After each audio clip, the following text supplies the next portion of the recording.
Good? Are we good? There we are. Oh my gosh, I am so sorry about that.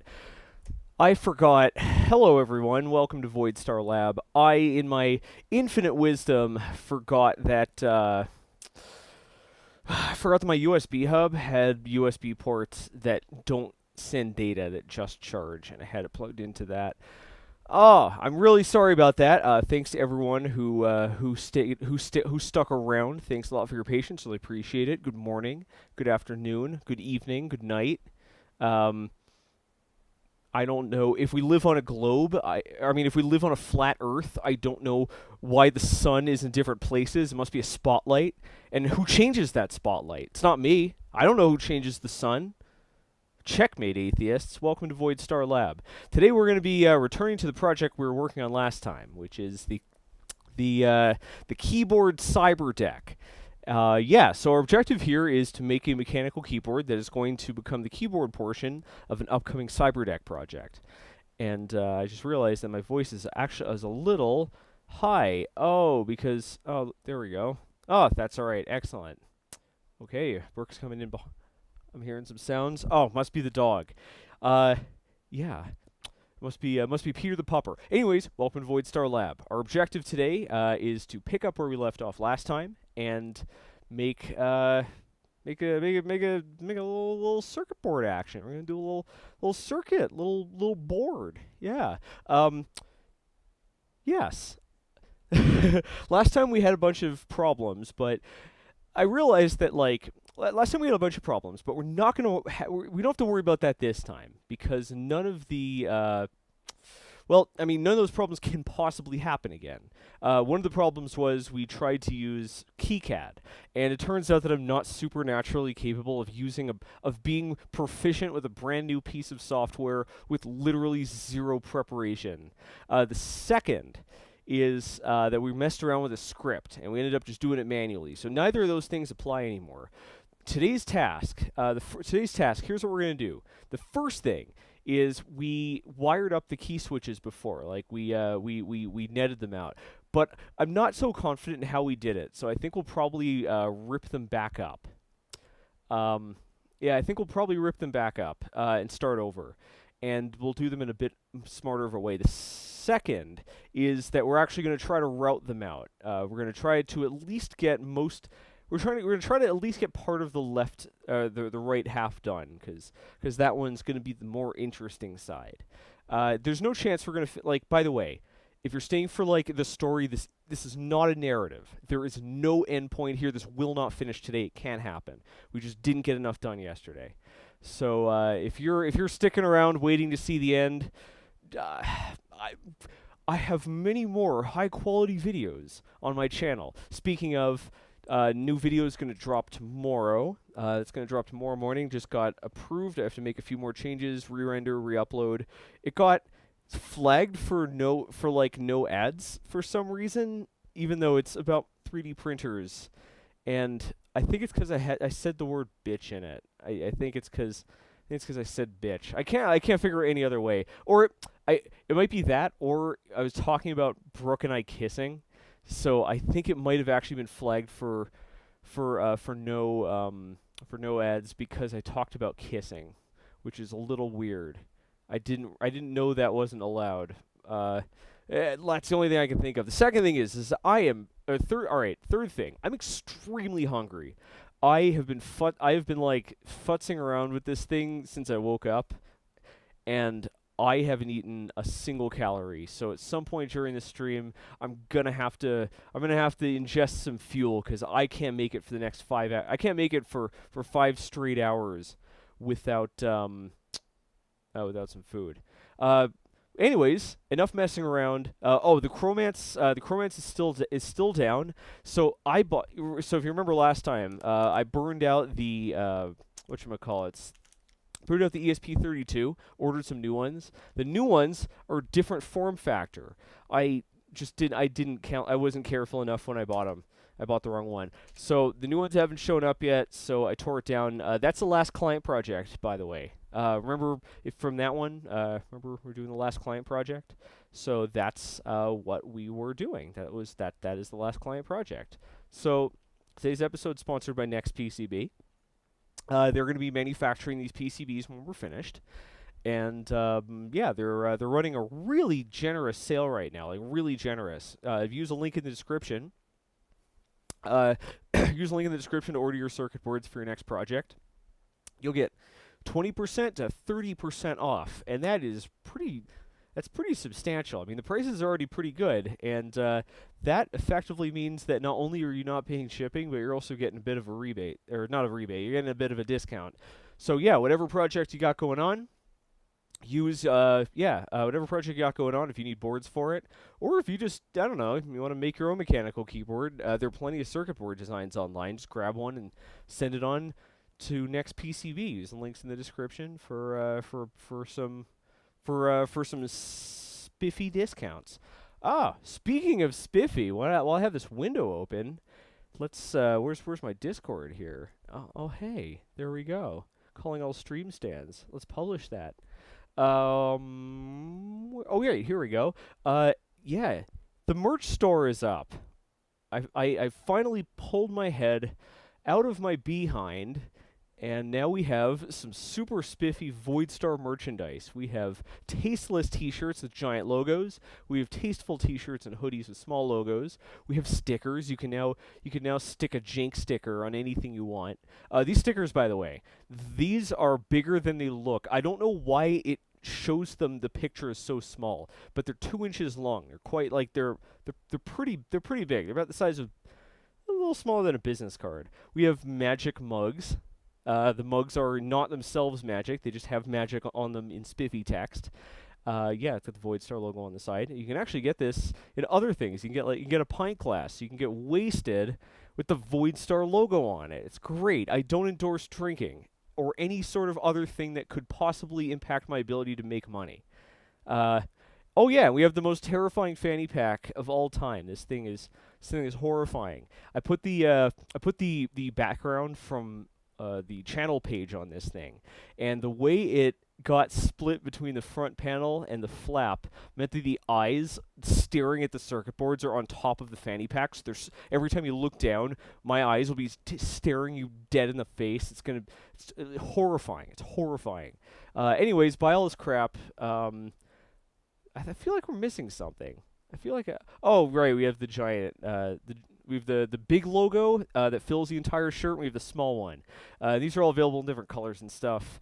The hoodies there are two kinds of hoodies. You have a premium one and a regular one. I don't know. I don't wear pullovers. I want zippers in front, and their zipper hoodies make your art like super tiny and put it right there, and that's boring as heck.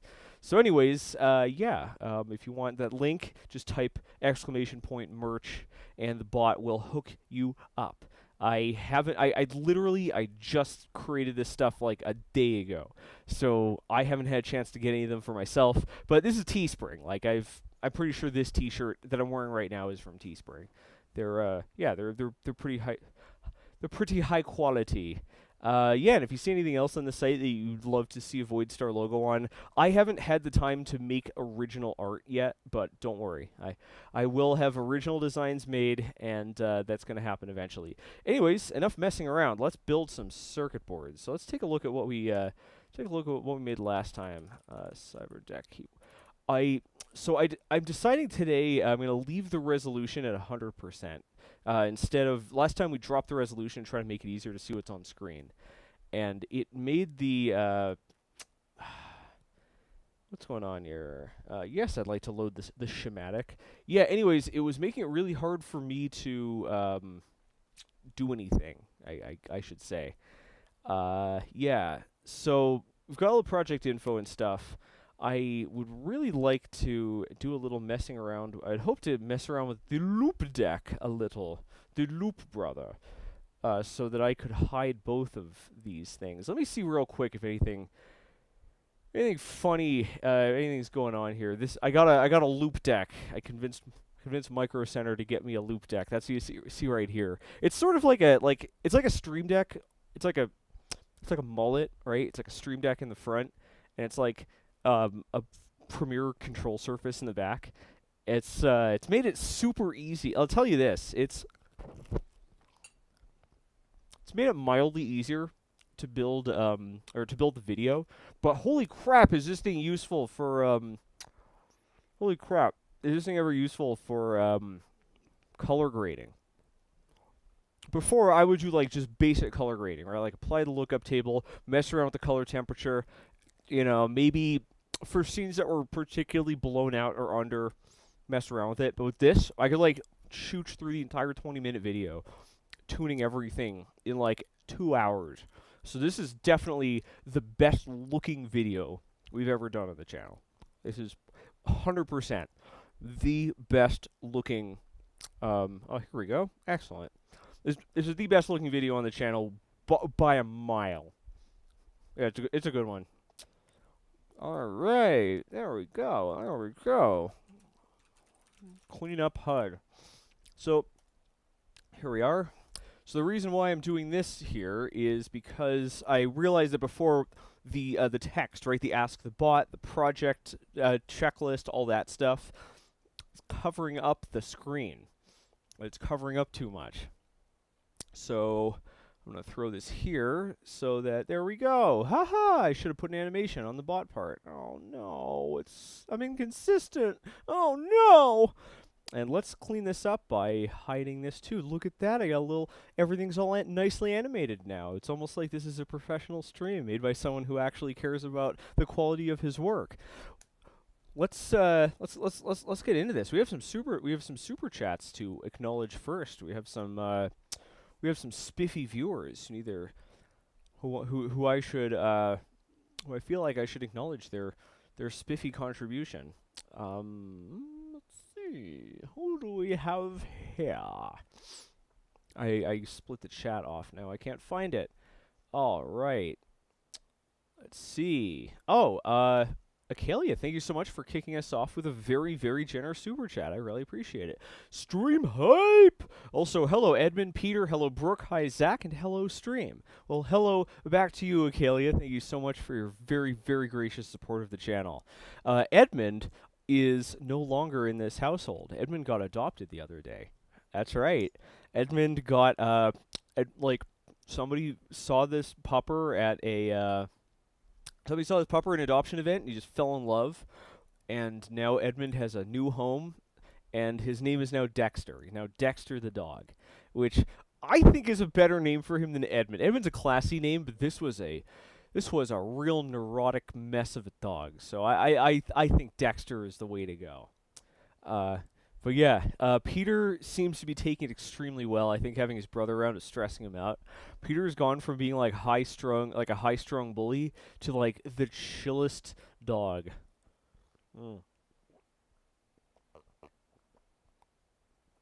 Today's meal is strawberry pineapple smash. One of these days I will have time to actually make coffee, but that's not today. Anyways, thanks a lot for the super chat. Much appreciated. A Blade of Kitten. Hello, Zackerman. I have seen ducks. I am tired. Thank you so much for your support of the channel. I really appreciate it. By the way, A Blade of Kitten. I'd like you to go to chat right now. I'd like you to take a look at this.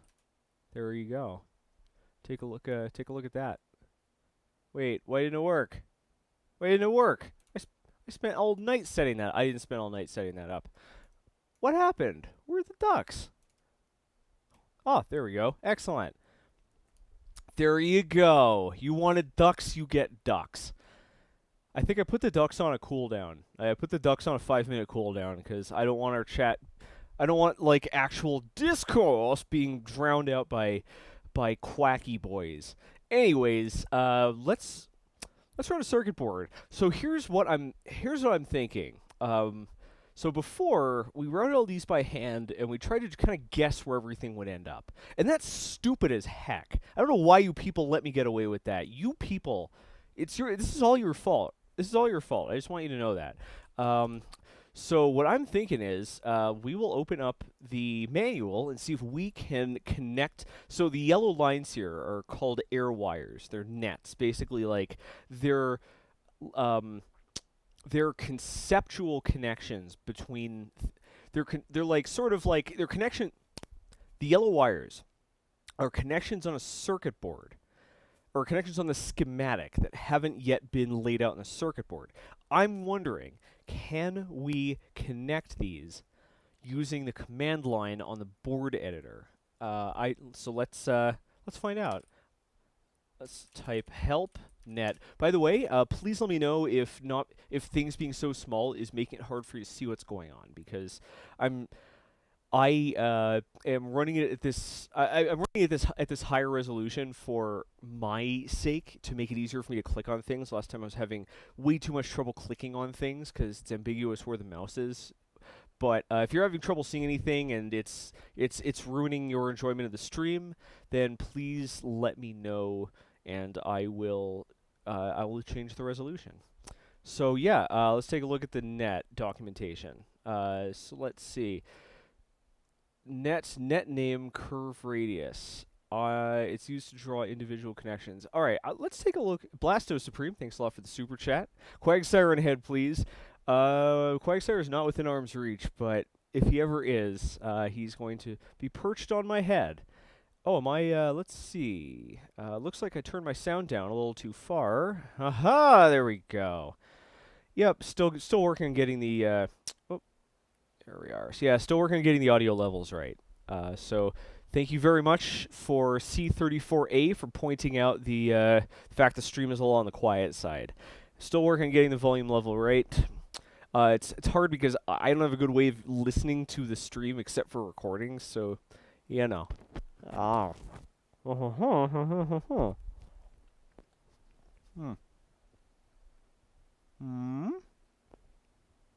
Is there really not a button to hide my face? Why would I do that? Not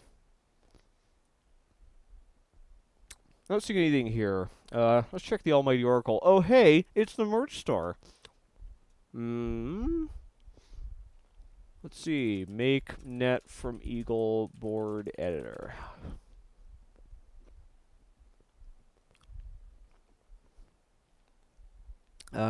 Stubs. Open Eagle made 2 nets VN reset. All right. Okay, so one thing we can do here, we have a few options.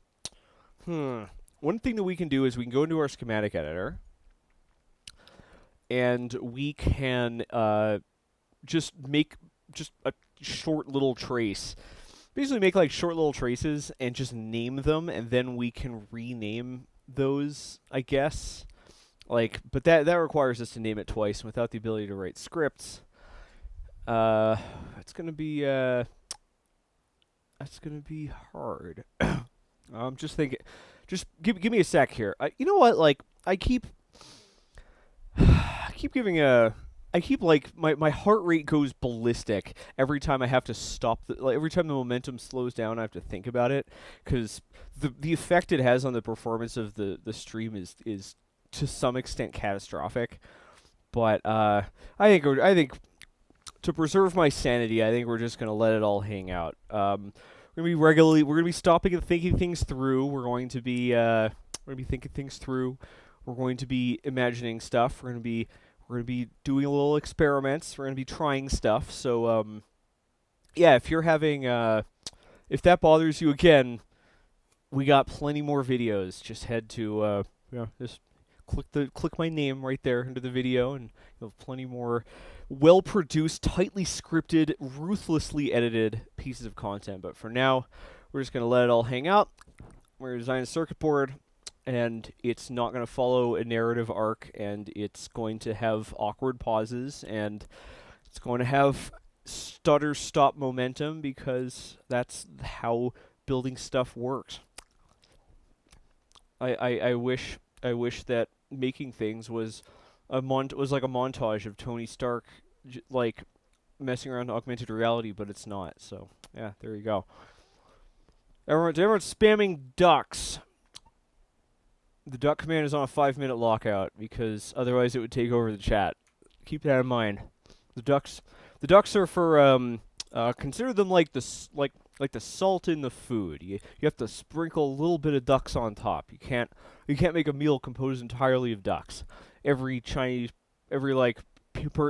person's like, no, this guy's wrong. I could love some Peking duck right now. I could. I'd love it. Anyways, how are we gonna go about this? So we got two options here. We have the way that's easy, and we have the way that's time-consuming now, but will be easy, but will help in the future. Basically, we can either have it be tedious now, and flow better in the future, or we can jump right into it and get things flowing, but the job will take much longer, and we'll have a high chance of failing. I'm thinking we just do this properly. I think we just do this right. So here's what we're gonna do. I'm gonna rip up. Oh, hang on a sec. I have to group. I'm so not used to Eagle. Basically, why isn't it selecting these? Basically, we're gonna delete. We're going to delete most of these wires. You'll notice, though, that we're only going to delete the parts that are connecting the I/O expander with our keys. And that's because we're just going to name the... See this little bit of wire, this little bit right here? We're just going to name that, right? And then we can connect them. I think we can just rename in the future. Let me just make sure. So let's see.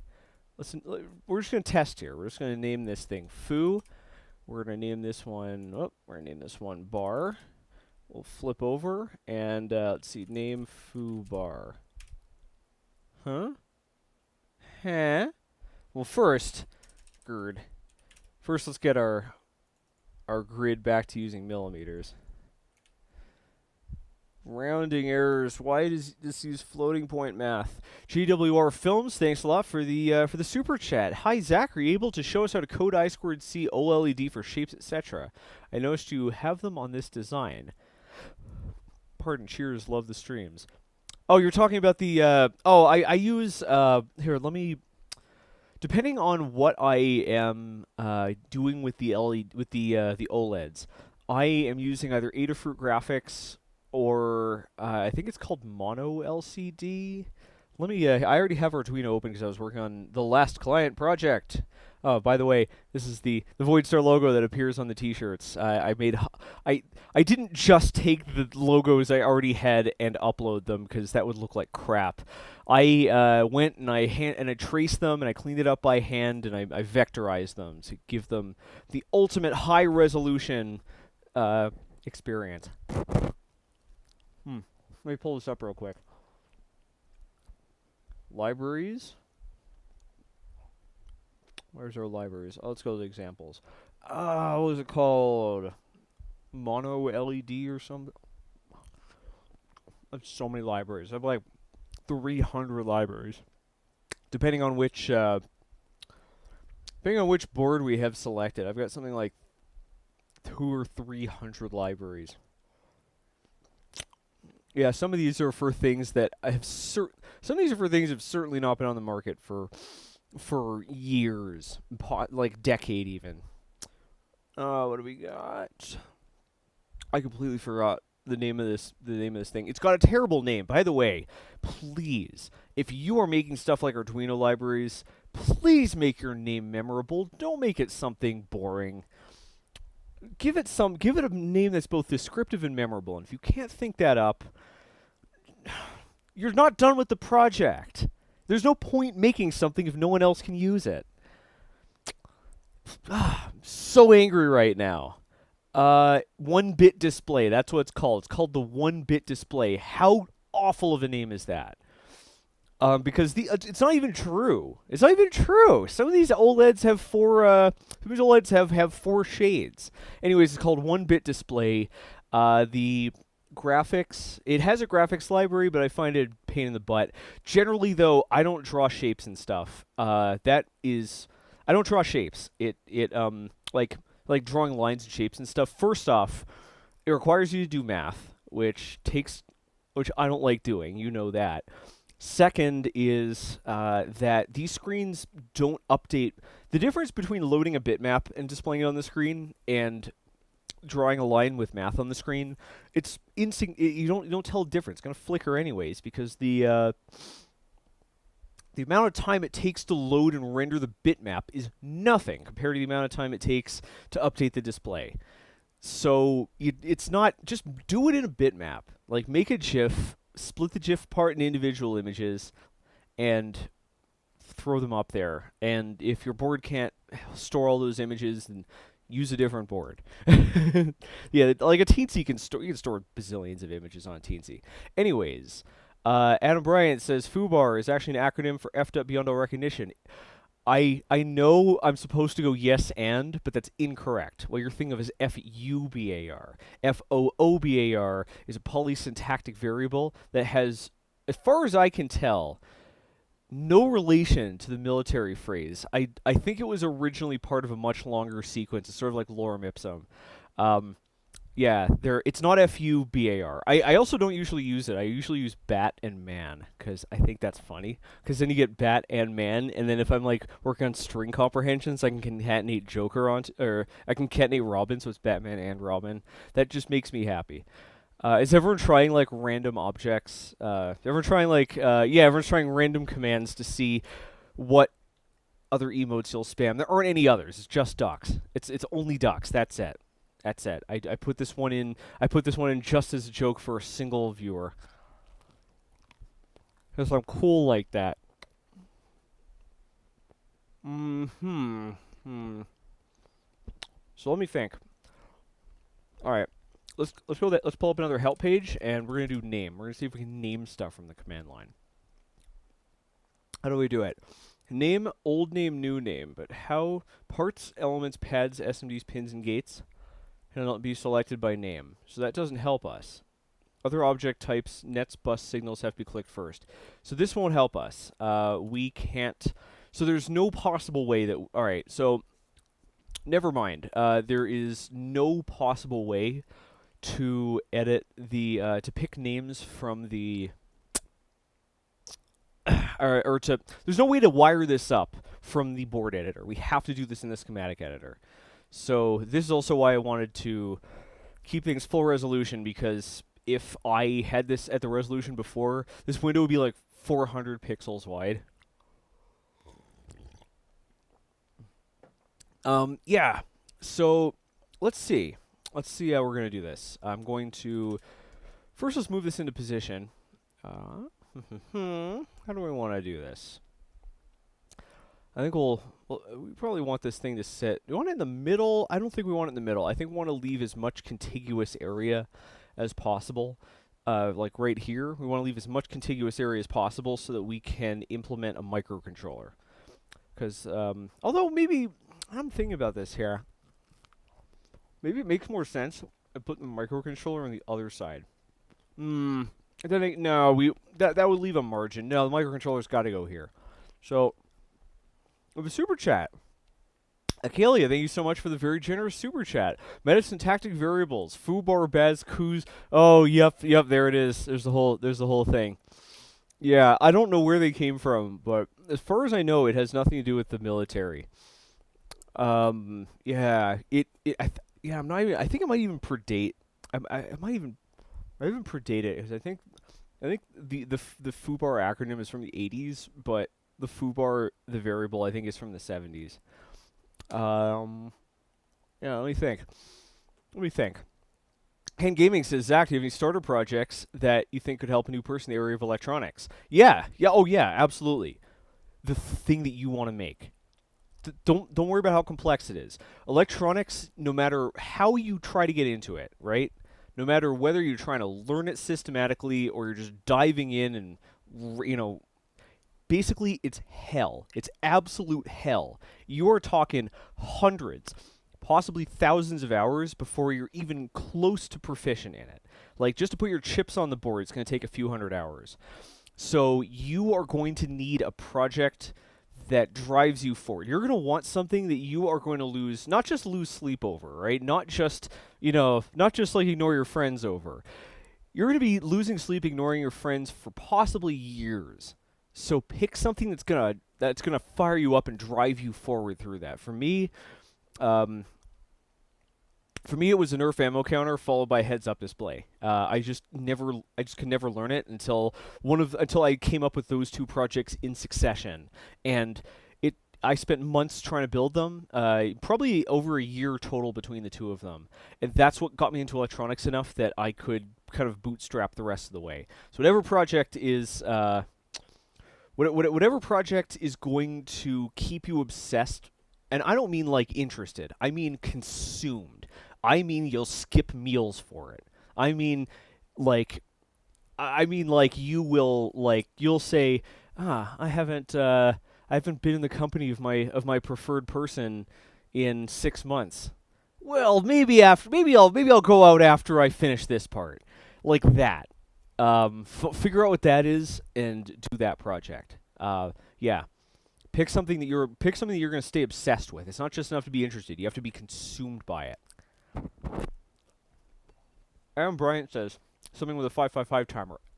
Man, you just really want to pick fights with me. 555 timers are obsolete. It is literally cheaper to buy a Cortex M0 processor than it is to put a 555 timer in there. It's literally cheaper to use a microcontroller. Whatever project is going to fire you up. It also, I guess, like to an extent, also depends. I'm gonna keep messing with this thing as I talk. It also depends what you're trying to learn. I assumed you wanted to learn how to make electronics from like circuits and stuff. But if all you want to do is like learn the fabrication techniques, mechanical keyboard is a pretty good first project because it's just a lot of soldering, and it's useful. If you're interested in just making circuit boards, you don't have. If you just want to make a circuit board, like you don't have to design the circuit board. There are open source circuit boards out there, and it's not difficult. It's not difficult to go from like if somebody has a finished circuit board, it's not hard to actually have that printed. You need to convert it to some files. I broke a drill bit the other day, first time. I need to convert it to some files that are printable called Gerbers, which are sort of like the circuit board version of STL files. Sort of. I guess basically, yeah. It's more like G-code, sort of. Anyways, that's very easy. So yeah, I think that's a pretty good start. Yeah. I would recommend start with use name brands, Arduino, Raspberry Pi, because the more popular a platform is, the more libraries and documentation will be available. So let's get back to work here. All right, so how do we want to lay this thing out? Before I was very hasty, because there's there's I gotta maintain momentum here, but I want to be much more methodical. Yeah, I want to be much more methodical here because the smarter we are in laying this out now, the easier it'll be to route it later, and the easier it'll be to make changes. This is one of the big problems is if you just bull through it and you make a sloppy circuit board, it becomes very hard to move anything around and make any changes because you end up like if you are able to route the board, then you end up routing it super tight and you got tons of wires crossing in every direction. It's a giant mess. Yeah.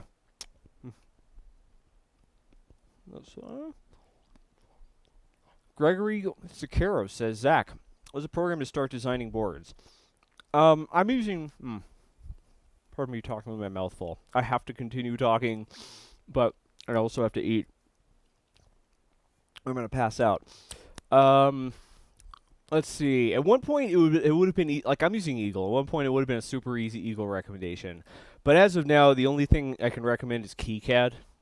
I don't know it well enough to use it on stream yet, but you gotta use just use KiCad. It's come a long way. It's matured a lot since I first tried to use it a few years ago. Eagle is now on a horrible subscription model, and I can't endorse anyone spending any money on a piece of software like that. On top of that, like there's difference between 3D models and circuit boards. Is that if Autodesk eventually screws us over, you still have you can take your STL files and you can take your STL files and load them into another CAD program. It's not the best, but it'll work. With circuit boards though, you're screwed. There's no good way to convert an Eagle board into a KiCad board. So I would just use KiCad. I'd like to say Altium. I personally that's my favorite, but it's very very very very very very very very very very very very very very expensive. So at some point, hopefully they realize that there are makers out there, and that those makers, it's fine if you sell them the product cheap, because when they become professionals, they'll buy the expensive version. They haven't figured that out yet. So, if anyone's listening, do that. There are other options, but I don't see any reason to use something other than Eagle, which is now part of Fusion 360, KiCad, or Altium. KiCad's the smartest choice, though. I'm not using it because I don't know it. I don't have the luxury of being able to learn things. I have to... I get kind of screwed over every time I try to do something that I'm not experienced with. The level of performance demanded of me as a content creator is just too high. But you got a blank slate, so use the right tool for the job. Yeah, a lot of folks like KiCad. A lot of folks are disappointed that that I'm not using KiCad. You know what? I'm just going to have to disappoint. We tried it. We gave it a good college try, but it's not a piece of software. None of these softwares, by the way, no CAD softwares pick up and go. Even Tinkercad, I had to F around with it for like 3 hours before I knew what the heck I was doing. Let's connect some things. So before I connected these by columns, right? We had these 5 connected here, these 5 connected here, and that would have concentrated all the traces running horizontally. Instead, we're going to connect this by rows. We're going to start with the bottom row connected here, and the next row connected there.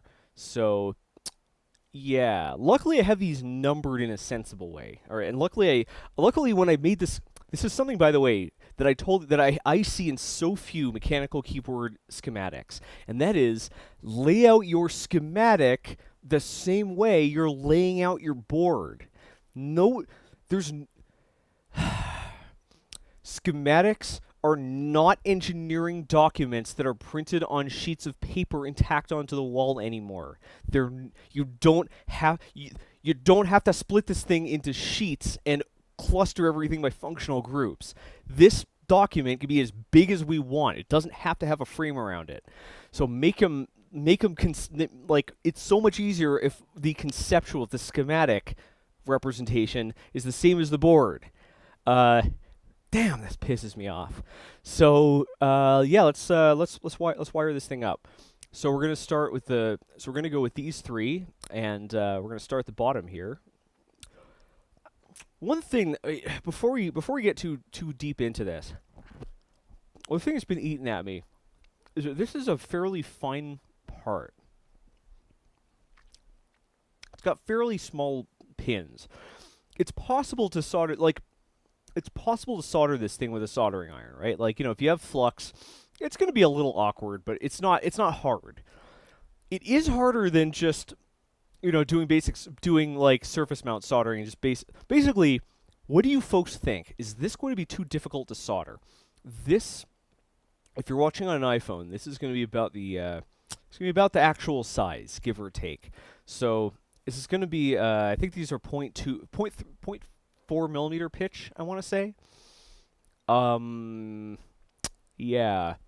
What do you think? Have you ever soldered a fine pitch SMD part before? Have you done drag soldering or whatnot? Let me know in the comments section down below. That has started to piss me off, by the way. I'm gonna route this thing as I rant. That has started to piss me off. Like, bitch, I know where the comment section is. Like, it's so presumptuous. All right. So it looks like, all right, so these are our addresses, 29, 28, 29, 27. So it starts at 26. All right. Like, I know where the comment section is. This ain't my first rodeo. Yeah, I just find that funny. We're going to connect these switches here to pins on the other side. Make sure to smash that subscribe button. I also think that the notification bell is a placebo button at this point. I don't think it makes any difference. I think YouTube is already going to. I think if you have notifications turned on, YouTube is already going to just randomly pick who gets notifications. Hit that bell.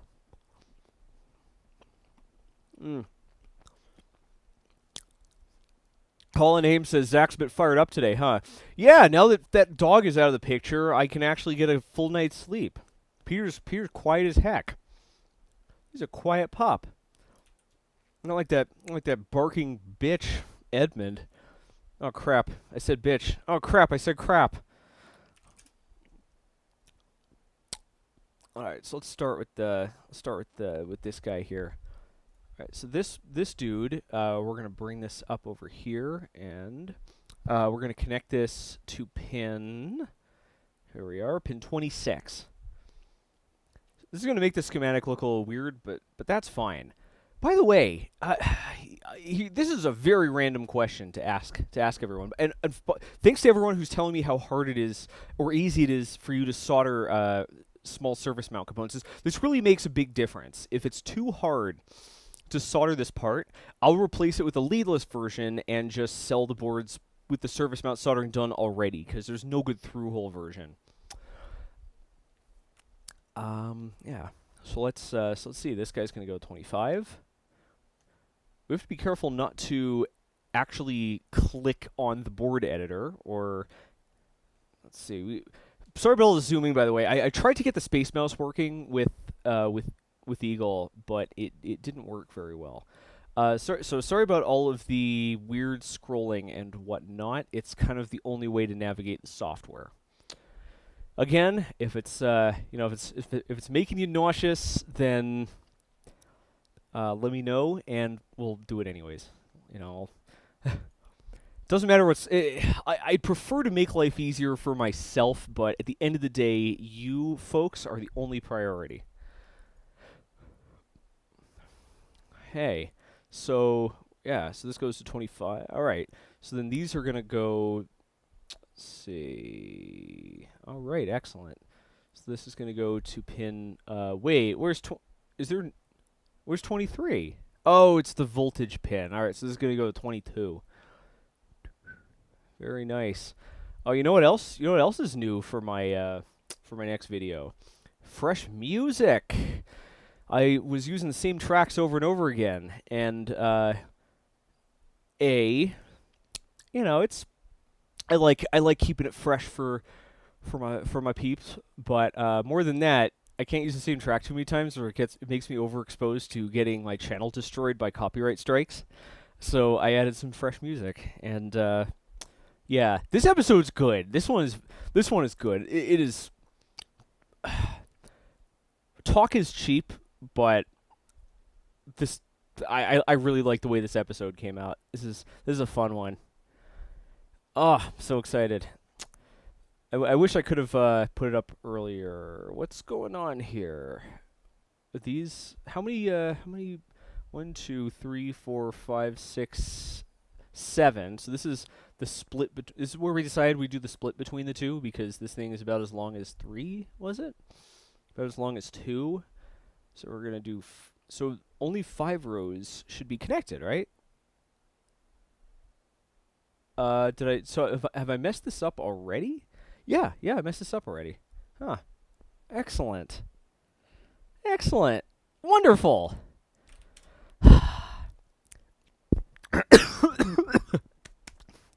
Pardon me. That's what I get for talking with my mouth full. All right, here's what we're going to do. We're going to grab a wire. I'm going to make it something really noticeable. There we go. We're gonna make this dashes. And we're just gonna mark or the place we're splitting the board in half. So the screens are about the size of 2 switches. So we got 12 total. So we're gonna split those into 6 and 6, 7 and 5. Right, 1, 2, 3, 4, 5, right here. So there we go. So we've blown it already. There we go. Now we've unblown it. Everything's fine. Everything's fine! So this guy here. Oh no, we can't make this. We can't make the wires a dash. That's not a good idea at all. So this is gonna go to pin 19. Yeah, pin 19. We have to do this away, or if I drop a junction there, it's gonna combine all 3 wires. Oh, Eagle, you so crazy. This is, by the way, this is why I recommended.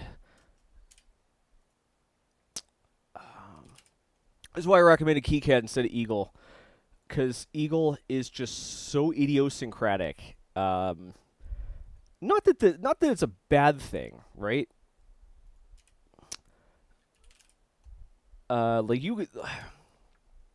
I'm working fairly slow here because I'm holding a conversation, I'm holding a parasocial conversation, but you can actually get an extremely fast workflow going on EAGLE.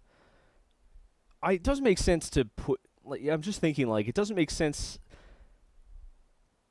I think the top row the top row and these switches we're gonna put on this side. Yeah. Anyways, you can get a very fast workflow going on EAGLE, but it's very idiosyncratic.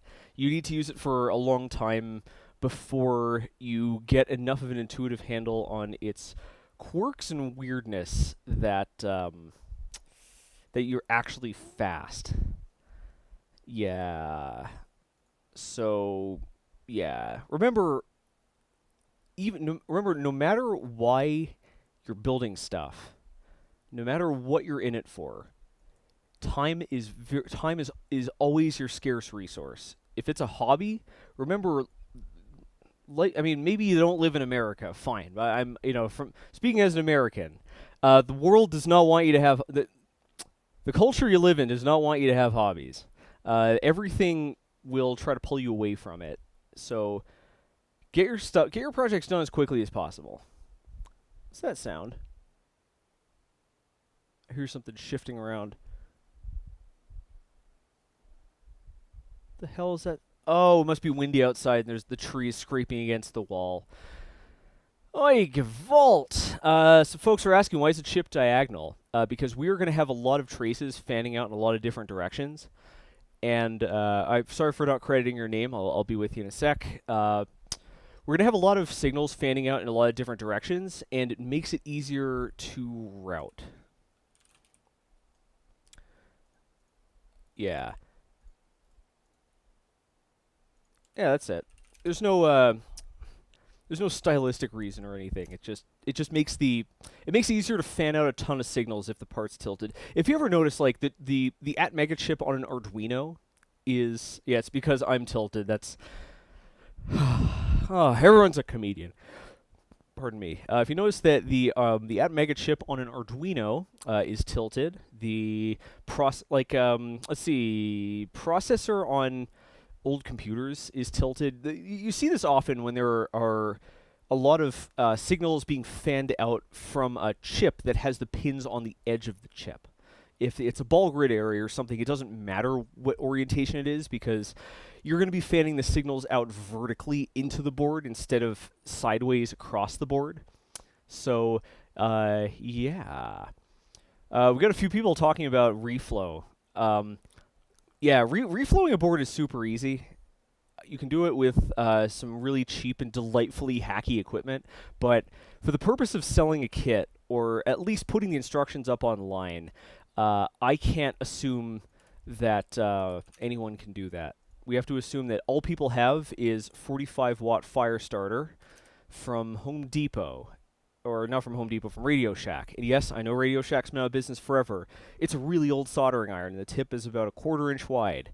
Like we have to, when you design an electronics kit, you have to assume that a not insignificant number of people are going to solder it using pipe soldering equipment, like a soldering gun instead of a soldering iron. And you bet your ass they will complain if they can't solder that board.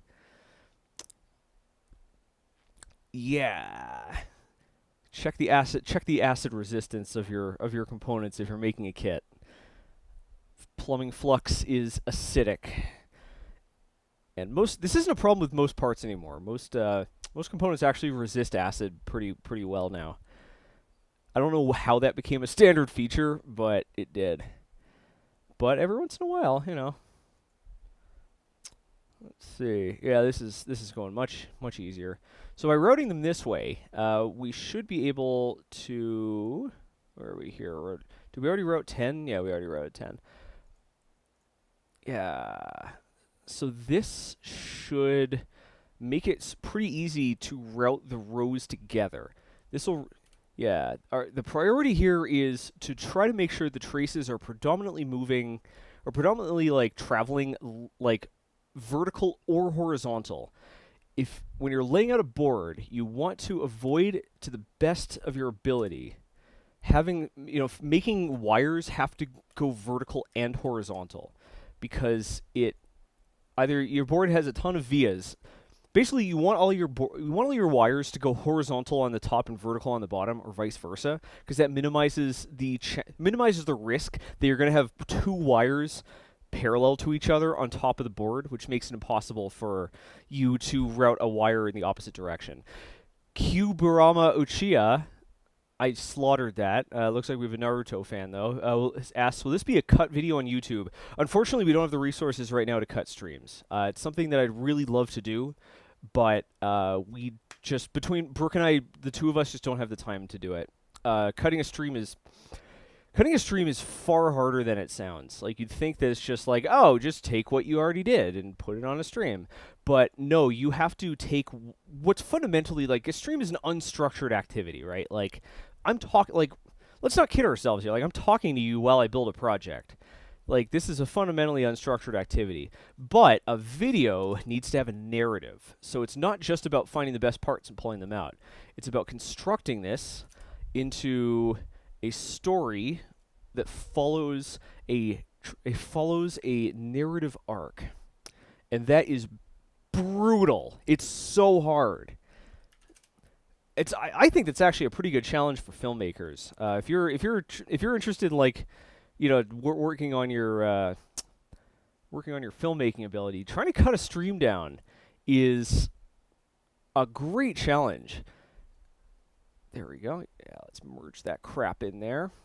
Yeah, it's a really good challenge because you have to create the story using nothing but cinematography. You can't use. You have to create the story using pure cinematography. Oh, wait a second. We were going to do these last 2 rows on the other side, right? Yeah. So let's delete this. So it's a pretty good challenge for learning. Let's do these guys here, for teaching yourself how to cut stuff. Okay, so check this out. This is how this is going to pay off. This is how I was talking about before. Directions is going to pay off. So before we routed the wires that are going to go to the board here, right? So these are going to go down, like these are going to go briefly down, and then or these are going to go down to here and then fan out this way, right? They're going to go like doot doot, and that means that to connect these, it's going to be really easy, right? All you have to do is go like this and then down, because these are on the switches are on the top and this is on the bottom. So, yeah, we've made our job a lot easier, and we've drastically reduced the chances of having anything overlap. We also have to remember that this area here is not open. In fact, I'm going to remind myself of that because I don't trust myself in the slightest. So we're going to create a rectangle. There we go. And we're going to put this on the bottom keep out layer. There we go. Yep, bottom keep out. And this is to remind myself that I am not allowed to use this area. I'm not allowed to route traces here. Because we're going to need this. So like I can't route traces here because we're going to need this area for implementing our microcontroller. Got big brain plays here. Other reason, I just realized something. It makes more sense for this to be at the bottom, right? Makes more sense for the I/O expander to be at the bottom of the board because we want to put a USB port at the top of the board. And because we were smart, give or take, about how we laid this out, it's not that hard to move this thing. It's not gonna substantially, we're not gonna make this board substantially harder to route by moving this I/O expander. Yeah, there we go. We're still going to be doing the same approximate things, going this way and then going up. Very nice. Oh, the face cam's blocking what I'm pointing at. Sorry about that. I wish I could overlay that onto my screen here. I'm sure there's a way, but I'll be damned if I know it. Anyways, I want to leave this area free so we can put a USB port here. So let's return. So this is going to go like so. You know what I'm thinking? I'm thinking we should just go over here and just route these traces. Before we get too deep into routing, into laying out the other side, figuring out which traces go where, I think we should route these because that will help guide our progress here. So let's do that. Just make sure here. Okay, so we're going to go diagonal. So we're going to set this to go, let's see, diagonal, then cardinal. And I'm going to zoom in here. Let's just make sure, yep, we got a problem here because the trace is bigger than the pad. Generally a bad idea. All right, so this is going to be an awfully fine trace. What a fine trace. Yes. Let us take a look at what this is in inches, or in mils, just to be sure. This is a 10 mil trace. That's fine. That's fine. Actually, no, I'm not. I was just about to say, Osh Park lets us go down to... Oh, I missed a super chat. Oh, my. Oh, no. Oh, I'm such a monster. I'm such a beast. Oh, no. Marty, thanks a lot for the sticker. I really appreciate it. I like the cool sunglasses. Future's so bright, we need shades.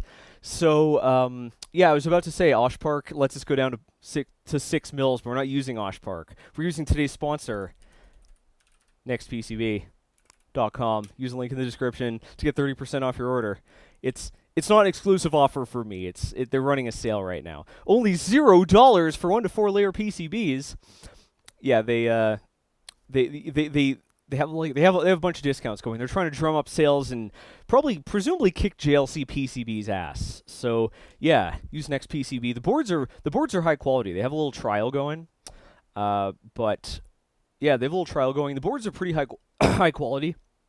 Unlike JLC PCB, NextPCB also does plated slots. They'll do milling and they'll do other operations because their system isn't fully automated the way JLC PCB's system is 100% automated.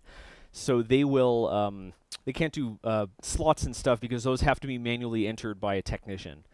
So let's take a look. PCB capabilities. There we go. Go up to 20 layers. Jesus Christ. Dimension tolerance. 0.15 millimeter. It's not the best, but you generally don't want to rely on tolerances that tight anyways.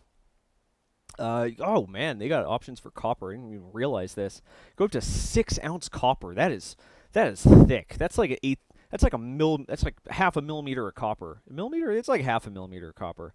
Minimum clearance, trace and space. There we go. Oh man. Okay, so we can. So we're going to be making a 1 ounce board. So our minimum trace and space is only 3 mils. That's very small. That's yeah, that's very fine. I'm not like, and this isn't part of like, this isn't a sales pitch or anything. Like here, let's go to Osh Park real quick and compare. Let's see, Osh Park services. the prototype trace. Yeah, so they want 6 mil trace, 6 mil space, and next PCB does 3. So either way, we're in the clear. We're fine. A 10 mil trace is more than enough.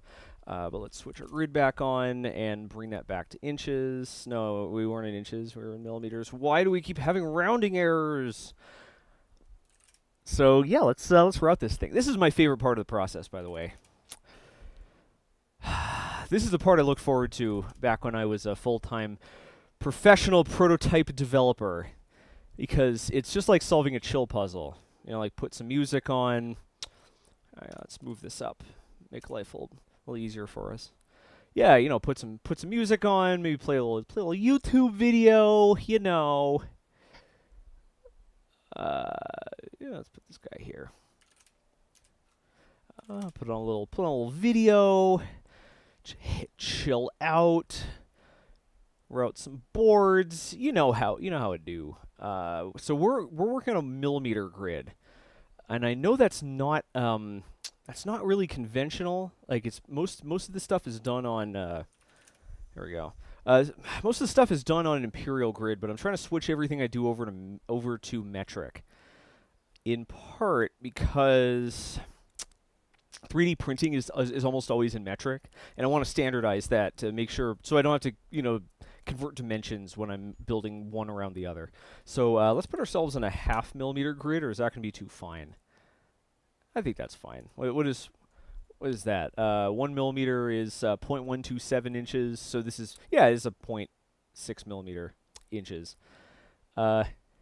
Minnie says, in the past I've described PCB routing as solving a puzzle with no solutions. Definitely enjoyable experience. That's a really good, it's a really good way of, putting it. I totally agree. It's a lot, yeah, it feels a lot like solving a puzzle, but there isn't a correct answer. There are smarter and dumber decisions, but there is no pre-made solution. I know it's possible to an extent to route traces.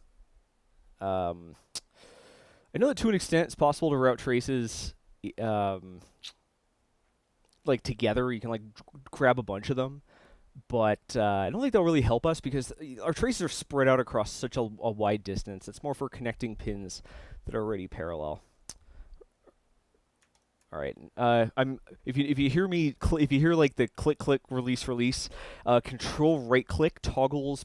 So each one of these modes, right? Each one of these, I don't know what they're called. Basically, Eagle will bend the wire for you automatically, and each one of these has 2 of them. So it can either go like vertical then horizontal, or horizontal and vertical, or it can go cardinal then diagonal, or diagonal cardinal. And if you hit control right click, it'll switch between them. So you'll hear me doing that a lot as I process the board.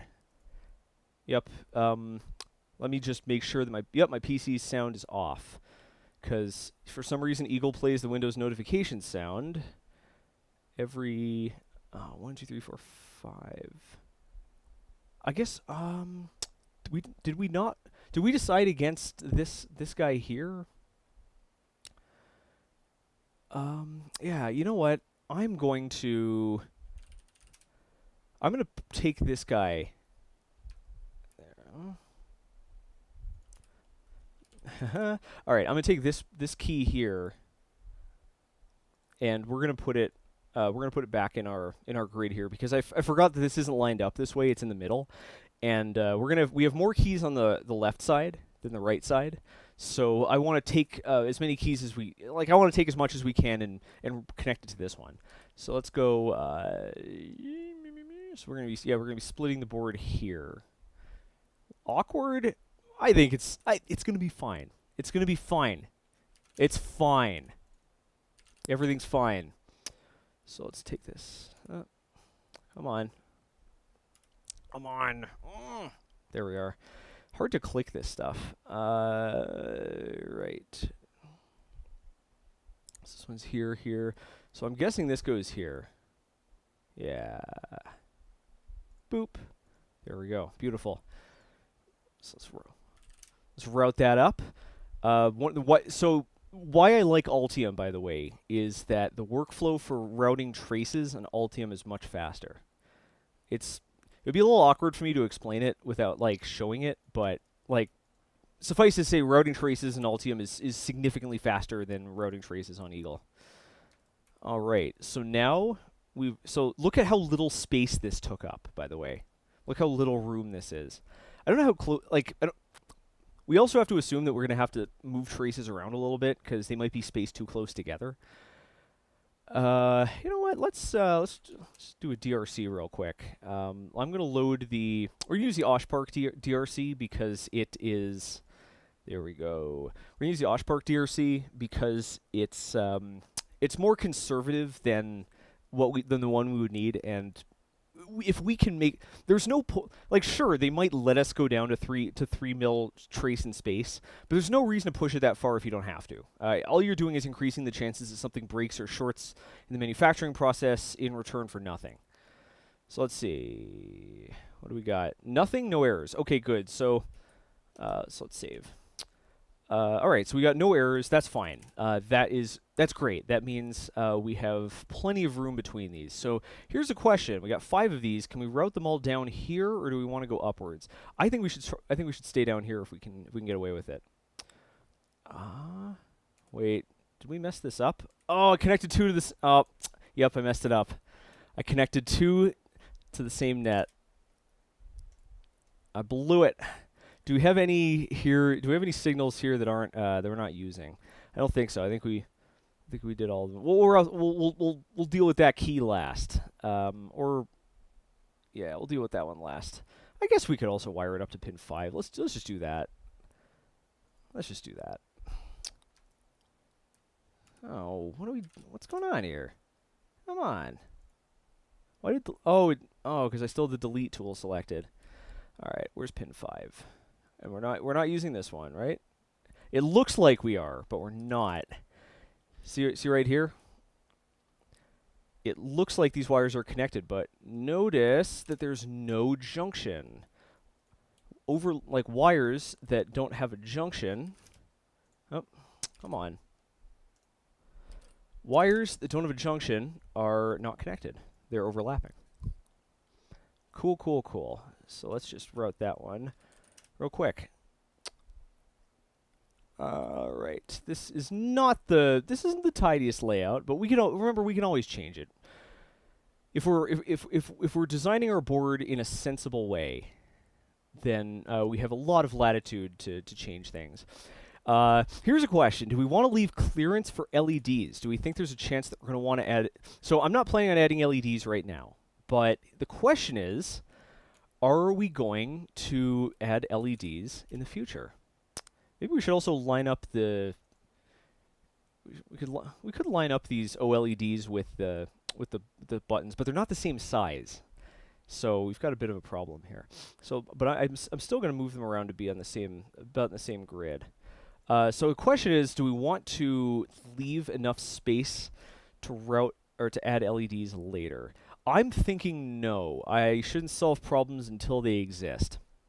So let's space these out properly. So this one here is let's see, it's at y of 0. Oh, this is going to be super easy. And this one here has a y of minus 75.5. So we're just going to take minus 75.5 and divide it by 5. So each one of these is going to be spaced on the 15.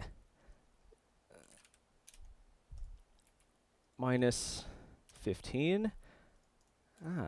There we go. Minus 15. So this is just going to space them out evenly. I'm sure there's an automated way to do this, but I'm not going down the Eagle automation rabbit hole. Yeah, let's see. My threshold for automation is if I find myself doing something at least twice a week for at least, I say at least 3 times a week for at least 3 months, then I will consider automating it. But if it's any less than that, I don't think it's worth it.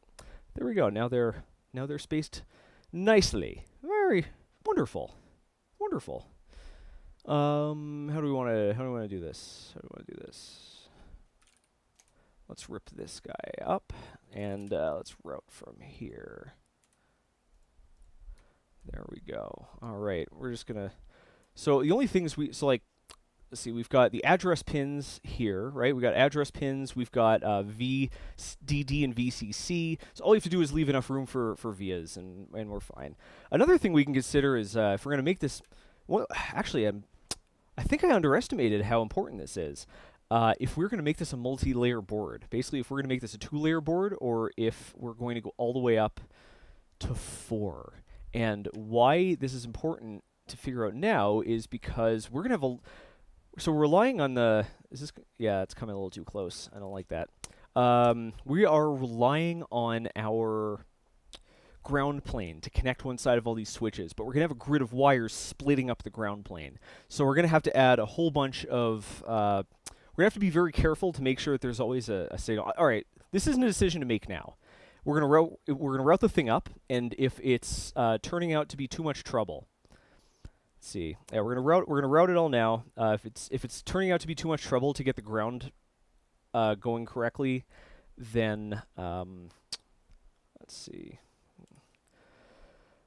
If it's too hard to get the ground connected, then we will simply add another layer, add a ground layer. All right, we don't have to worry about getting this perfectly. There's no chance of a mistake this egregious getting into the final product. Like a mistake, like I know this is overlapping. Don't worry about it. It's fine. So which wire is this? Oh, there we go. Yep. We use the rat's nest to clean things up. Rat's nest recalculates these air wires.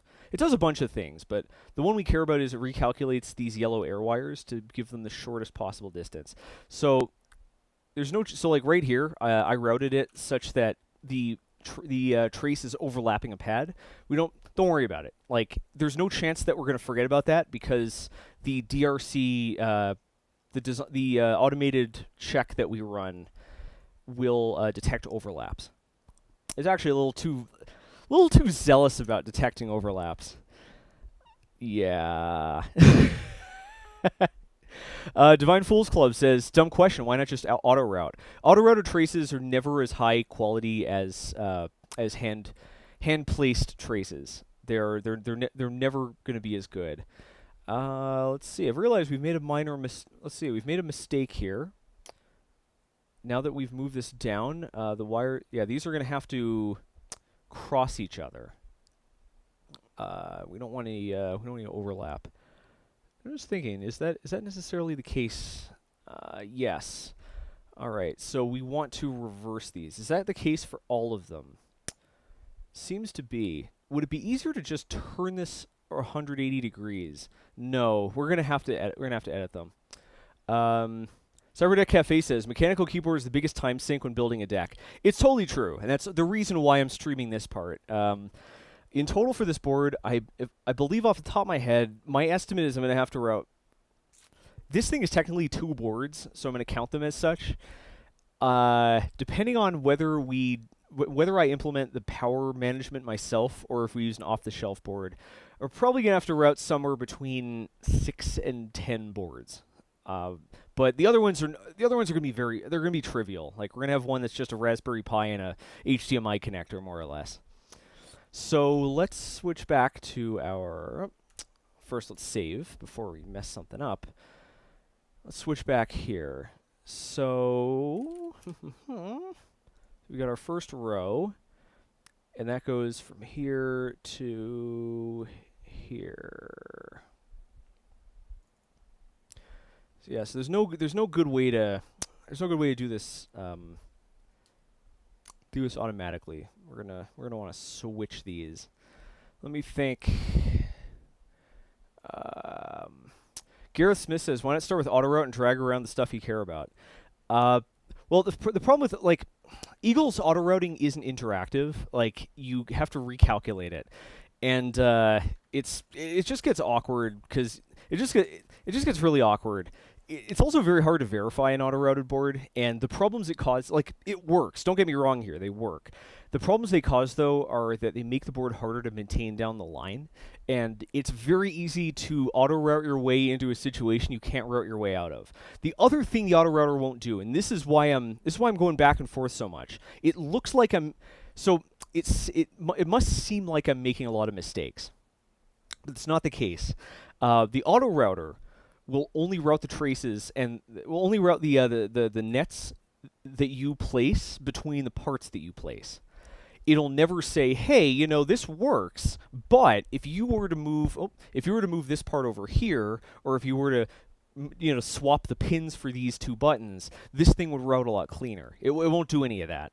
So cutting corners is cutting corners is consequences. So let's put these back next to each other. There we go. Oh, that's not what we want at all. There we are. I'm glad the Cyberdeck Cafe is here. This is definitely... calling this project a Cyberdeck isn't totally accurate, because it is... I'm trying to make a circuit board that doubles... I'm trying to make a Cyberdeck that doubles as a mechanical keyboard. So you don't need to make... So if you're interested in this project, like... you won't need to make a Cyberdeck, right? Like, you can just fab the keyboard part and use it as a mechanical keyboard. Because I know that Cyberdecks, unfortunately, are still a bit of a niche project. Let's see, net. There we are.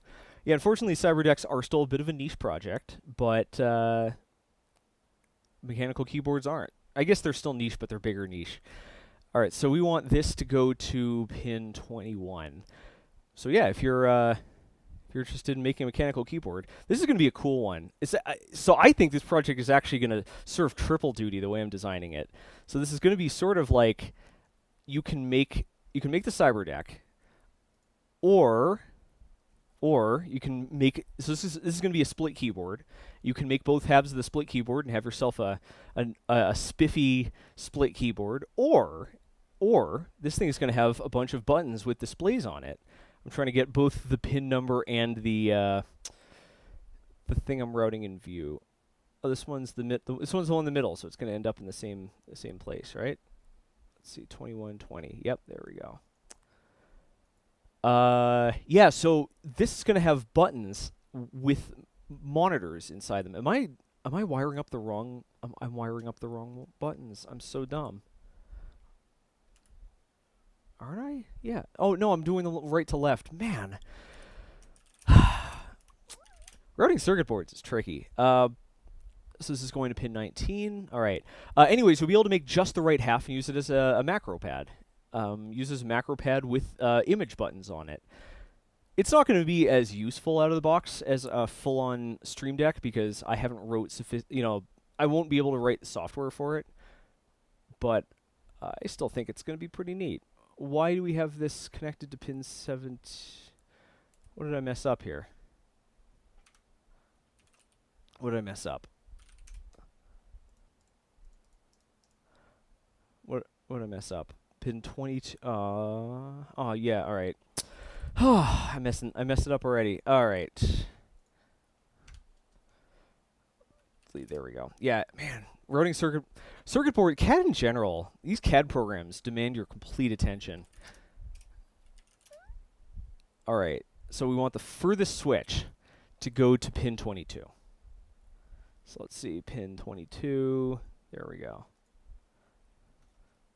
We'll delete the extra junctions and wires later. So we're still in the net tool. So pin 21 is next. We're going to go from here to whatever switch is next. There we go. Then we're going to go from here, from the middle one on this half, over to pin 20. There we go. All right. Isn't it easier when you focus? I've been picking fights with people on Twitter a lot lately. I'm probably going to end up getting canceled about this. But basically, on a podcast I did, with Chris Gamble of Contextual Electronics, it wasn't It wasn't the Amp Hour. It was his own personal podcast. He has his own podcast. Anyways, we got talking about engineering. We got talking about like engineering as what's the way you'd say it? Like we got talking about basically why the demographics of hobbyist engineering are so skewed, even years after, like, even with basically you have a really diverse assortment of, you have a very diverse group of people studying engineering in school, but I've found that engineering as a hobby is a lot more homogeneous, and basically we were talking about like why that is, and what I said was that engineering is an intrinsically solitary hobby, and I think that some demographics just are less lonely than white guys. I mean, white guy, like a lot of lonely white guys out there. Again, like I'm not asserting that's fact. I don't have any data to back it up. It's just a guess. But that's not what kicked the hornet's nest. Oh no. The thing that pissed people off was the fact that I said engineering was solitary.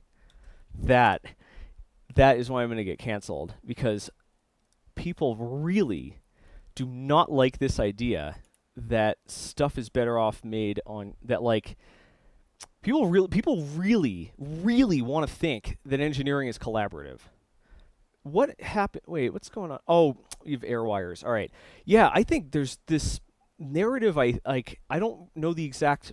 I'm still figuring out what the exact dynamics are, because I think there might be a video in it.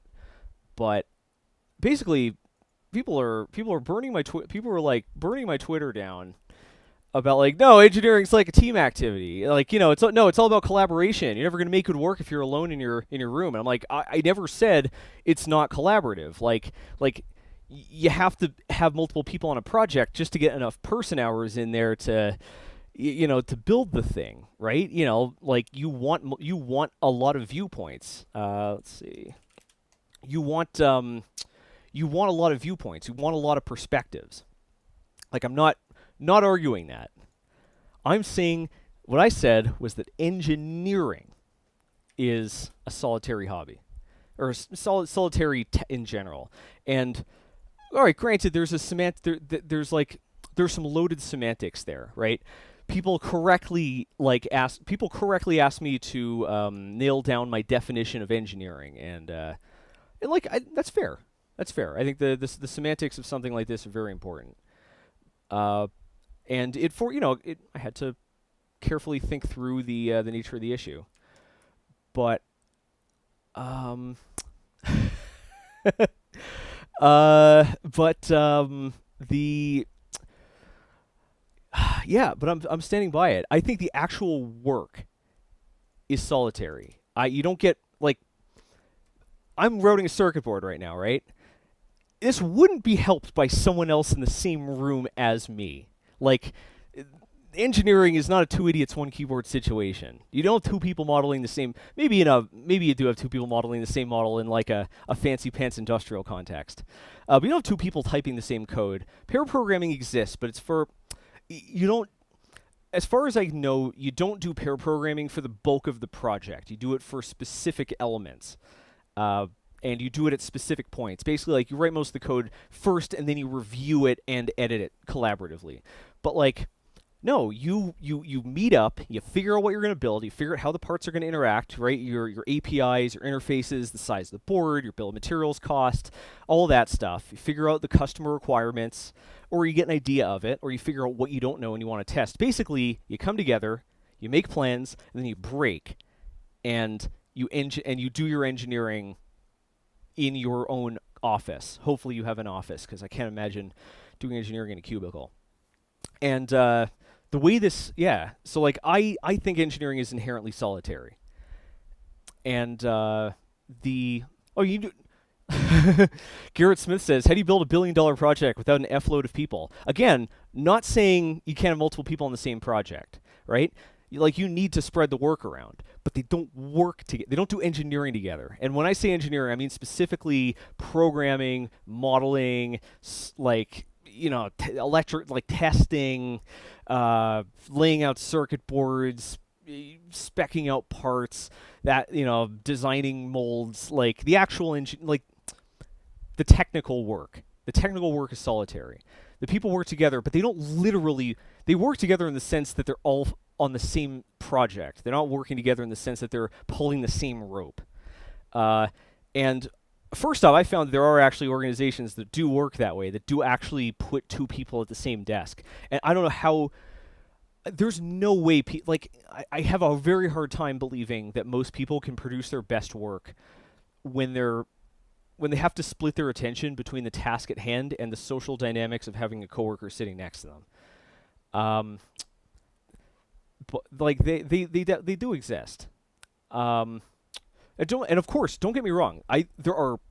Engineering has become massively more diverse lately, and I think that's very important. My alma mater, Stevens, had a big part to play in this. They're the first engineering school in America to not only open applications to women, but to actively recruit women.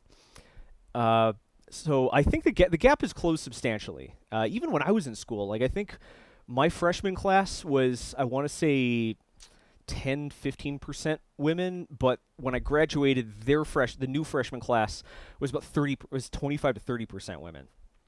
But I just don't think those demographics have made it into hobbyist stuff. I think the rubber hits the road here because social interaction and coordination is hard, and I think when it comes to personal projects, a lot of folks just don't want to deal with it. All right, I think we're good here. I think we can get back to routing. I think a lot of folks, like, when you're coding for fun, did we just forget to connect this one here? I think a lot of folks, like, if you're coding for fun or something, you don't want to. Oh, what did I do? You don't necessarily want to work with someone all the time. Show. Again, people do, right? Like, oh, lucky. Oh, check that out. I opened up a trace for myself. Righteous.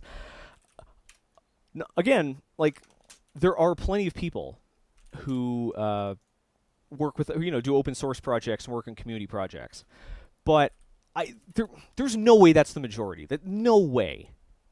There's no way that's the majority. And I just think certain demographics are really lonely.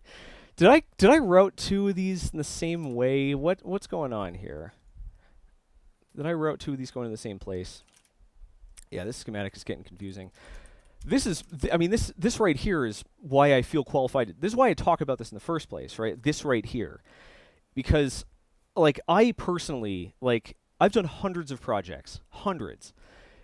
Like, the rate at which I make projects, like, I have no good way of really... I've tried to calculate this. I have no good way of doing it. The back of the envelope is that I'm completing, not doing. I'm finishing a project about... Did I forget one here? Yeah, did I forget one? Oh, we're good. I'm completing a project about every month, or somewhere between every 1 and 3 months. And there's no way I could do that if I'm talking to people all the time. Like, even here, like, you see how much trouble I'm having just Jesus Christ. You see how much trouble I'm having just, like, doing a basic circuit board routing while talking to someone. While talking to no one, right? Like, I could literally just stop talking at any point and ignore you. But just knowing that people are watching and judging and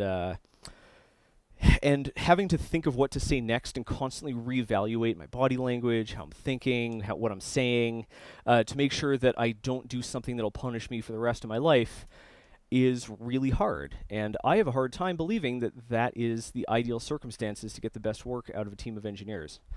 I think a lot of this stuff is what they call deep thought. It's deep thought. Basically, like, it benefits from thinking for hours and hours on end, instead of, like, putting in a half hour here, a half hour there, yada, yada, yada. And I think that effect is very strong in a lot of engineering tasks. again, like, it's also not a moral judgment. Like, folks can do whatever they want, but the point I was making is that this caused a tremendous stir on Twitter, and it seems like I'm causing the same stir in our comment in our chat, which is great because it boosts engagement and gets more people to watch the video. Yeah, maybe I should back up and read a little bit.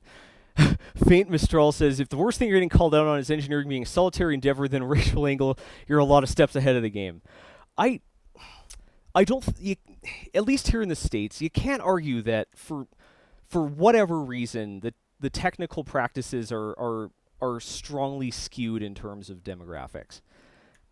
Like, it's a problem. Like, it's a problem that's been around for a long time. It is improving, but it's not solved yet.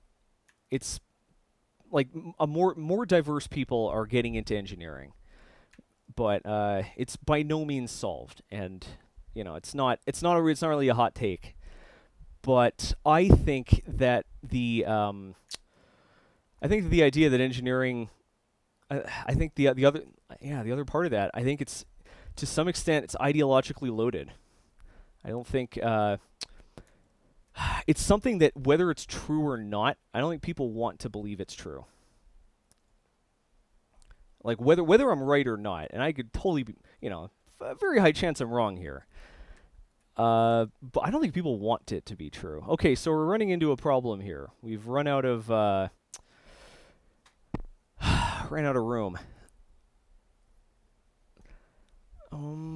Would it help to turn the chip sideways?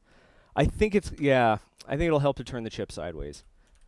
Because then we can route out of the top and bottom. I had a good idea. Again, not every idea works.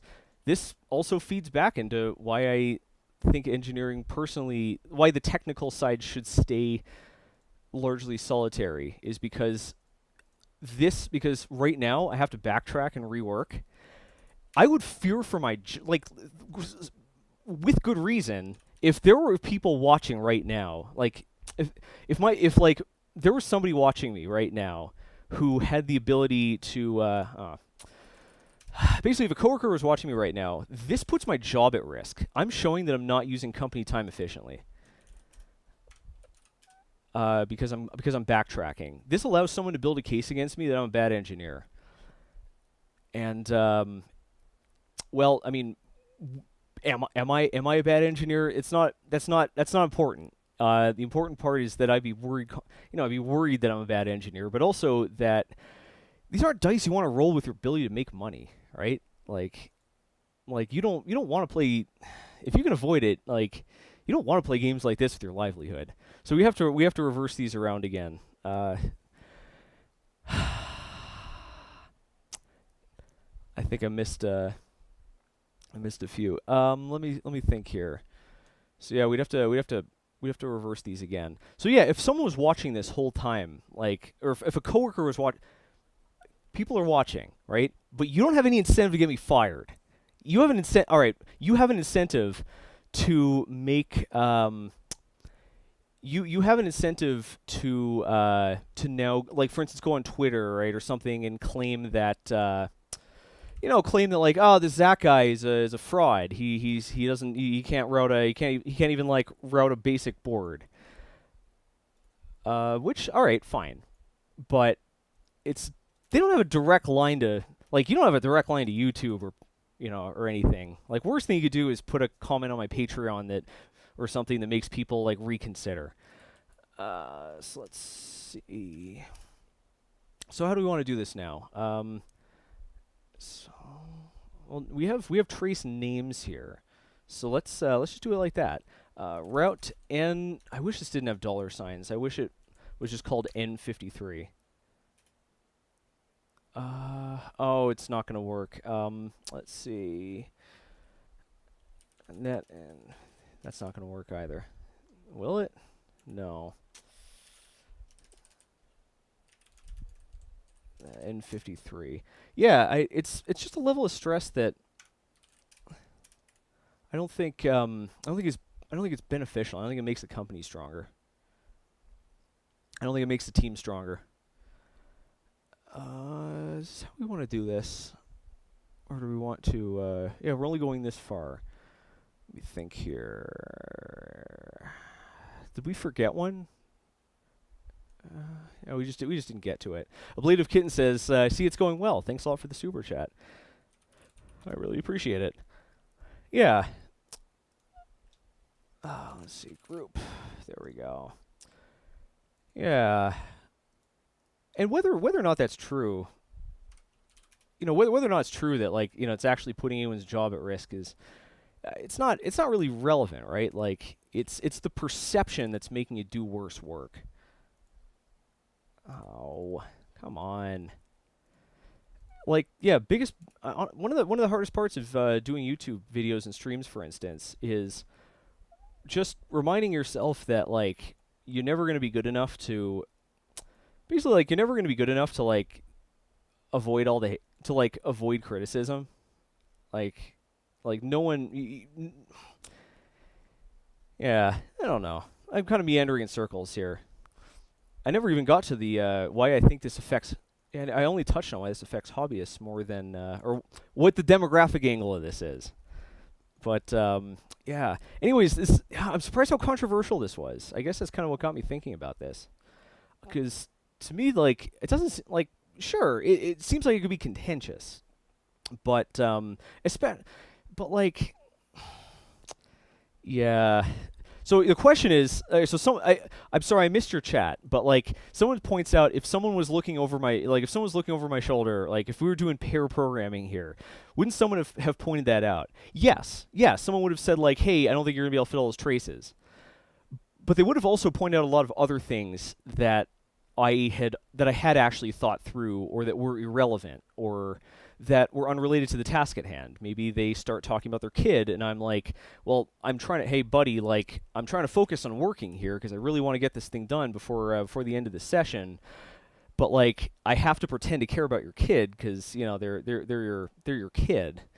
So, yeah, and note how that is thinking not about routing circuit boards, but not about routing circuit boards, but about unrelated crap.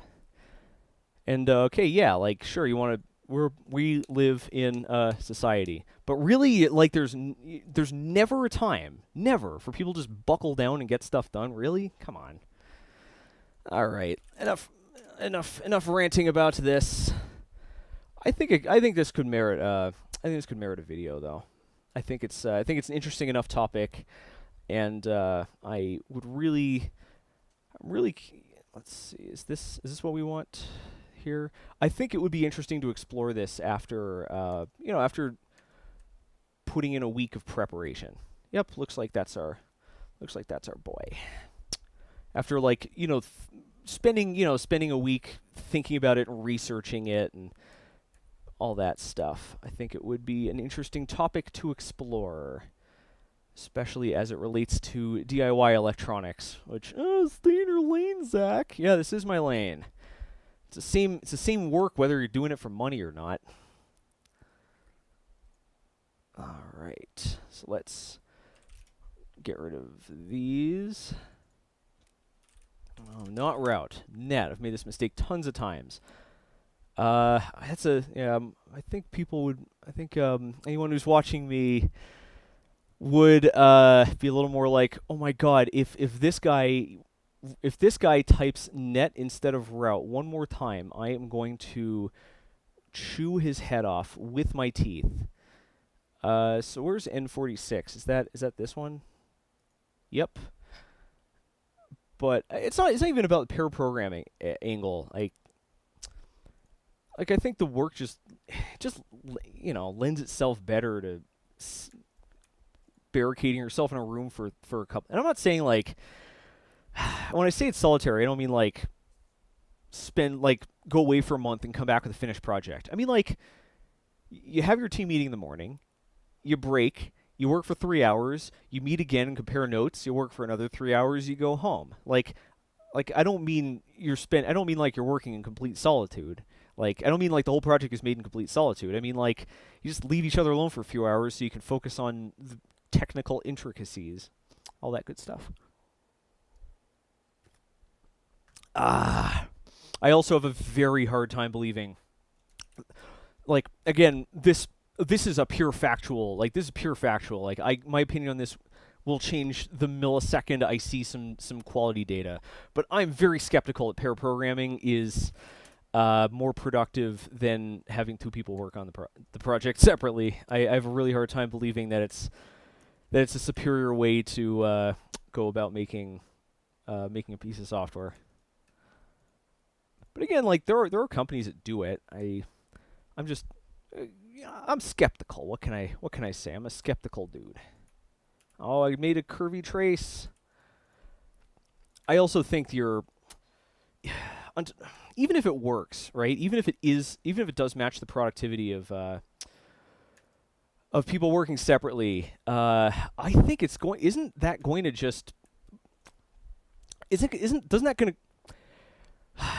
to create massive selection pressure towards people who have just the ability to talk and work at the same time, which, like, isn't a skill that correlates to better programming. Like, I just feel like I'd also put a weird selection pressure on your staffing requirements. Let's see. And again, this is a point of fact, right? There's no opinion. Like, there's no opinion element to this. Like, this is something that corresponds to data. And my opinion would be, as a rational person, my opinion would be obligated. I would be obligated to change my opinion when presented with data showing, credible data showing that pair programming is more productive. And I suppose it comes down to defining what productivity is as well. All right, fine. I think that's what's a way of saying it. It's almost a matter for the practice of usability. But yeah. All right. Is this a hole cut in the board? No, this isn't. This isn't a hole. These are holes. Let me. You know what? Why am I even bothering to think about this? Let's just turn on the drills and holes. Boop. There we go. Not a hole. So this can be just a straight shot. Yeah, then create some weird selection pressure. What's the name of the what's the name of the company that only does pair programming? They made all of the Palm Pre software. What the hell is the name of that? What the hell's the name of that company? Crap, it starts with a P, I think. The name has nothing to do with pair programming. Yeah, I have never I applied to work there at a job fair back in the day, and I've never been turned down for anything faster and more aggressively than that company turned me down to work for them. So at the very least, I think their HR department is good at finding people who would work well in the environment. Let's see. Can we go this way, or is it going to cause too much? It's going to cause a pile up here. I think we'll just go like this. So we're going to go across here and up. It's going to be a bit of a squeeze, fitting everything in here. But yeah, I mean, pair programming. All right, I guess this is interesting because now that I think about it, there's a point here, right? There's an argument that I never made on the bird site, and that is like, okay, folks, like, if you truly believe that engineering is inherently collaborative and should be collaborative, then is our current paradigm wrong? Like, right now, the paradigm is mostly meet up to plan, right? Meet up to plan, set specs, make APIs and other interactions. Basically, like, meet up to figure out how the various parts are gonna work together, and then break into solitary. Figure out how everything's gonna work together. Go back to your office and implement it. So if people really believe that collaboration, that like, really believe this strongly in engineering as a collaborative discipline, does that mean that we should be moving towards an all pair programming paradigm? Like, are we leaving potential on the table? Is this too close? Is it? We can always move them around.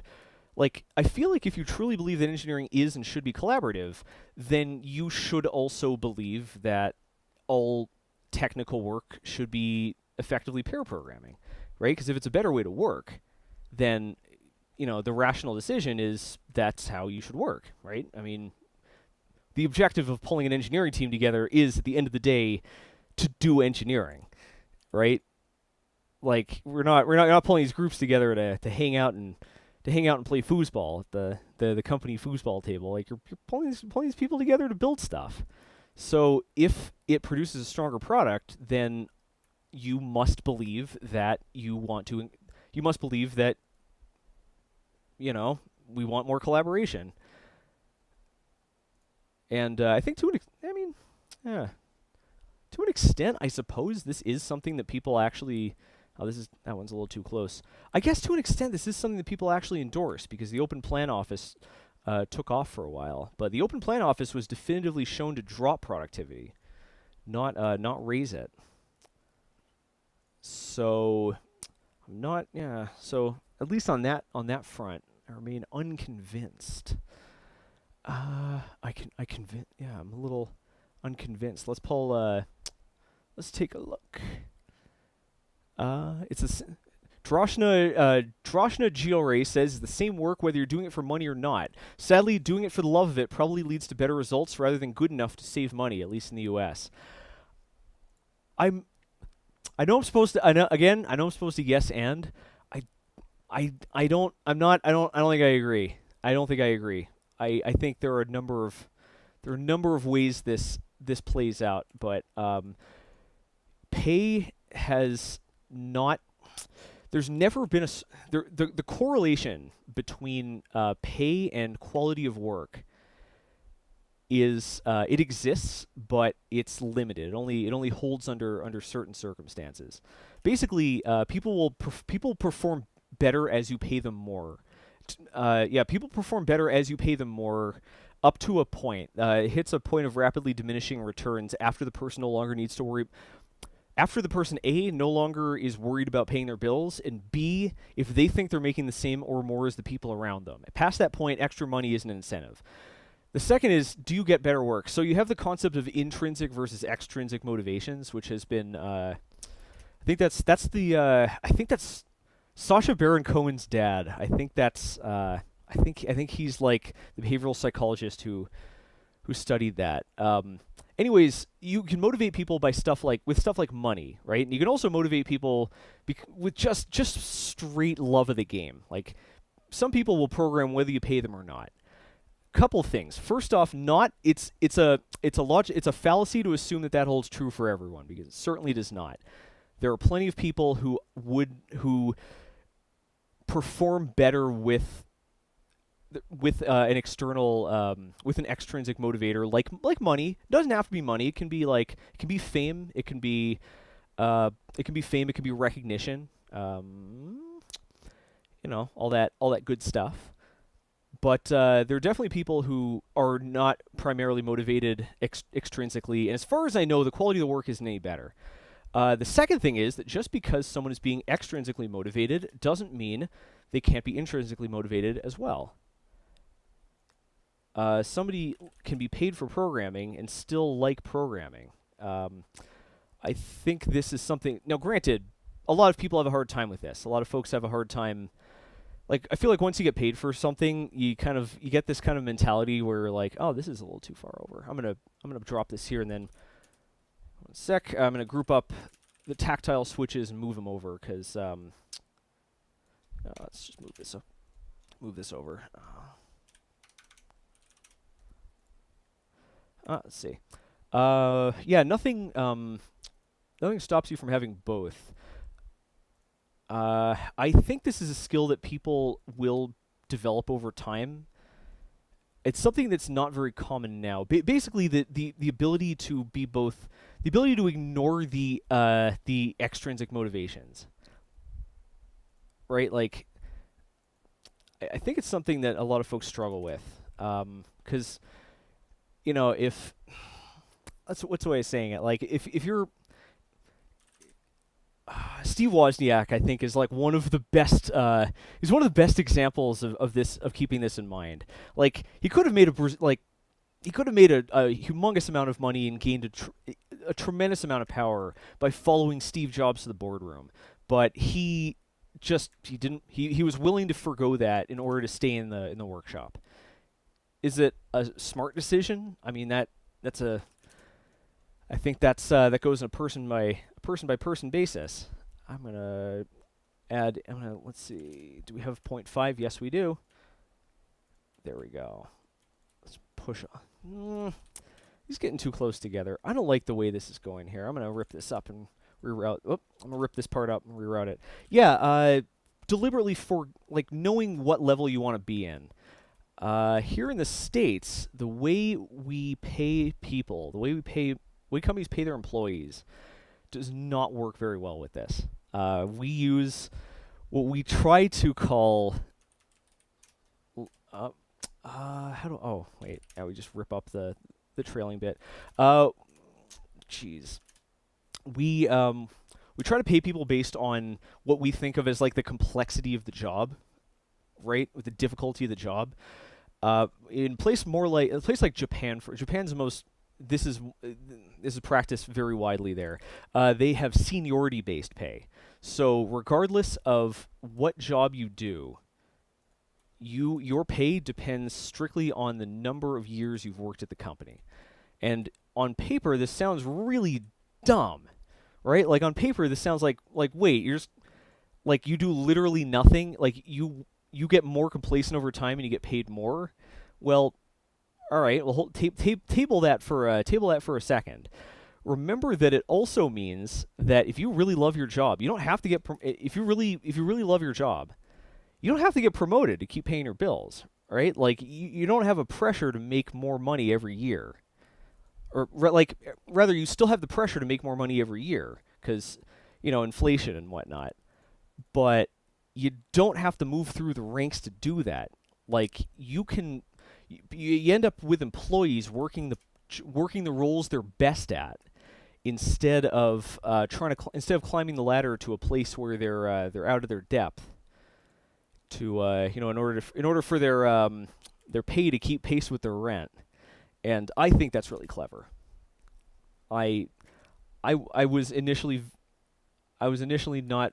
What's going on here? Why is this not snapping to the smaller grid? Oh, because we're using the same grid for both. Oh, that was smart. Yeah, originally I wasn't really sold on this, but the more I thought about it, the more I like it. It would be really nice if we started doing something similar here in the States. Because I think there are a lot of people who get employed at a job they love, but they end up getting promoted into a role that they don't like because of monetary pressure. At the end of the day, you want each employee doing the job they're best at. It doesn't help anyone to have an employee who is doing a job they're not qualified for or is bad at. Especially if they've another thing to remember is that how long you've been at a company has power in and of itself. So it's really hard to get rid of an underperforming employee. No matter which system you do, it's really hard to get rid of an underperforming employee. And the threat of being fired is not always enough motivation to pull the best work out of someone. Let's see.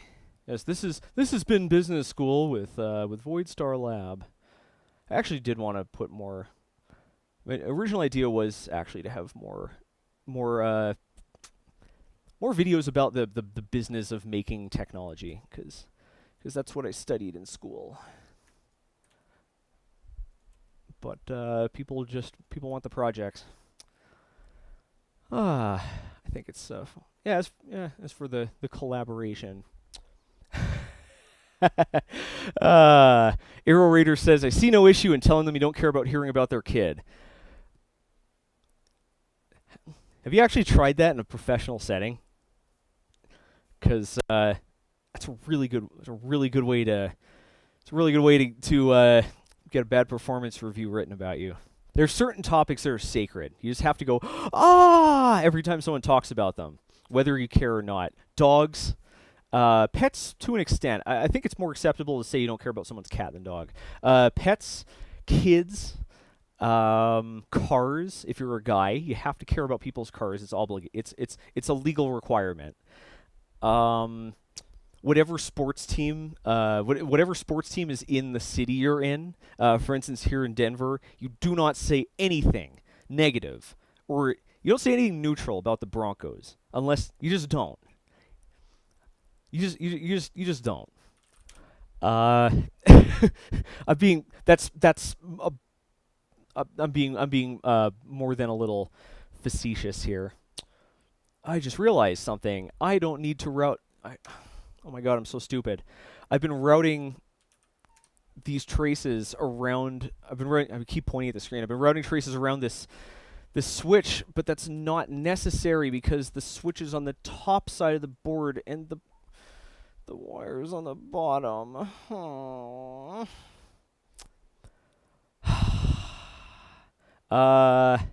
Let's see, what else? If someone's hungover, you have to if someone's hungover, right? The correct at work and they complain about it, right? The rational response is, well, you deserve, you brought this on yourself. You could have just not,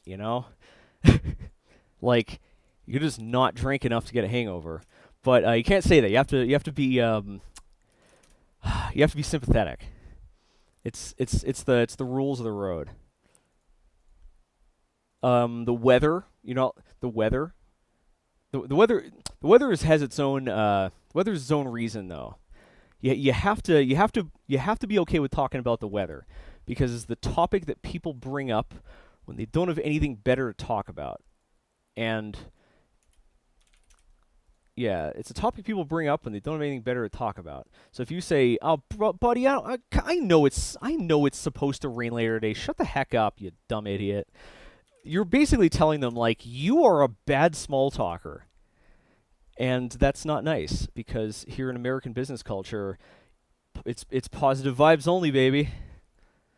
Or good vibes only? I don't know. I don't know the meme. I think that's like a vlogger thing. I don't know. Anyways, TKMK said, thanks a lot for the super chat. Why is there a social game inside my engineering job? Well, oh boy. Yeah, this is where I feel like this is where I could have gone on the Twitter discourse I was talking about if I really wanted to light a firecracker under this thing's ass. That is, no matter what, wherever you get two people together, it's a social game. And if you don't want people to be playing games in that context, you got to keep them apart. Whenever there are multiple people together, it's always a social game. And sometimes, I think most of the time it's a good thing. Don't get me wrong here. I'm not a misanthropist. That's a hard word to pronounce. Like, I'm not a misanthrope, right? Like I think this, having a coherent society is good, right? Don't get me wrong here. But there are some times when you just want to knuckle down and focus. You don't want to play the game. You got something else to do. But it's not an option. We have decided as a society that you're not allowed to switch it off. You have to be, whenever you're around other people, you're always on. And sometimes you can't, you have to provide a reason for people to say, "Hey, come on, man, I don't want to talk right now. I got some stuff to do." It's almost a pretense. It gives people the right to say, "Please leave me alone. I'm on a tight deadline here. I really want to get out of here on time today so I can go home and see my kid." If you really wanted to get home and see your kid earlier, you'd move closer to work, wouldn't you?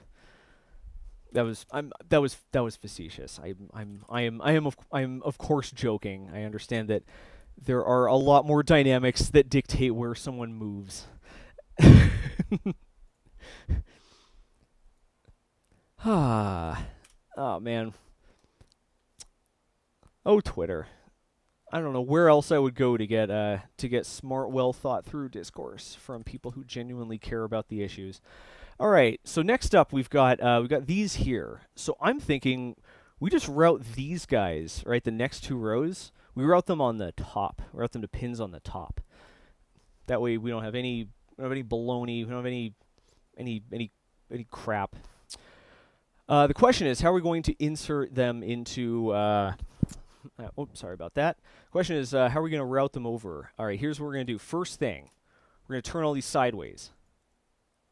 Why didn't that turn cleanly sideways? There we go.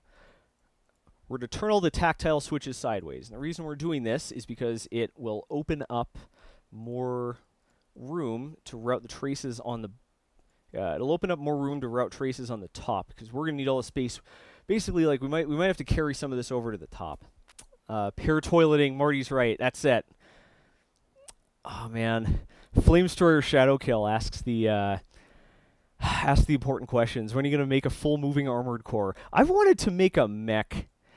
Let's see. I've wanted to make a mech like some sort of cockpit forever. I have a Steel Battalion controller somewhere here, and it's like a giant. It's an Xbox game, right? Came with a controller. Xbox game where you pilot a giant mech. Came with a controller. It's like 4 feet wide. 4 feet. The thing is enormous, and pedals too. It's not just this giant controller. It has pedals, and like it's crazy. Like, let's take a little break. Let's take a little break while I burn my brain out coding. Hang on a second. I'm swallowing. Oh wait, today's episode sponsored by Next PCB. Use the link in the description to get 30% off. Get your first boards free. Anyways, let's take a look at this thing. Image. Steel Battalion controller. Look at this freaking controller. Look at this controller. My controller is actually cooler than this one. This one is the picture on this page. Here we go. Check that out. This picture, the Steel Battalion controller, is the second generation. You can tell because the buttons are green. I have the first generation with the buttons. Their buttons are blue. Look at this. Look at this crazy thing. And it's got foot pedals. This game rules. And the game sucks, but the controller rules. Good stuff. Good stuff. It's so cool. Oh man, so I've wanted to build something like this forever. Where exactly you put this controller is really see this wasn't very well thought through as a product, because where do you put the controller? Like, you can't put it on, like, most people don't hook their Xbox, like, you can't put it on a desk, right? Because who hooks their Xbox up to their monitor? Like, back in the day, don't forget, the Xbox didn't have any output that connected to a monitor, right? You couldn't just wire it up with HDMI and go for it. This was an OG Xbox. You couldn't put this thing on a coffee table either, right? Because if it was just the sticks, you just put that in the coffee table, sit at the coffee table, and there you go. But it has pedals. You can't put it on the coffee table. So you have to move a table into your TV room to set the Steel Battalion controller. And this... the Steel Battalion is also very old. This is important. I said Xbox, and I don't mean Xbox One. I don't mean Xbox 360. I mean Xbox. This picture was taken in 2008. Let's see. Where's the page that it goes to? Here we go. Steel Battalion. Steel Battalion for the Xbox console, made by Capcom, 2002. Right? Keep that in mind. This game with this crazy controller came out in 2002. Let's put this back on. Oh, there we go. It came out in 2002, all right? Here. I'm typing in Guitar Hero. Guitar Hero was released in 2005, right? How about this one? How about Dance Dance Revolution, except, wait, Dance Dance Revolution, yeah, let's just look for this. So if Dance Dance Revolution came out in 1998, but, that's the arcade version. The PS2 version, where's the PS2 version? DDR PS2. Let's see. When did this come out? List of Dance Dance Revolution video games. There we go. All right. So you had DDR in Japan. This in the 90s. All right, but it didn't come to the States until I think until the PS2. I think till like second mix. Basically, Dance Dance Revolution was also only just coming out. The point I'm trying to make here is that nowadays, if you go to a game store, you see big-ass boxes like Guitar Hero, Rock Band, Dance Dance Revolution, and bongo controllers, and, like, you know, fitness mats and all that crap. The Wii wouldn't release for a while, too. The Wii was 2006, so Wii wouldn't come out. Wii and its accessories wouldn't come out for years. These madmen made a video game that consumed something like 50 times, like they consumed something like 20 times to 50 times more shelf space than a regular game. They could only, like, not only was this game like almost unplayable, but it was a nightmare to convince stores to stock it, because it means they would have to take like 20 other games off their shelf just to fit them. Needless to say, this game was a tremendous bomb, but it is it's so close to my heart. I love this game. It's one of my favorites. Anyways, yeah, we have the controller. It's not a great controller. It's not very high quality. It feels very fragile and breakable, but I still love it, and I would still like to make something similar for a future project. Memory lane. Picking them member berries. All right, let's see. So we're going all the way up. So we've gone all the way up to all the way down to pin 8, right? So we're gonna get rid of the rest of these. Nope. Yeah, right.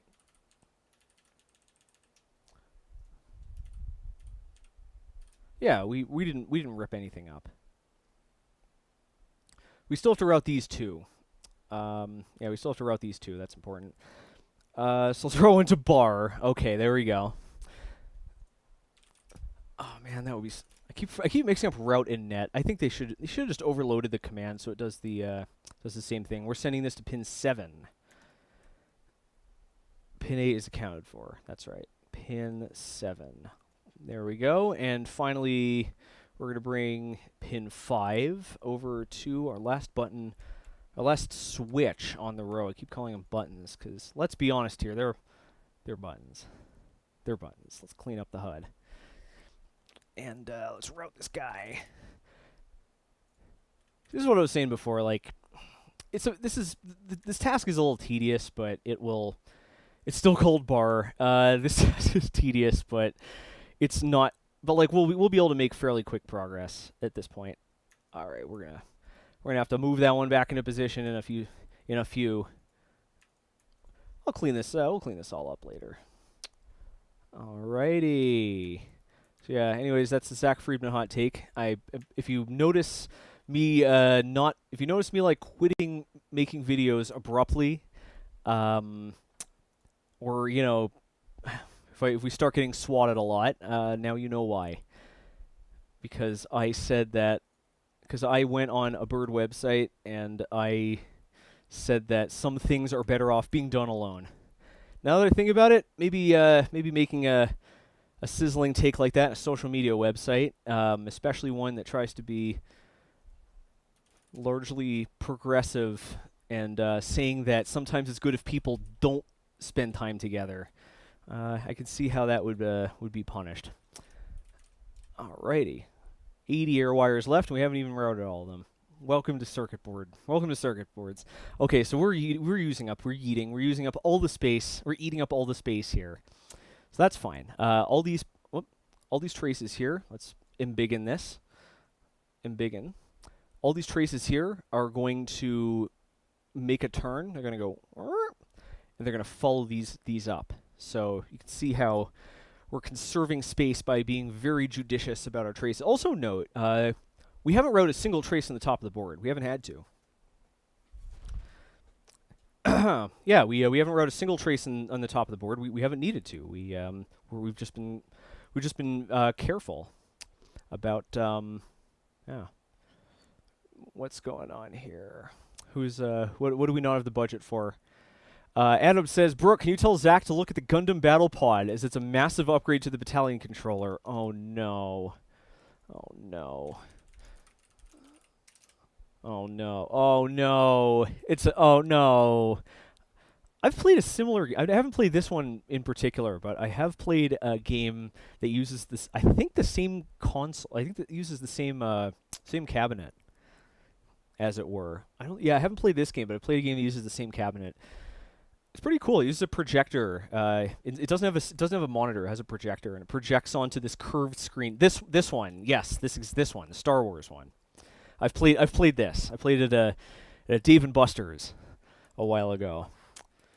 It was fun. It wasn't worth the $4 or whatever. Man, some of the prices they charge for these to play these arcade games these days is complete insanity.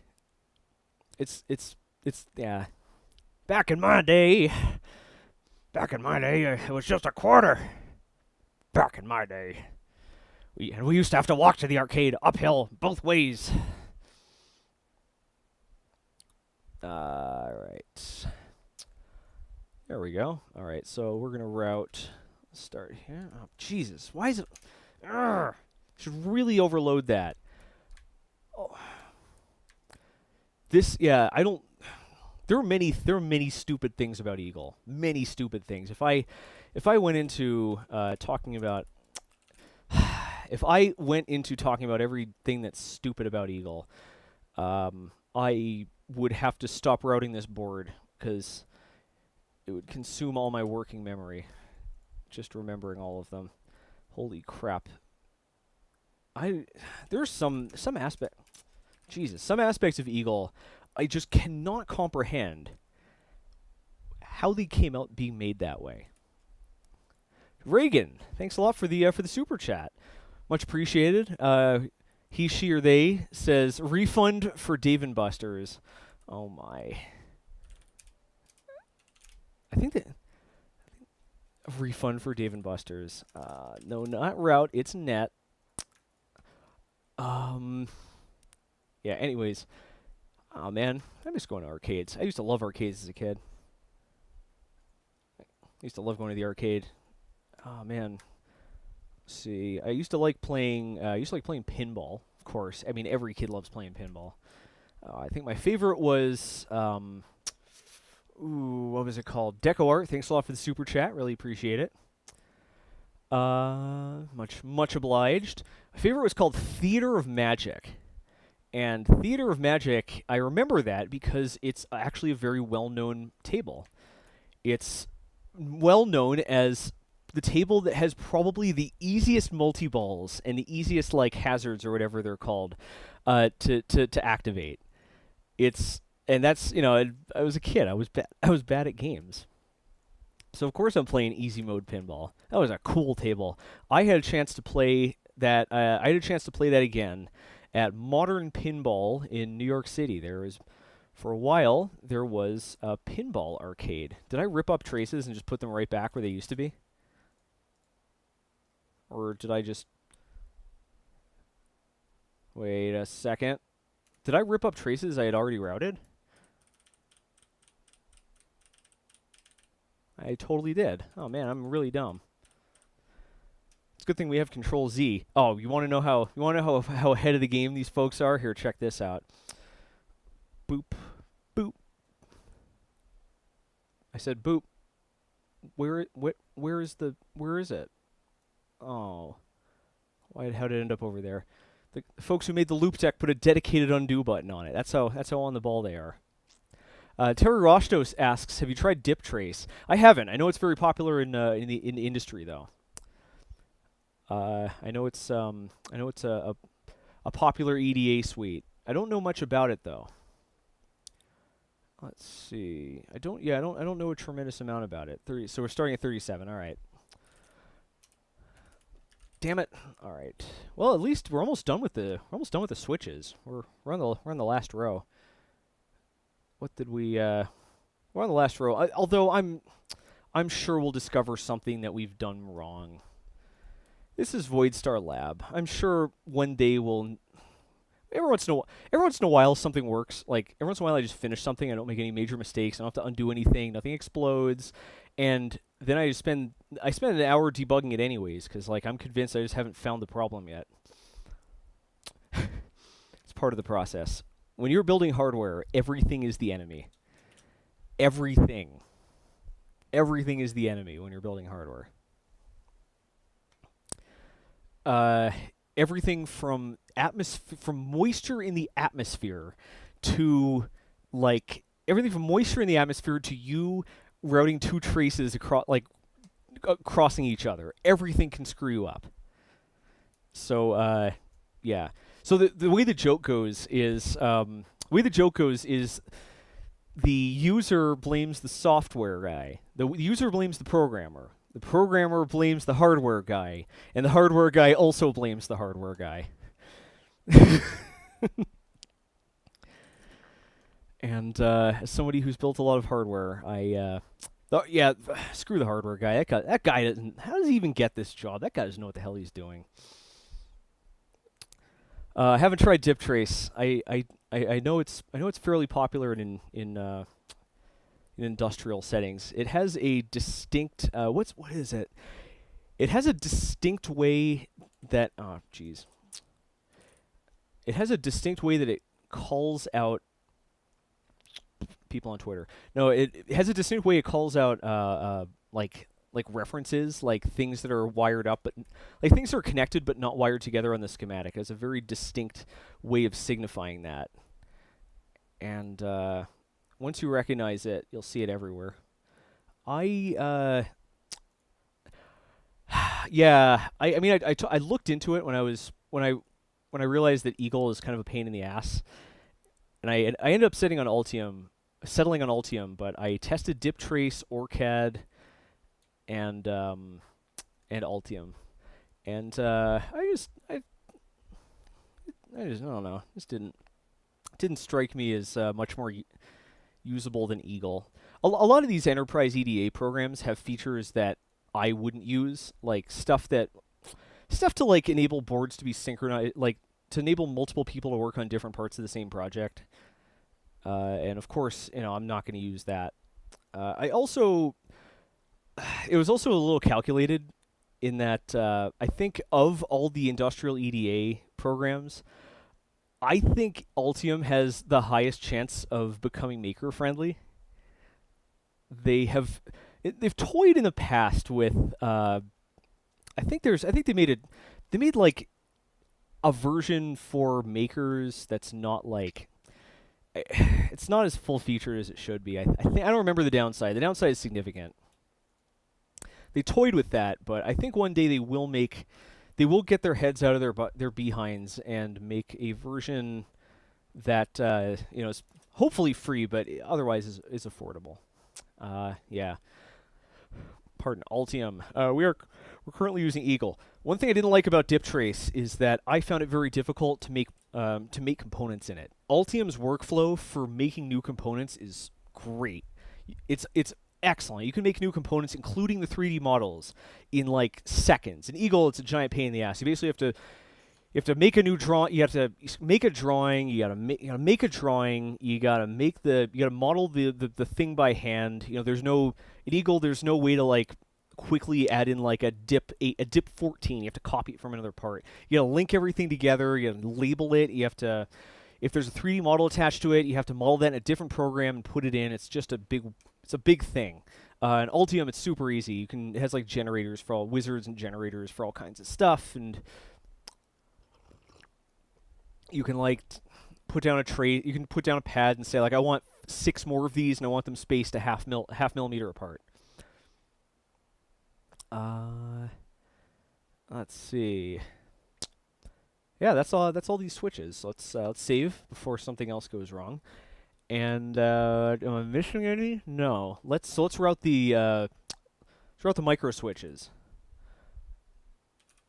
So, somebody, I'm sorry I didn't catch. I'm sorry I didn't remember your name or answer this faster.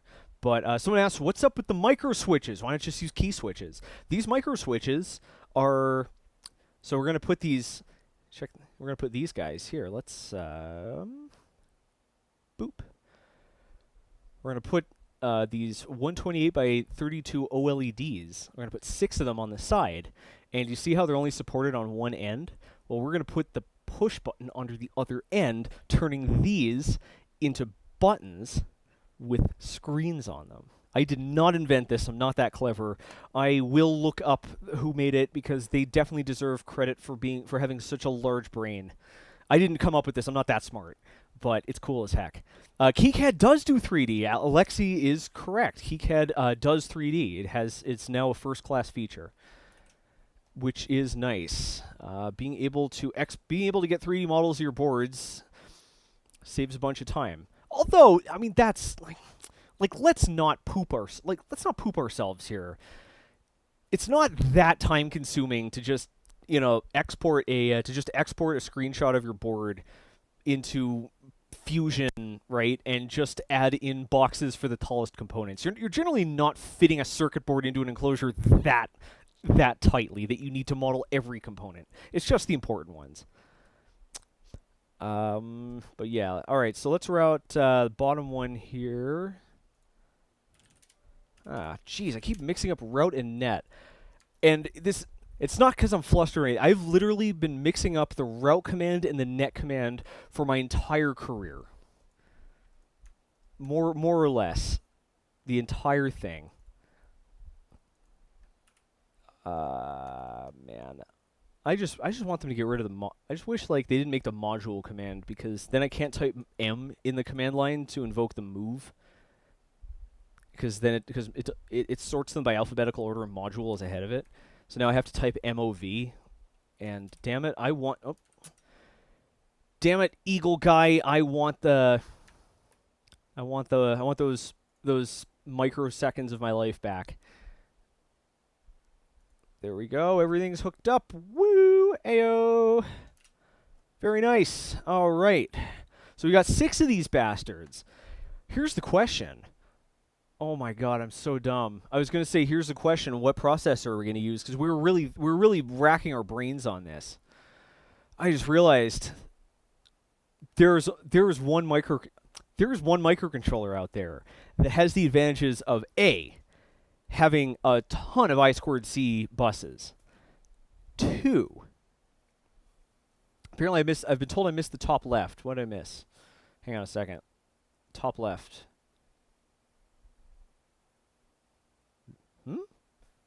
What did I miss?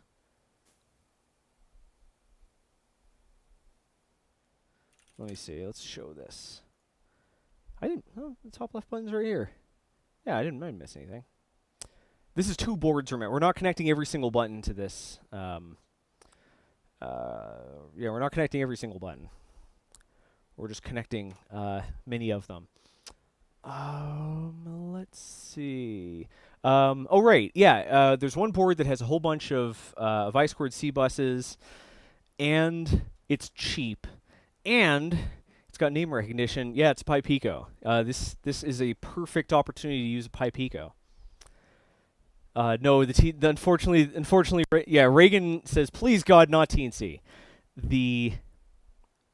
Yeah, please God, not TNC. No, this is not appropriate for TNC. Carl Fetterman, thanks a lot for the super chat. I'll get to you in 1 second. This isn't appropriate for TNC because the TNC bootloader is... You can only get the bootloader pre-programmed onto a chip that Paul himself sells. And that makes this inappropriate for... either a mass-manufactured project or a mass-reproduced project. The first, because it's not practical because like it would be very expensive for me to order a bunch of these things to kit them out if I'm selling this thing. And the second, because it means that makers can no longer buy 100% of the components from the same place. Yeah, I did check that. I think I'm like 90% sure that DigiKey sells Kale low-profile switches, and every extra step, including buying things from multiple places that you require people to do, massively drops the chances that they do it. You always want to have, whenever you want someone to do something, whenever you want people in general to do something, you have to have the fewest number of steps. Every single step, no matter how trivial it is, makes a difference. Like it makes it really reduces people sticking to it. For instance, that's why I don't do YouTube memberships, right? Nothing stopped. Like I could do YouTube memberships and Patreon, right? I can just shout them all out together. But I don't want people to have to decide between YouTube membership and Patreon. I don't want people to have to think about that. I want people to just say, hey, I want to support Zack. Oh, hey, Patreon. I don't want people to have to think, because that's a step. There's a whole book about this, in fact, called Don't Make Me Think. Great design book. You should totally read it. Carl Fetterman, thank you so much for your super chat. Sorry for taking so long to get to this. Carl says, keyboard channeling your Discord when? I'm thinking about it. Let's see. I'm thinking about it. It's on the list. Basically, right, so for anyone who hasn't been to our Discord in a while, I added a bunch of special topic channels. We have one on Linux. We have one on real hacking, like security penetration. I added one on makeup and effects just for fun. We got one on content creation. And what's the last one? I forget. Anyways, what I'm going to do here is every 2 weeks, I'm going to check each of these channels, and if the average of posts per day, let's see, basically if the average of posts per day is below 10, I'm going to delete it and replace it with something else. So every 2 weeks, we're going to check the analytics on that and wipe any of them that aren't active enough. On top of that, this is like very rough, but if one of those channels goes somewhere in the neighborhood of 3 days without a single person posting to it, I'll probably just cut to the chase and wipe it out right away. Yeah.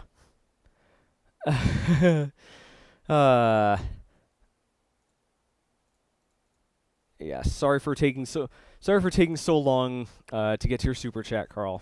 I appreciate the support tremendously. It makes a huge difference. Every little bit helps.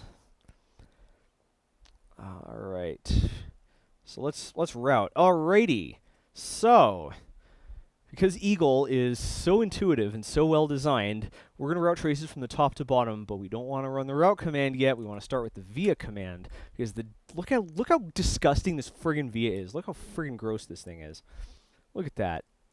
Oh, it's huge. It's huge and it's square. Why would you do that? You don't need the corners on the via. No, I like octagons, and I like the smallest drill in the rack, 0.5 millimeter. Every PCB manufacturer has a 0.5 millimeter drill. Every one of them. So now that we've selected our via, we're not going to use it. We're going to go back to routing, and now when we switch from the top to the bottom, it will automatically place that via that we selected.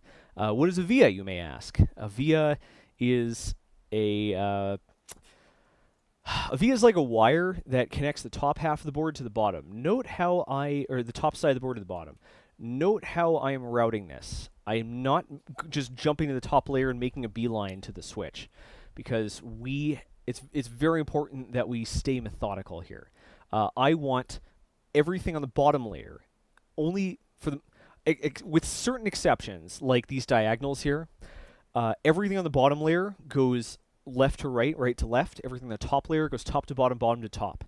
It is really hard to get an auto router to.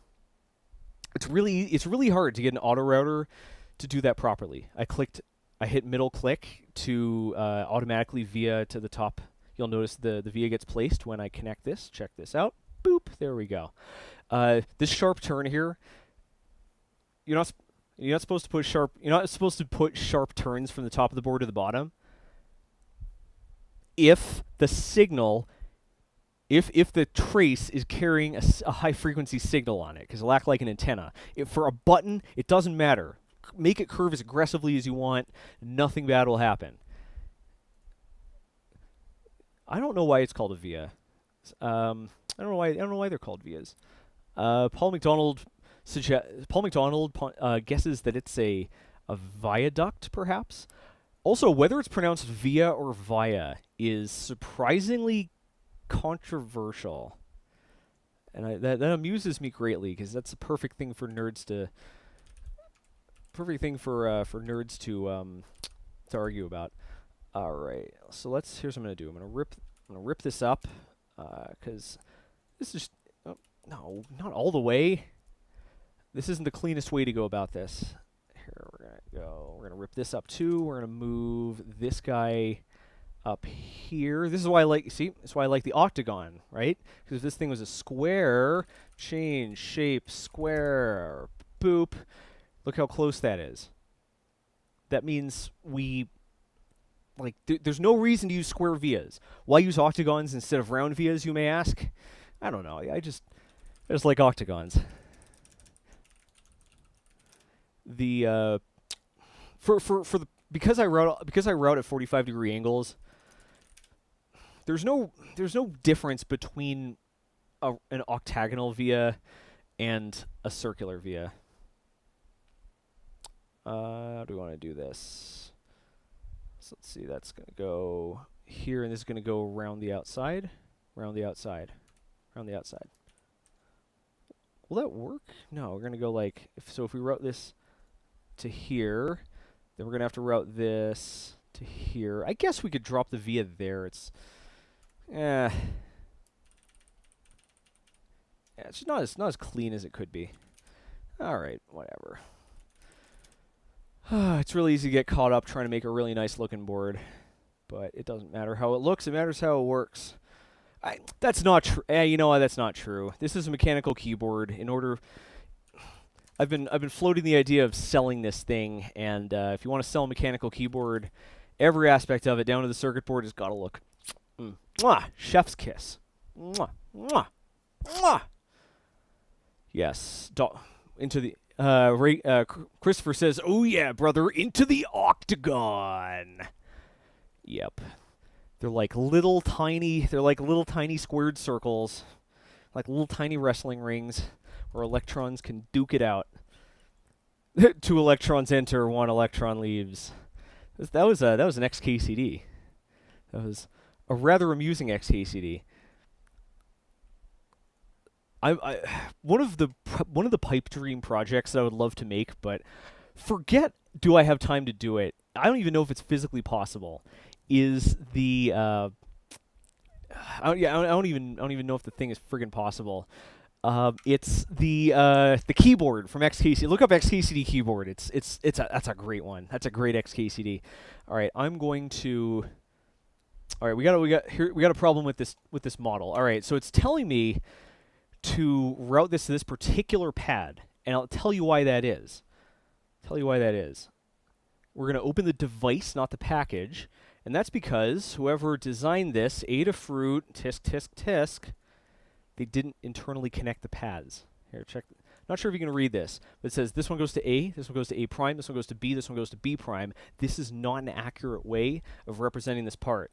We're going to disconnect A prime, or just disconnect B prime. That's because, let's see, pin A prime and pin A are internally connected. It is not only is it incorrect to break them out separately on the board, it's valueless. It doesn't do anything. So these are internally connected. So I change that. We save the library. Now watch this. I'm going to type update semicolon to update all of our libraries. This unconnected pin. Oh, hang on. I forgot about that. So I don't. It's not necessary to. Here, we're gonna edit the symbol, and which one is this? Pin S1. These are not S. It's not connected to. All right. Here's what happened. Here, I'm gonna close this without saving. All right, here's what happened. I forgot that there are two variants in here, so we need to just edit the other variant. Believe it or not, it could be much harder than this. Yeah, this is one of the things I like about Altium. Append, and we're going to append here. All right, very nice. And now we can edit the symbol. And what? No, it's not. It's not connected to anything. What's it connected to? The heck is going on here? It's not. Oh, is this used in a different? Are they doing this to reuse this? No, friggin' Adafruit, no. There is literally no micro switch out there. There's no dual pole dual throw micro switches. It's not how this works. There might be a dual pole dual throw micro switch. That's probably a thing that exists. Yeah, I overstepped here. Hang on a second. Let's see, rat. I think did I do this backwards? Man, I'm gonna remind everyone that it's been a long time since I have edited boards. I've been doing let's see, the pins are, yeah, these don't need to be, why is this giving me a hard time? These don't need to be connected. You can have do nothing pins. P1 pad A prime. What did I mess up here? How did I do this? I've done this tons of times. Yeah, these are all connected. You can have logical pins that do nothing. The pins are which one? The pins are the physical device. The pins are are on the schematic, and the pads are on the pins are on the schematic, and the pads are on the pads are in the footprint. Well, I'm confused. What's going on here? We could totally have multiple pads that are internally. You can have multiple pins that are internally connected. Like, that can. I'm confused. Reagan says, as part of the hive mind, what's the problem? Problem is, it's giving me this cryptic error message that it's saying that the parts and the device is invalid. It's got update. It's saying that the thing is invalid because package variant -EVQQ2 in the new version of SPSP tax has an unconnected pin G1 to S1. And that shouldn't matter. G1 S1. Yeah, it shouldn't matter that it's unconnected. Or I should be able to connect the pins internally. Maybe if I hang on a second. Which one of these is S and which one's P? A prime, B prime. I guess it doesn't matter as long as they're consistent, right? Yeah, let's get back in here and connect. Sorry for this. I probably shouldn't have messed with it. P goes to A, S goes to B. P goes to A, S goes to B. So there should be a way to. I'm sure there's a way to mark these internally connected. Right? I'm sure of this. I feel like I've done this before. Like, I've done this before like dozens of times. But I'm not gonna do this live in front of our live studio audience. First, let's save before anything else goes wrong. Let's check the symbol. I'm sure there's is it swap? I think it's the swap level. I think it's the swap level. Swap level 1, level 1. So it's marking these pins can be swapped, but it's not saying that they're not saying they're internally connected. I forget. All right, don't worry about it. Not important. See, the reason this is a pain in the ass, right, is because this trace here is going up to the the top, basically the top pad of this, even though these two here are internally connected. And there's no reason to do this because all it does is cost more space from our board. So connecting it to here is functionally identical to connecting it to here. Here's the problem. If I just say, oh, you know, I'm just going to, net, oh, I'm just gonna connect here to here. Problem solved. Haha. Well then, now wires have to be. Yeah, here, check that out. I had this backwards, but you get the idea. See, now there's an air wire between them. Now the board, now the DRC is going to bug me. These wires aren't, that these pads aren't connected, even though they don't need to be connected because they're internally connected. It's a big pain in the butt. So yeah, does this change anything? Hang on a second. Does this change anything if we could move this to here? No. Does it change anything? Could move this to here. Not really. Does this change anything up here? No, we can't because we can't overlap. Daryl says, Zach, is it possible to user the PCB from a rubber dome keyboard to make a mechanical keyboard? If the question starts, is it possible? The answer is generally yes. Is it a good idea? Absolutely not. That is not a good idea. No, it's not a good idea. Basically what you, no, it's not a good idea.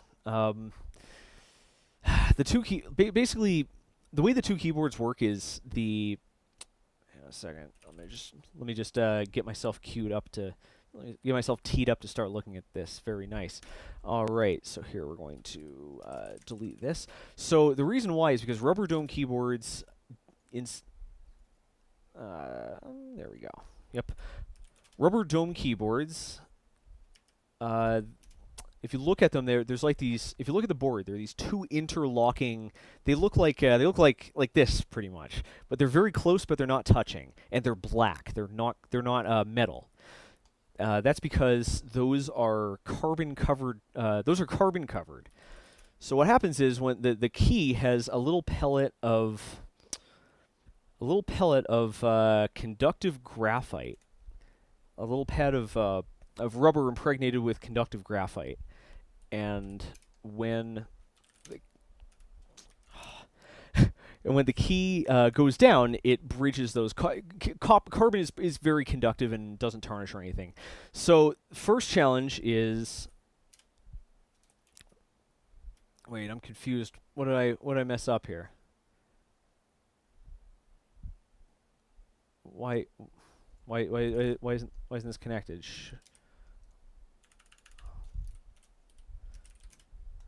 Show this. Oh, oh, it's the wrong one. Yep, I messed with the wrong one. Ay, Gewalt. Oh, I'm hitting undo with the wrong thing selected, I think.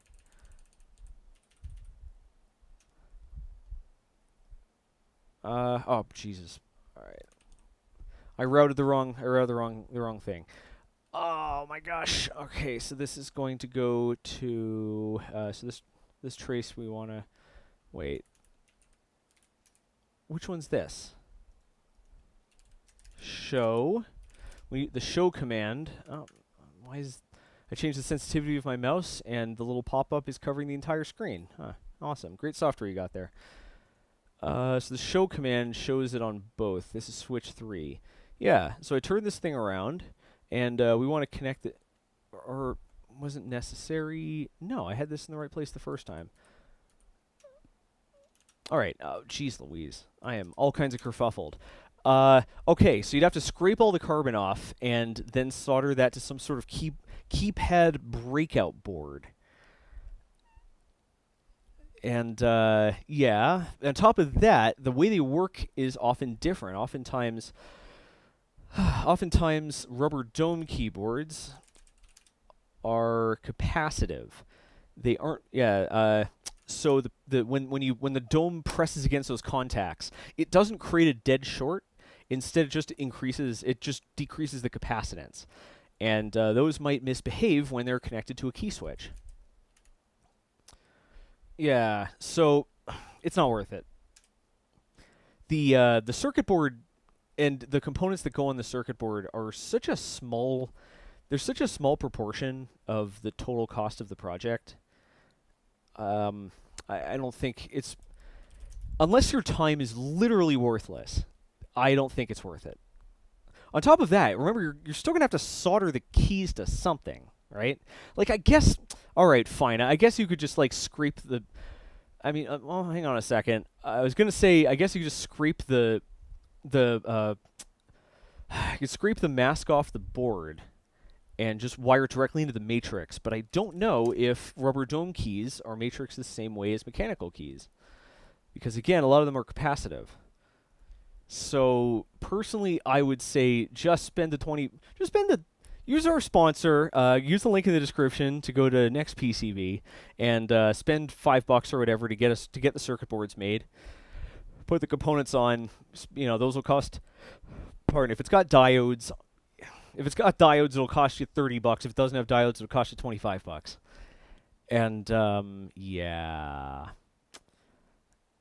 Loco says, can I connect a mechanical switch to a generic Arduino connector? What is a generic Arduino connector? Do you mean the pins? Like, can you shove the switch into a pin? Like, into the header, I mean? Like, can you shove the switch into the header? I don't think you could do that because the... Let me grab one here. I don't think these are long enough. You know, I don't think these guys are long enough to make their way all the way into a pad. On top of that, they're not lined up on a grid, so you're not going to be able to get both of them into the same Arduino, so I don't think so. Yeah. LQQ out says, is there a ghosting concern too? If you're talking about the... I mean, if you're just replacing rubber dome switches with... you know, with key switches, it'll be the same as the original. With this keyboard I'm building now, there is no possibility of rollover because we're using an I/O expander. The I/O expander can read every key at the same time. In fact, we don't have an option. I think we have to read all of them at the same time. So there is, this is going to have this can have N key rollover, assuming whatever keyboard library we use supports it. If it has software support, it also has hardware support. So, yeah, all right, that's all of these wired up. Why isn't the other side should be going to ground, though? Oh, we just never connected that. Oh, that'll explain it, right? Net. So the other side, these micro switches we're going to send to ground. So let's just bring them out over here. What do you think? Does it make sense to give each one of these its own ground pin? I think so. I think these all deserve their own ground pin. Boop. Boop. How's this gonna go? We're gonna put this right here. It's kind of awkward. You know what? Yeah, let's move this up. Let's put this here. I just want to see how this looks. Move this over. Copy in our ground. Yes, we do want to rename this. That looks a little wonky, but what can you do about it? So let's move all these guys up. Avoid switching tools. He says, shibbolething like crazy. All right, and then we're going to add our little net, our little tiny segment of net here. I don't like directly connecting symbols to each other because it makes them look like the same symbol. I like having at least a little bit of green. What kind of green? Super green, emerald green. Actually, yeah, well, let's connect these guys together too. There's no reason not to have both of them go to ground, except it makes it marginally harder to solder. Fine. There's no reason not to have them both go to ground. It can actually act like an above board, it can act like I was going to say above board via because I'm dumb, but it can act like a jumper to connect the ground together. You want the ground plane, yeah, it's not enough to just, like, put a ground plane on something. Like, it's not enough to just add a ground plane, right? You have to go to every ground connect. If you're good at your job, you go to every ground connection, and you figure out the exact route. Or if you're diligent at your job, I shouldn't say good. You you go to every ground connection and you figure out what is the exact path this is going to take to go to the ground, like the negative terminal of the battery, or the negative USB or whatever. And you figure out how many times it has to go up and down and around and through choke points. And you get rid of those by adding more vias. If you're a normal person, you just pile a ton of ground vias everywhere and just try to stitch it together as best you can. So we have this the schematic. All right, so this is looking a little. All right, so these are all wired up. I just want to take a look at our board here, because or our schematic, because it's looking a little confusing.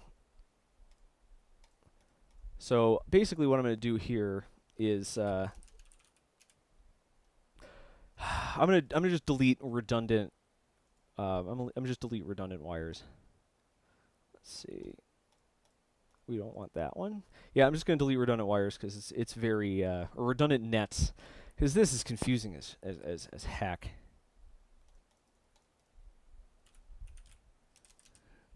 Let's see. So that's the real one. We don't need this one. All right. Yeah, just a bit of cleanup. Yeah, look at this. It's so confusing.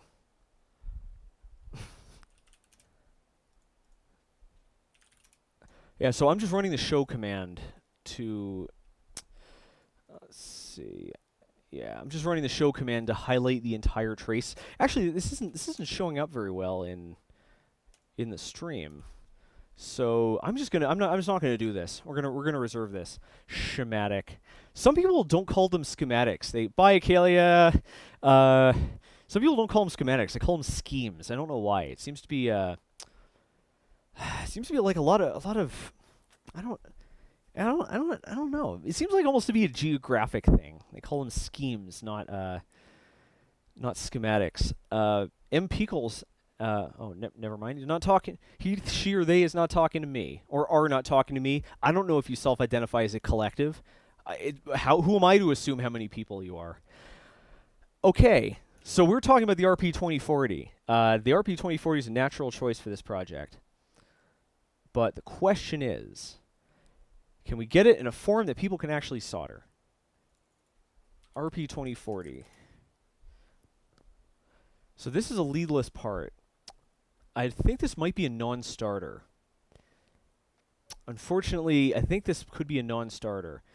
Oh, here's an interesting one. Look at that. You got a little castellated Raspberry Pi Pico implementation. That would be a really cool choice for this project. That would be pretty freaking sweet. Pi Moroni has announced 3.0, including minimal implementation. That looks pretty cool. It has a USB-C. You know how much you folks know what I think about. You folks know what I think about USB-C. You know I love USB-C. Let's take a look. Pi Moroni RP2040. Here's the question. Is this an open source project? Because if I can manufacture my own, if they stop producing this product and I can manufacture my own, I think it'll work fine for this project. If I can't manufacture my own, then it is not appropriate, because Pi Moroni stops selling it, we are screwed. Looks. Click here, download the firmware, getting started guide. No, I'm not seeing anything about the source. I don't think this is open hardware. They have an EagleCAD part, but it's not the same. Yeah, so we can't use this, because if Pi Moroni stops selling the product, then I would have to stop here. Are we actually going to sell this thing? I haven't decided yet, but I think it's neat to design this assuming we are, because it's a teachable moment. So it looks like this is a leadless part. So I don't think the RP2040 is appropriate for this project. UC Tronics. Alternately, all right, we could get really into the weeds, and I could make my own version of this little breakout dealio, and it uses that.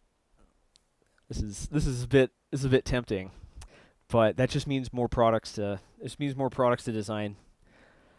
and it means I would have to manufacture all these. What do you think? Should we make our own Pico Nano for mechanical keyboards?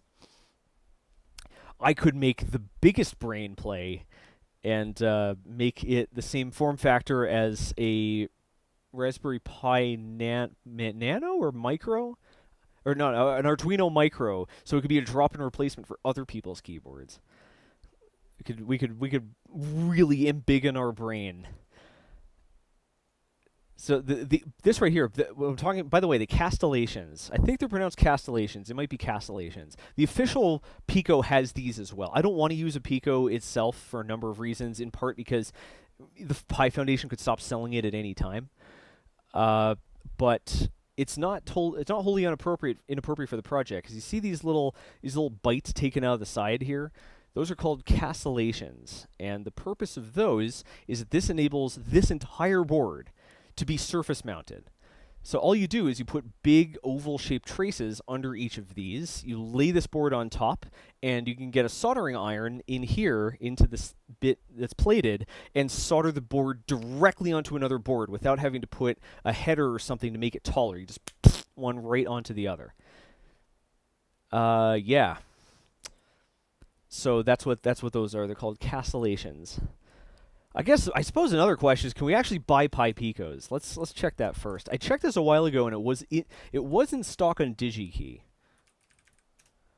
But things change, especially now. Eval boards. So there are a lot of different variations of it, and it seems like a few of them are in sale in small quantities. But let's see, they have 2 in stock. Maybe I should buy them while I can. 2 in stock. Maybe, actually, let's go to Octopart. Octopart searches a bunch of, here we go, RP2040. Octopart searches a bunch of suppliers' websites to check all their stock in general, and it also finds related products like it's doing right now. But no, I want the actual RP20. You can't really search for RP2040. You have to search for, where is it? What's the internal name of it? SCO908. SCO908. Otherwise, you'll get dev boards that implement it. No. Raspberry. There we go. Okay, so it's not showing us anything else. RP20. All right, so they're calling it the RP2040. So it's known. Looks like this thing isn't in stock anywhere. This is a problem, because this is a popular part. I think this is a poor choice for the project. Even if this thing goes back in stock, there's going to, even once they start manufacturing them again, assuming they're not, there's probably a massive pent-up demand. So, yeah, this is going to be a non-starter. We want something else. The next obvious choice is implement the Arduino Nano. Basically, add a Leonardo in there. Basically, the Atmega 32U4, which not a bad choice. Let's confirm that that's in stock too. I'm using DigiKey as my first line, because I've just found them to be a bit more reliable than Mouser, but it's always worth checking both. Let's see, Atmega 32U4, and we want the microcontroller. So this is available in so this is available in a leaded component. This is they don't have a lot of stock. They only have 100 of them. Let's check Octopart. Atmega 32U4, and we want the one with the pins. It's very important. 32U4 RC. What part of this has the form factor? None of them? Really? MU? AU? Yeah, this is the 32U4 RC-AU. Sometimes AU means like gold-plated, but that doesn't make any sense here. RC.-AU. All right, let's see what we got. So it looks like Microchip themselves has them in stock. Minimum order quantity is 160, but again, that's a flat. They're sold in flats. I think, actually, no, they're going to be 2 versions. One of them's going to be sold in flats. The other's going to be sold in tape. Tray, they call them. So it looks like the one sold in the tray is available, and the ones sold in reels aren't. It's a chip shortage. It's a sketchy situation. 32U4. I think this is going to be our choice. This thing is how many? Let's look up the specs on this thing. Atmega 32U4.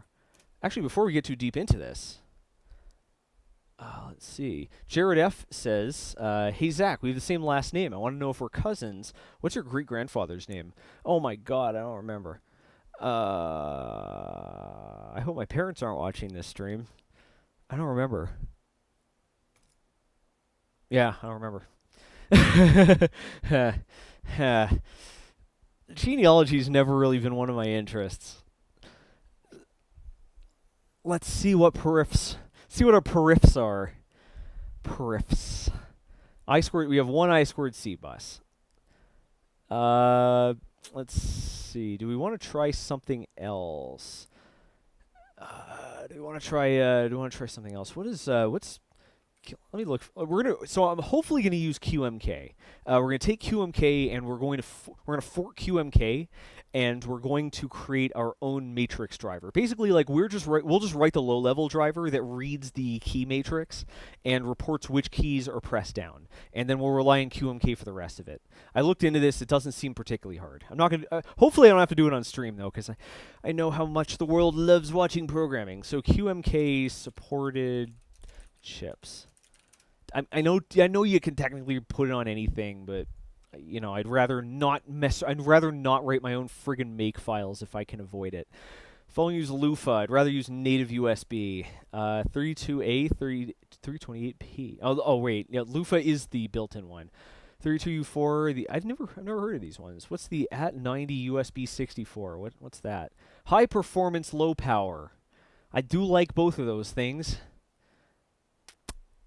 16 MIPS. So we get 2K of EEPROM. We get 64 kilobytes of program memory. That's nice. All right, it's a little better. What about the 128? I assume we get 128 meg. Yep, 128 kilobytes of program memory. Aren't exactly fire breathing. This looks like a low cost part. Again, we don't need a lot of I/O because we're using an I/O expander. But none of these give us more. This one doesn't even have a single I squared C bus.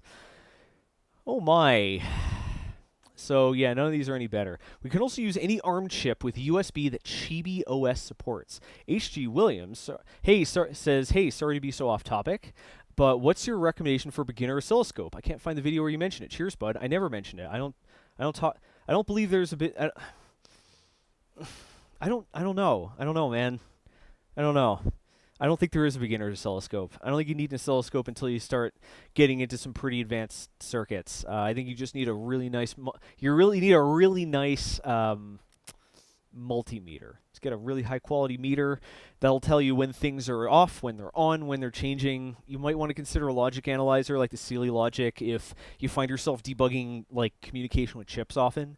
But you are if you're at the point where you're ready to watch waveforms of analog signals and figure out like where ESD spikes are happening and debug high-speed protocols and whatnot, like look for crosstalk, you're committed enough that you can shell out $1,000 for a scope. Like at that point, if you've made it that far in learning electronics, you're not going anywhere. You're in this for the long haul. You might as well get something decent. My first one was I got a Rigel 20 something or other, and there was this software that updated it, that unlocked features. Basically, like it had features locked behind a paywall, and there was this tool that unlocked it. So that was my scope for a while. Is it a violation of the DMCA? Well, it will be an international incident because the company's Taiwanese. But yeah, that's the one I used. Would I recommend it? I can't recommend it wholeheartedly because it wasn't particularly easy to use. The only other scope I've ever had are these Keysight scopes. I got the Pimp scope and this other one they sent, and I can't really voice an opinion on them because they were sponsored, right? Like my opinion of them has been bought, so like I can't remove that influence. So yeah, I think that's it. What the hell is Chibi OS? I've never even heard of this. What's Chibi OS? It's a free embedded RTOS. Oh God, am I gonna have to develop on RTOS? Son of a gun. Well, the STM32 parts are there's a huge range of them, and the Kinetis series. These are teensies. The NXP Kinetis series are teensies. All these are strong parts. The MK20 DX256 is I don't think it's ever been used on TNC. It might be 3.2. It's the next one up from the one on 3.1. I know that for sure. This only has two I2C buses, I believe. So I don't think this is going to help any. This is going to help us any. But let's take a look at the other ones here. STM32. I don't know very much about the STMs. I haven't used them outside hackathons, and if you take a hackathon seriously, you're not going to remember a lot of stuff that happens during the hackathon. So let's see, I2C. Where's our product selector? Let's see what we got. Spy UART. Where's I2C? Here we go. It doesn't let me pick the number of I2. Oh, all right, here we go. So we've got these so we can sort these by I2C. Looks like a lot of these have 4. It's still not enough. We need 6, remember. But actually, I'm wrong. We only need 3.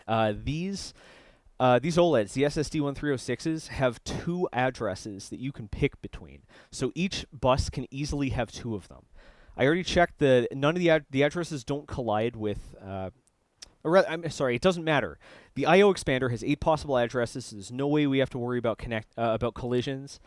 So as long as we pick one that has 3 or more I2Cs, we will be in business. Looks like all these STM parts have 4 I2C buses. So that's fine. Hang on. I was wrong about the TNC. The TNC has 3 that can be mapped across 8 combinations of pairs. Do we want to use that? Do we want to use the Kinetis? I don't think that part's available. Actually, no, I'm wrong. I was going to say I don't think that part's available leaded, but I don't need to think about this because I have one. Let's grab it. I keep forgetting I don't have to yell when I step away from the computer because now I have a headset. I also bought a compatible what do you call it? Compatible lapel mic. And at some point we're going to try that. All right, here we go. This is the pre-programmed. Let's actually go over here. So this is the pre-programmed bootloader microcontroller from Paul Jofferson. This is how he makes money on this thing, and that's why you don't see any rip-off TNC boards, because he was smart and he didn't release his bootloader for other people to reverse engineer. This is the MK20DX256, and sure enough, these are leaded components. I've never worked with these on their own. Yeah, I've never worked with these on their own. I've only done them with. I've only used the TNC with his bootloader, so I don't know how hard this will be. Let's see. Selecting an MCU early initialization. QMK uses ChibiOS as the underlying layer to support ARM-based devices. Each ChibiOS-supported keyboard has low-level definitions, which are responsible for initializing hardware such as clocks and GPIOs. Can we run Arduino stuff on this? I guess like if we just import Arduino, right? I'm getting a little worried though. I'd rather stick with the. I don't know. I'm getting a little cheesed here. I'd prefer to stick to the Arduino because I don't have a lot of time to learn new stuff. Let's see. The function early in hardware pre's the earliest possible code that can be executed by keyboard firmware. This is a replacement for ChibiOS's. Am I getting it? What do you folks think? Am I getting into too much of a rabbit hole here if we try to develop this for the MK20DX? Or should we just stick to what we know and use the Arduino and then add in, I guess, 3 I2C expanders? All right, let's table this for now. We're going to go back to DigiKey and let's look for an I2C expander. Because if we can get a 1 of 3 expander, then I think it's the simplest choice is just use what we already know. I know it's not sexy. For a lot of people, the learning and the experimenting with new things is part of the hobby of making. I've never once experienced this in my entire life. I despise learning anything, especially when I'm under pressure. And since getting serious about this channel, I have been under constant pressure. So let's see. What do we got? Interface, I2C. And it's fine to grab the other ones, because, yeah. It's fine to grab the other ones, because we just won't use them. Number of I/O? What does this mean? I/O, oh, these are I/O expanders. No, that's not what we want. We want, let's see, multiplex.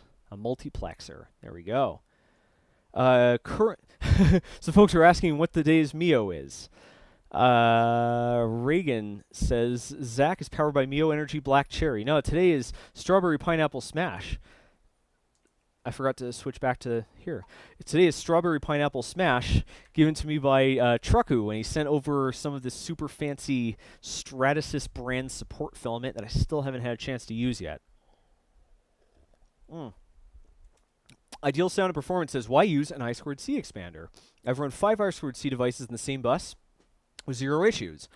Because SSD1306 displays only have 2 addresses. You only pick between 2 addresses. So yes, you can put 120. In theory, you can get 128 devices on the same bus. In practice, you can't really go more than about 20. Doesn't matter because we only got 2 addresses, so we're gonna have a collision. We need to be able to multiplex them. Analog switches. Is this gonna help us? I2C mux. Let's see what we got here. We want a 3-to-1. Is that gonna help? I2C triple 4-to-1 multiplexer. Unfortunately, it is a leaded component.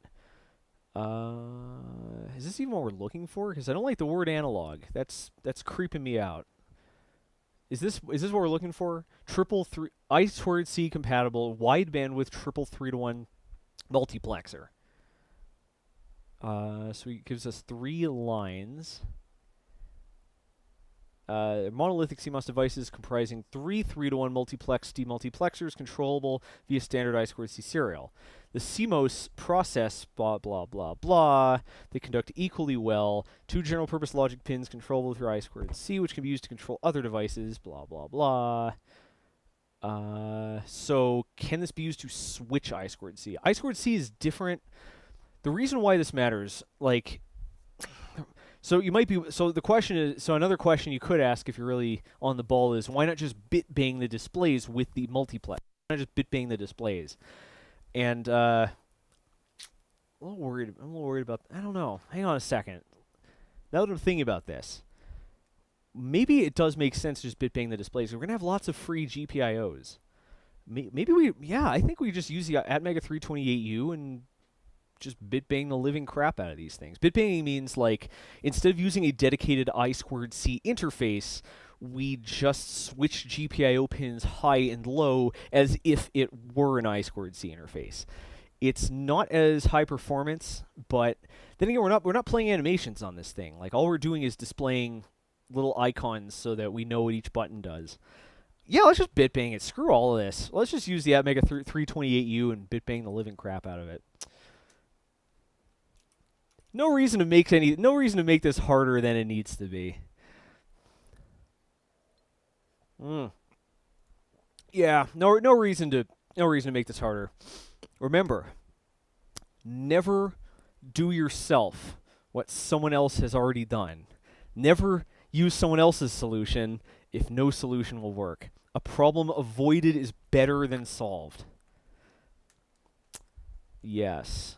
It's better to avoid a problem altogether than it is to solve it. 'Cause solving a problem adds one more thing that can fail. Yes, this has been your Voidstar Lab life lesson. Okay. Let's think here. We could just get the Arduino schematic and just like copy and paste it in here. You just like straight up copy and paste an entire Arduino Leonardo. Pardon, or Arduino Nano? Micro? Which is which? I don't even know it's real anymore. I think we want the... Yeah, I think we want the Nano. Micro? Micro. Not the Pro Micro? Hang on, I need to look this up. I've been using too many teensies. Arduino Micro. Is this the one with the built-in USB, or is this the one that you have to bring your own? Yes, based on the Atmega 328U for. Yep, that's our boy. So we could just Control-C, Control-V this schematic Why not? Again, don't. Engineering is best off avoided. Okay, fine. If you want to learn something, then knock yourself out. I don't know, but like in that case, I don't know. I don't know why. I don't know why you people do things like that. I don't know why you people are interested in knowledge, trying new things, exploring. People are weird. Okay, here we go. Let's drag this guy over here. Unzip. Boop. Micro reference. So this is, let's see. Is it going to try to open it in the same window? Nope. We got a second instance. Heck yes, I want to open up the... Heck yeah, I want to open up the schematic. Where is it? Where did it go? Why isn't it open? Is it going to open a third instance of Eagle? Warning. Do you also want to open blah blah blah blah blah? Yes, I do. What's going on here? Why is nothing being displayed? What's going on here? What's happening here? Why isn't it opening? Why does Eagle gotta do like this? Roses are worked fine when I did it close the other one? No, it's good. On OS 10 on Mac, you can't have 2 instances of Eagle open. I busted my ass trying to figure out how to do it. Just can't. You can only have 1 instance of Eagle open. All right, look at that. This is Arduino schematics are great. Look at that. That's a great board. It's a 4-layer. It's a 4-layer boy. So they put theirs in a frame because they're cool like that. Oh, look at that. Look at that little detail. That's cute. That's nice. I like it. All right. So we don't have to worry about voltage selection. We don't. Do we need a regulator? No. This isn't a 5-volt device. What's the 3 volts for? Okay, I've never really looked deeply into the schematic of this thing. What's this for? Show at. What's the point? Why is it? Oh, because this regulator is just for the user. It's not even used internally. That's weird. I guess they wanted to make it compatible with Shield. All right, so this is our USB micro. We don't want that. We don't need it. But let's group all of these bad boys. We'll edit it afterwards. Copy. And I think this works. Like 65% sure. There we go. Yeah, paste it. Conflicting net class. We got some nets of the same name. That's fine. That shouldn't cause any problems. But just to be sure, go over here. We should have. Yep, it pulled in all the. It didn't. Unfortunately, it didn't pull in the layout, but that's fine. We would have changed it anyways. We're also going to swap this guy out for the leaded version. Let's rat's nest this up. So yeah, you notice that there's only one air wire connecting this entire cluster to here, and that's ground because they both have a ground signal. This is good. It shows that when you paste something in, sometimes 2 nets have the same name, and it connects them internally, and that raises all kinds of hell. All right, what else are we going to need? We're going to add in our USB port as well. We don't need... All right, these things at the bottom here. It says not used because they use a resistor network. We can replace these. Boop.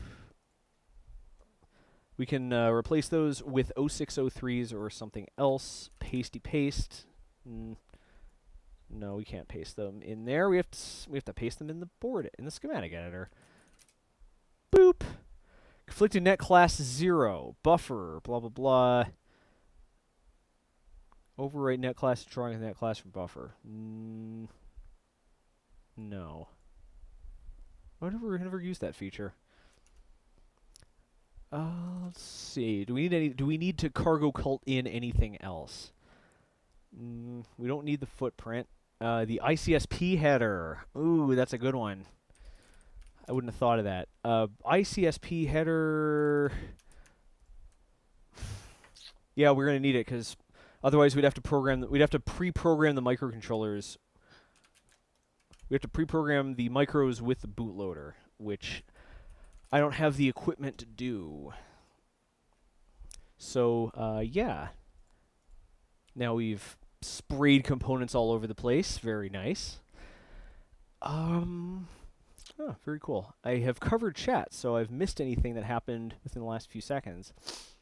Doesn't look like anything that much. Omega Rogue says Pro Micro is a SparkFun part. I forgot about that. You are correct.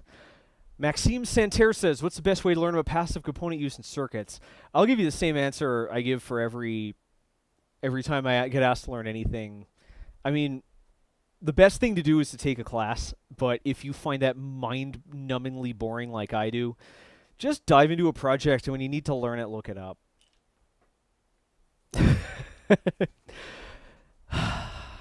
Yeah. So let's see. We're going to switch over here. All right, all right, so let's do this. We're going to replace. It's going to take a bit. Let's see. We want the @Mega32U. What's TQFP? What's going? What? Oh, sorry about that. Is the same part available in a 32-pin package and a 44-pin package? Why the hell did they do that? Oh, it's a 32U too. I think this should work. Pin HWP2 in the old version can't be mapped. What library are they using?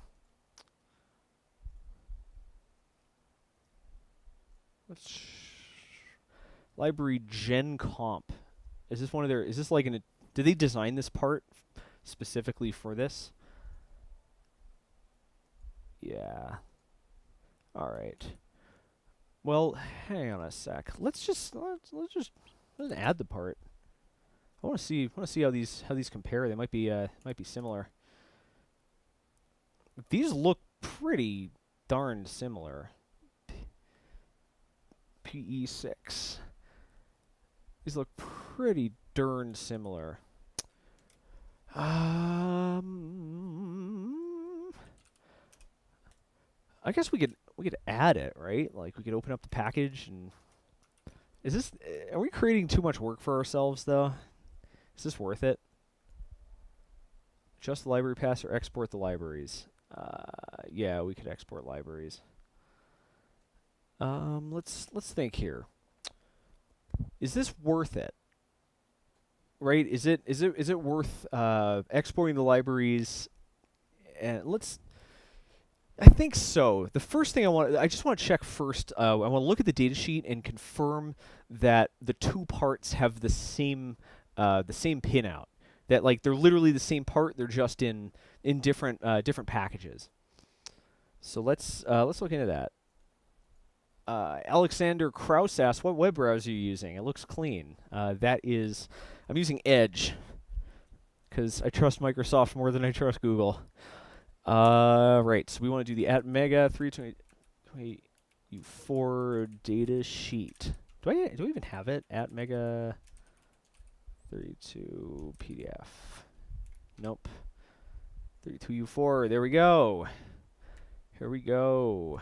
All right, pin assignments, pin out. You never write. It's like plugging in a USB port, right? Like you search for pin out, it's always pin assignments. You search pin assignments, it's always pin out. Pierce says, "Is it worth it?" Someone didn't read the thumbnail. We're doing it the hard way, but but like it's up to us to determine how hard that is. So looks like the two pinouts are the same. So it says QFN, that's the no lead package. That's just the square, and QFP flat pack, which means that the leads are splayed out like it was that spider I smashed last night. I don't know where the hell these spiders are coming from. There's so many spiders in this apartment. I don't know where the heck the spiders are coming from. @Mega32U4 44-pin QFN or QFP.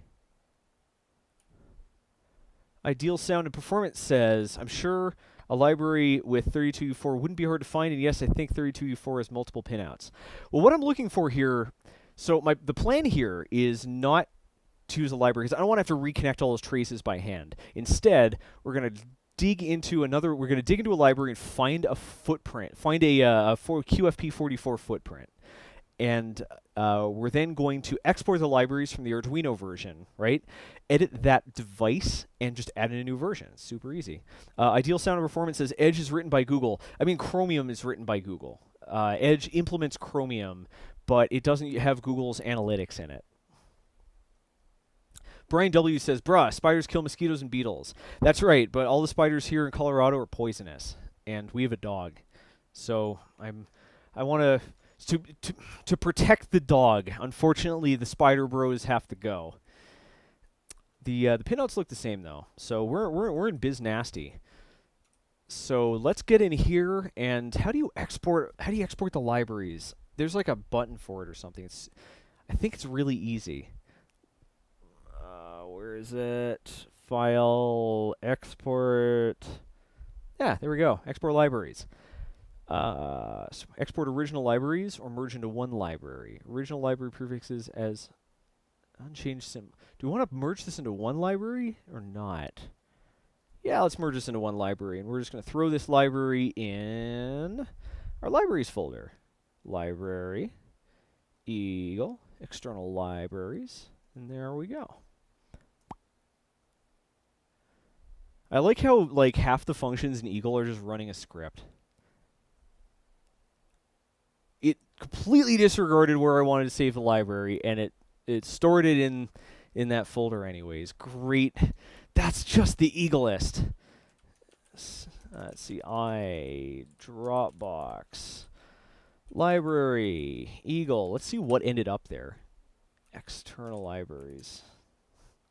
Let's see what ended up there. I have so many friggin' libraries. Date modified. Cyberdeck Mech. Did it save it in both places?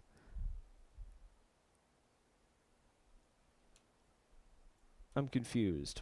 Why is this saying... Oh, never... Oh, it's named after the Did I export the wrong one? Oh, no, yeah, I exported the wrong one. I should have exported the Arduino one. Oh, whatever. Now we have... This isn't the end of the world, because now we can, like... hand out the library with the we can hand out the library with the project. It's a pretty good idea. Loco asks, when will the live stream end? That's a good question. Probably around 5. So we have a bit left. Ideal Sound and Performance says I PM'd you a schematic for 32U4 with USB-C already. You'll need to forgive me for let's see. Does it use the leadless component? Let's take a look at it. Normally I wouldn't. Let's see. Let's see. Normally I wouldn't look too close. Well, first off, that's an easy EDA, so it's not Eagle. It's not the schematic I'm worried about. It's the work. Like, I could easily re-implement the schematic. It's just the number of minutes it will take to do that. But yes, now that we've exported this, we can. Well, first, we need a pack. First, we need a donor. So let's open the Adafruit library, because we know for a fact that it has this part in it, right? So we're going to open Adafruit's library.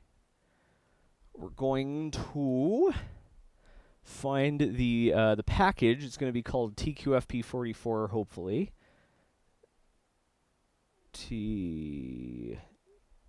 No, it's not. I'm confused. Let's just open up at Mega 32U4 and see which one they're using. This is called TQFP44. What in heck is going on? Package TQFP44. No, not new. Where is it? TQFP44. Why did I miss it? There we go. Group all. Copy. Whoop. Okay, now we're going to go in here. We're going to open up our library here. Open. Doesn't matter. Was not. Please adjust the library path. I did export the drawings, you stupid thing. Let's replace this part. Make it 32U. Why isn't our library showing up? Why isn't our library showing up? I am a little on the confused side. Let's see, library, Eagle, external libraries, and we're going to use, I think it was called Cyberdeck. Yeah, Cyberdeck Mech. Now we're using it.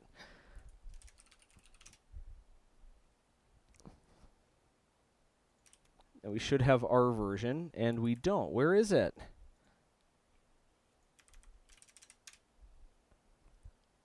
Where's our? Why isn't it showing up in our new library? What the hell is going on here? And why doesn't this ever remember why doesn't this ever remember our library folder? You might wonder why I'm going through all the trouble of putting my libraries on Dropbox, because like my computer gets destroyed or I have to access this stuff remotely. Like I have to be able to get work done. Here a list of valid it didn't export any of the devices. It just exported the packages. That is profoundly stupid. What the heck is going on here? That's so dumb. Oh my gosh. Should we just use Adafruits? I think it would be quicker. At this point, I think it would be quicker to use Adafruits. Let's just use theirs. The point I want everyone to come away with here is that nothing gives you a right to be a lazy engineer. It's really tempting to say, you know, it'll take a lot of work to replace this with a leaded component. Like I'll just use this one. Well, you know, tell that to people who now are interested in building your project and say, oh crap, I don't have the ability to reflow solder. Yeah, like I don't have the ability to reflow solder. Like I can't build this project. And then you explain, oh, I did it to save time. And they're like, thanks, asshole. Like you've completely cut me off from building this project I wanted to make because you wanted to save an hour. Like that's friggin' selfless of you. So this is a So these footprints are significantly different. Or these schematic symbols are different. Maybe I can download them. Now that hang on a second. Let's back up here a little. Arduino Eagle library. Maybe I can just like download their library, right? No, I want the official Eagle library that they use for their products. Official Arduino Eagle library. Custom Arduino connector. Do they just where not the Adafruit one. Where's the? I guess they don't have it. Does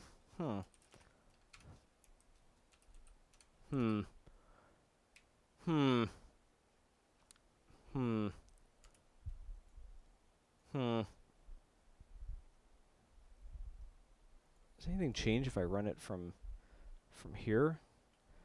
Let's dump them into the Cyberdeck library. Let's dump them in the Cyberdeck folder and see what happens. I tried to merge them into one library. Maybe that caused things to get crazy. Maxime Santerre says, "I imagine he has a reflow oven and stuff. I'm not that fancy. I have a hot air gun and a hot plate. At least it's like at least it's like a board preheating hot plate, not like a hot plate. Maxime says, "What's the benefit of an oven versus a plate?" The oven does all the soldering for you. The plate just preheats the board to make it easier for you to pick up the slack with a hot air gun. So you can technically fully solder a board with a plate. I wouldn't recommend it though. The heat's not even enough, and you could easily end up scorching or overcooking one part while leaving another part raw. Effing raw. This board is raw. Yeah. Let's see. Okay, so this here. So this looks like it got what we wanted. Wait, what? We only get one device? Oh, it exported them by library. All right, so let's go into our projects. We're gonna Dropbox projects, active projects, Cyberdeck, and I'm gonna go in the Mech section because this is only part of the project here, And what's the library we want? Microphillips, pin header, resistor, supply varistor. Oh, sorry about that. Gen comp. I think this is the one. I think this is Dewey. Sauce de la Pasta says, I've seen people soldering with a plate using low melt solder paste. Wouldn't know, haven't tried it. So actually the Singularitron, the original Singularitron, actually both of them were made with low temperature solder paste because it just wasn't practical to solder all those parts together. So here we go. Very nice. Wait, it includes it? Why would they even... I'm so confused. I didn't even know Eagle did this. That's what happens when you hate learning. So we'll run, I think this works. Run the tech command and swap it out. Yeah, there we go. It includes it right there and the whole friggin' time. Oh my god. Didn't have to do any of this work. Time was all wasted. I had no idea that it pulls in unused footprints. Oi, gewalt! Anyways, the low melt solder paste is pretty slick. It melts at a very, very low temperature. It's pretty cool. It's good for rapidly prototyping very intricate boards, especially multi-layer ones. Problem: if you rework it with any regular paste, basically like, if you have to pull off a component, replace it, right? Like if you ever mix low temperature solder and regular solder, it forms an amalgam that's extremely brittle. So using low temperature solder paste permanently locks you out of ever reworking your board, which for me is a problem. Yeah, I ended up doing it anyways. So the original Singularitron board was very fragile. Effing roar! All right. Well, this whole thing could have been avoided. We wasted tons of time. Live and learn, right? See why I say I hate learning? Because it's never done voluntarily. So let's take a look at this. So we cargo culted in a schematic. Let's confirm that everything here is stuff we actually want. All right. So first, right out the bat, we have a reset button. We have a reset button. We don't need a reset button. We do want the ability to reset it. We don't need a reset button. So instead, we are going to add R0603. We're going to add an American resistor. Because I like squiggles. You notice that they're using, let's see if we can find a resistor on here. Yep, they're using the European symbol. We're using the American symbol because we like squiggles. All right, check this out. If you want to save some space on a board, but you still need to reset it, just add in a 1 megohm resistor. Or really anything. It doesn't matter, as long as it's much higher value than any possible pull up. Throw that resistor in there, and there you go. This is now a reset button. How is a resistor a reset button? What the heck, Zach? It's really easy. When you want to reset it, you just grab a pair of tweezers or a screwdriver or something, even a pair of keys, and short it. There you go. You've now reset your board. Super easy. Let's see. Daryl asks, Zach, is it possible for rubber dome keyboards to use 3D printing to make a new stem to be MX compatible? I mean, that depends on the keyboard. As I said before, if the question is it possible? The answer is generally yes. The real question is it practical? I would say probably not. The keys usually float freely in... they're usually they have a custom stems that float freely in a case. So yeah, I guess you could make stems. You'd have to add some sort of... You probably have to make them in two parts that snap together to retain them. Again, I don't know why you do that. At the end of the day, you'd have a Dell keyboard that has fancy keys on it, so I guess you get internet clout, but you'd still... It's a lot of work and energy for a mushy-feeling keyboard. I mean, you could just get some... if you want to do that, just buy a Logitech keyboard and get some topers. Oh, burn! JS Diddle says, Zach, on average, how long do you spend on a project per day? Depends on your definition of project, but is generally in the neighborhood of 12 to 14 hours.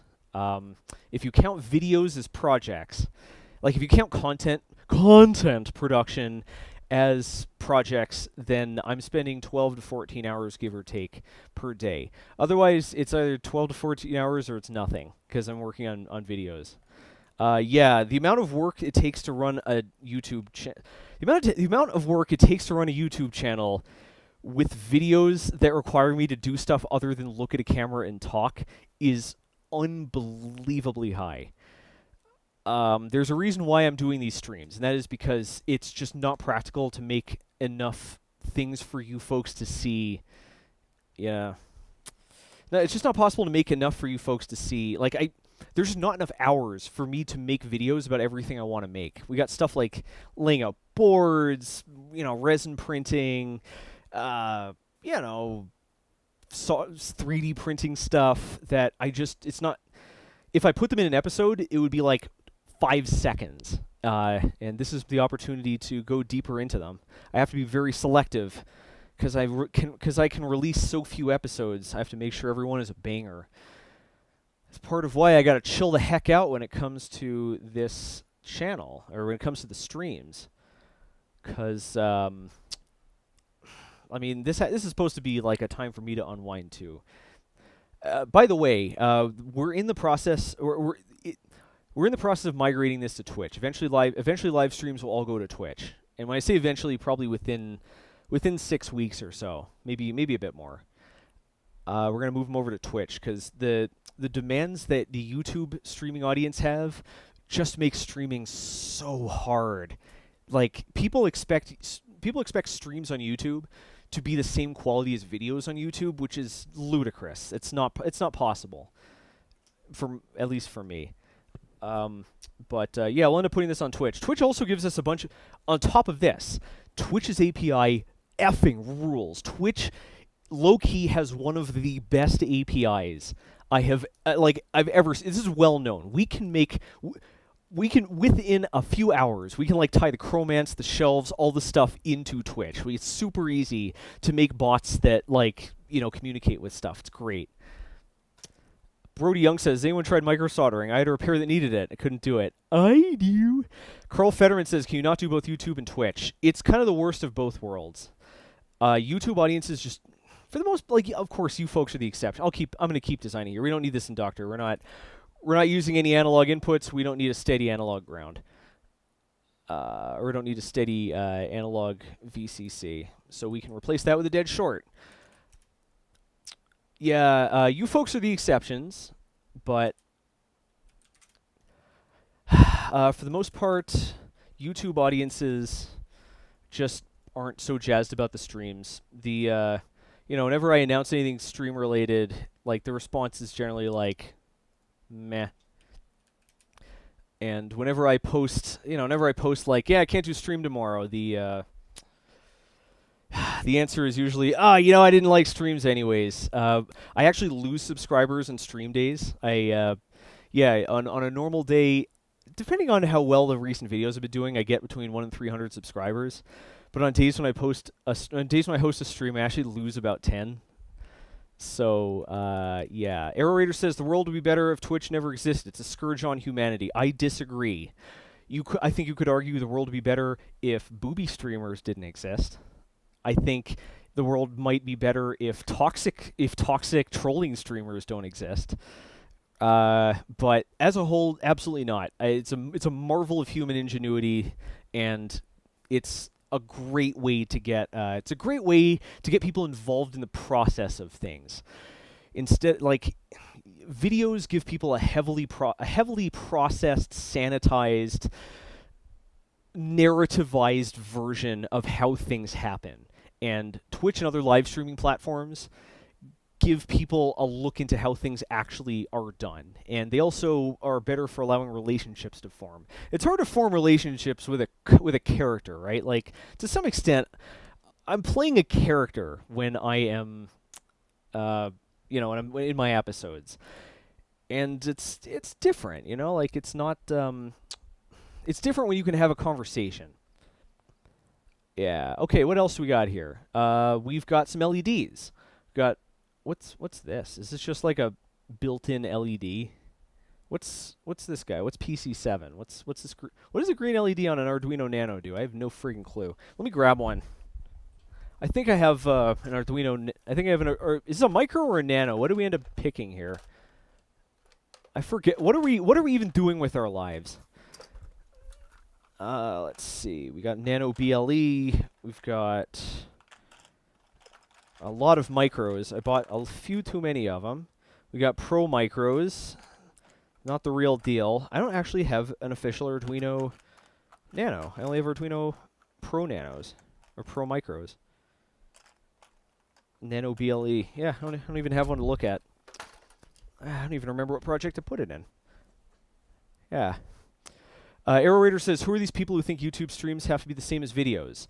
The people who make our streams have a 0.3% click-through rate and a viewership about 1/20th of the streams. Yeah. It's just, I mean, you see the analytics. Like recorded streams get recorded streams get, you know, maybe 10,000 views, and even a mid-level video on my channel gets around 100. Yeah. Marty says, I'd estimate you get 2,500 viewers on Twitch within 2 months compared to 200 on YouTube. It's hard to say, because Twitch is a very rich-get-richer platform. Main way people... on YouTube, right, the main way people find videos, the main way people discover new people, they discover new stuff, is by recommendations. YouTube's got recommendations everywhere. The primary way people find out about stuff on Twitch is through a top list. Basically, most people discover a channel on Twitch by going to a category page, and those are generally sorted in descending order of viewers. So effectively, I am responsible for bringing in my own, basically like each stream, without any help from Twitch, without anything, no notifications, no nothing. I exclusively Zack Freedman with no help have to bring in the first. Actually, let's find out. Twitch. I'm kind of curious here. Twitch.com. So we're gonna go to Twitch. Here's how people will find me. Right, look at all these. All right, so here's how people are going to find this. They're going to click IRL. They're going to click Science and Technology, and I think this is let's make this window half the size, right? More close. So all right, there are 9 in view. Number 9 has so currently this is a slow time. This is 22 viewers. So I'm responsible for bringing my first, in this case, 23 viewers, so that I show up here and then people can click through.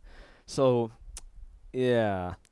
So you'll notice that this isn't strictly speaking sorted in descending order of viewers. There is some jitter, but on the whole, like you see, most of these have hundreds of viewers. So I need to meet that without Twitch's help to appear at that place in the list. Then I start getting more viewers as people discover the channel. So I'm not sure that I'm actually capable of So right now, the only platform I really have... So I have like, I don't know, 8,000 followers. There are 8,000 people on the Discord, of which about 2,000 have notifications enabled. We've got around 6,000 Twitter followers, 6,000 Instagram followers, and YouTube. I don't think YouTube is going to promote a Twitch URL very effectively. So basically, we don't have the platform yet to do that, and we're going to see. I'd really like to do it. I'm just not convinced it's going to go anywhere except a giant wet fart. Anyways, let's look at an Arduino Nano. Or is it the Arduino Micro? Yeah, we're looking at the Micro, not the Nano. I only have Pro Micros. That was the problem. Because these are really... $20 for this is very steep. Like, $20 for a teensy, I think that's reasonable because of how powerful it is and how well supported it is. But, yeah. So what are these? We've got 4 LEDs to worry about. We got the TX and RX LEDs. We can just kill those right away. RX LED. Is this it? Yep. RX LED. Get rid of that. We don't need it. I don't need it. And TX LED, we don't need that either. There's no serial traffic we care about. What are the others? We have a green LED and a blue LED. One of them is probably just connected to pin 13, right? IO 13, is that it? Yep. So we don't care about this one. This is the pin 13 LED. What about the blue one? The blue one is just a power LED. You don't want a blue LED going on your keyboard at all times. At least I hope not. So that's it. Yeah, we don't need any of these LEDs. Let's get rid of them. Gotta be super careful to not make assumptions. When it comes to electronics, every assumption gets punished. You can't be even the slightest bit lazy, because I find that I get punished for laziness about 100% of the time. Hot tub hacking, yes. Twitch is also just a better streaming platform. And like it also, like, YouTube streaming is just, there's a lot of paperwork you have to do. YouTube, in order to set up a YouTube stream, it's the same as a YouTube video. Everyone needs its own thumbnail. YouTube won't show multiple videos with the same thumb. YouTube, I'm not very subtle. Not sure if you ever noticed this. YouTube never recommends 2 videos with the same thumbnail. So they all have to have different thumbnails. They need to be tagged for discoverability. They need to have a description written out. You need to say whether there's paid placement or anything like that. You have to set audience limitations. If you want the thing to be to increase discoverability, you want to add a location, recording date, which is weird because obviously it's being recorded now. Like, when the hell else would the stream have been done? And all that other stuff. You also have to designate there's no way to set a recurring stream. Everyone has to be created independently.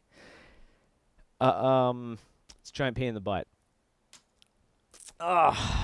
Yeah, there's a lot of paperwork and busy work that has to be done. Afterwards, every one of them becomes a VOD in full. There's no way to create highlights easily on YouTube, so I have to go back and cut out any crap, right? Like, just go back through and cut out silence or anything I don't like. It's a tremendous amount of busy work.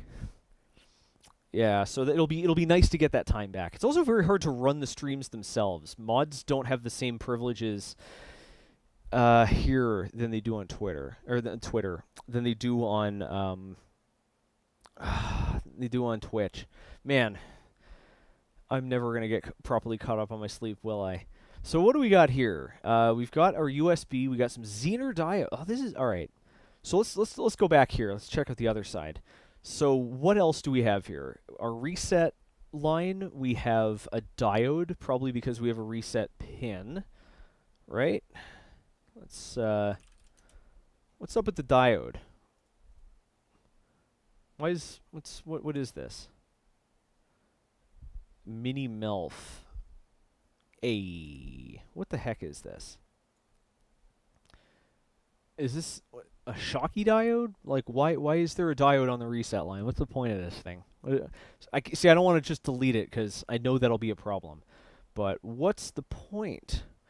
What's the point, Walter? Is it isolating the button?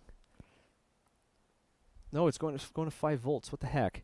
Is it like to isolate the GPIO? Sorry about that. What's the point of this? Volt. Let me think here. Let me think real quick. Think. Oh, let's see. I'm not currently on Twitch. I don't believe in multicasting. I think it's multicasting is disrespectful and tasteless, in this guy's opinion. I think it's, on top of that, there are quirks to each platform, and you need to honor those. You have to respect your viewers. Reverse polarity protection? I don't think... I'm profoundly confused here. What is the point of this thing? The reset line? I added this resistor myself. A diode on the reset line. Is reverse polarity possible? Like if we invert the polarity, why is the reset line different? I'm really confused. Overvoltage protection? To the reset line? Is it particularly sensitive or something? TKM, thanks a lot for the super chat. I'm about to drop some money on Teensy 4s and some Arduino junk to jump into electronics. I will get the Singularitron modded and working. Go for it. Yeah, I hope you know it doesn't really have a Teensy in it. Like, I implemented it myself.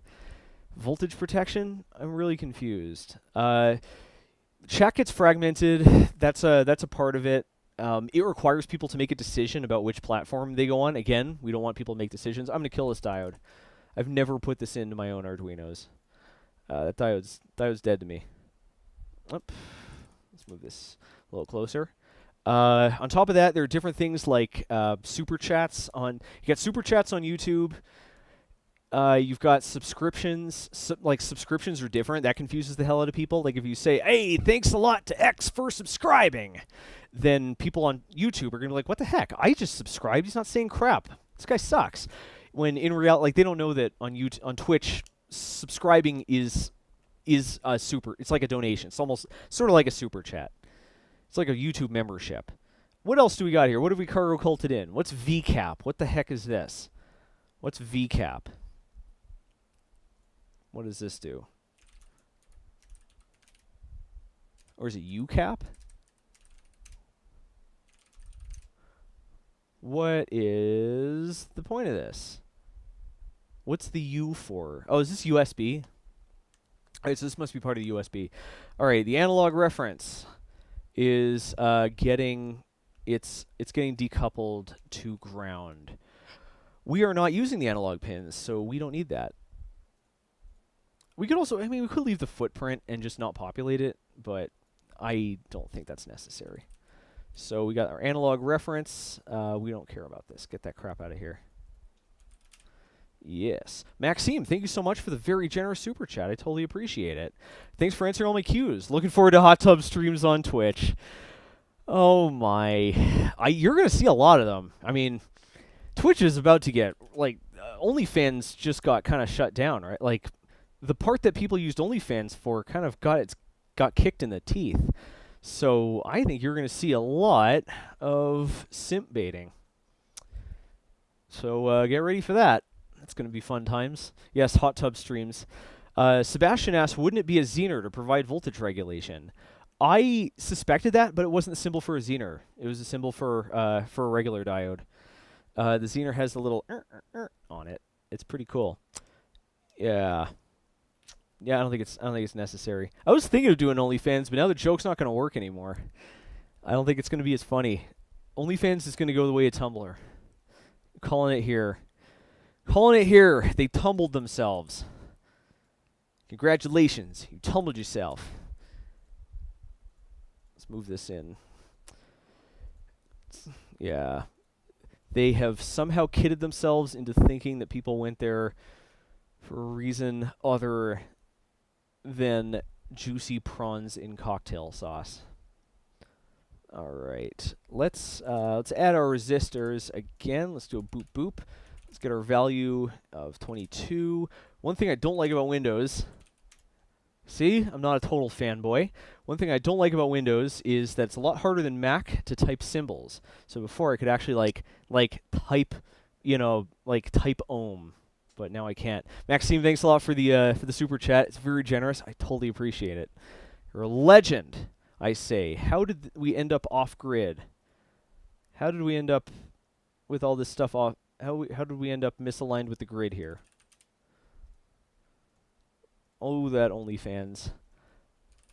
Is it a good thing? I mean, that requires you to,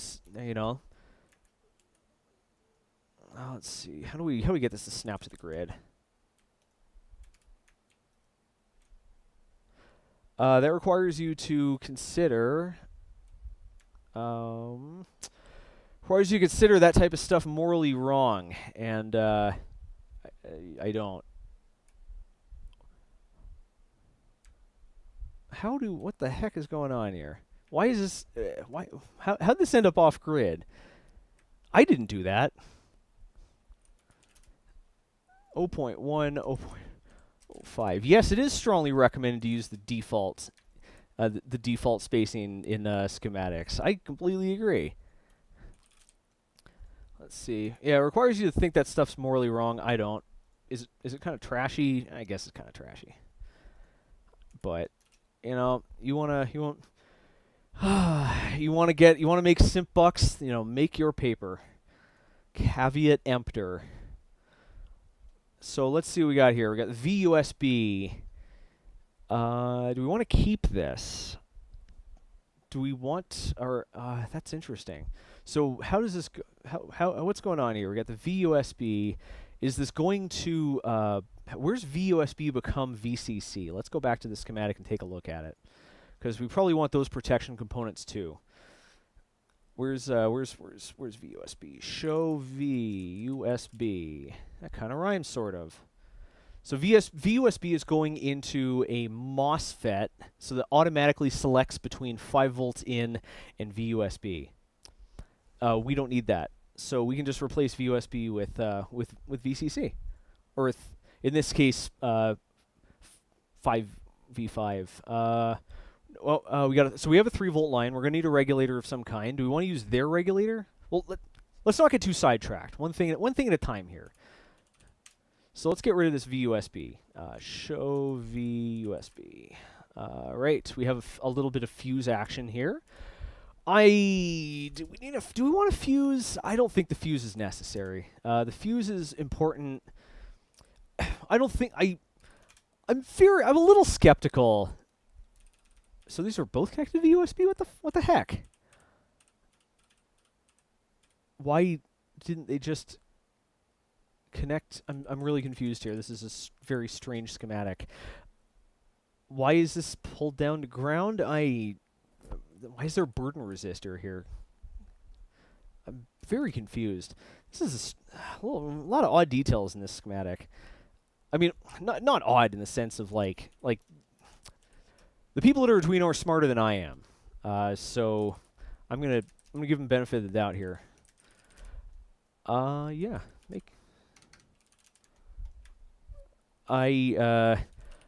yeah. Look, I think the only bad thing you could say about like the booby streamers and the simp baiting is that it's making some people get like obsessed, but that's not the responsibility of the creator. That's not, if you get addicted to something, that's your fault, buddy. Yeah. Yeah.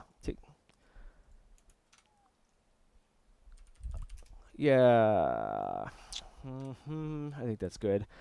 So we're going to copy in the 5 volts. Yep.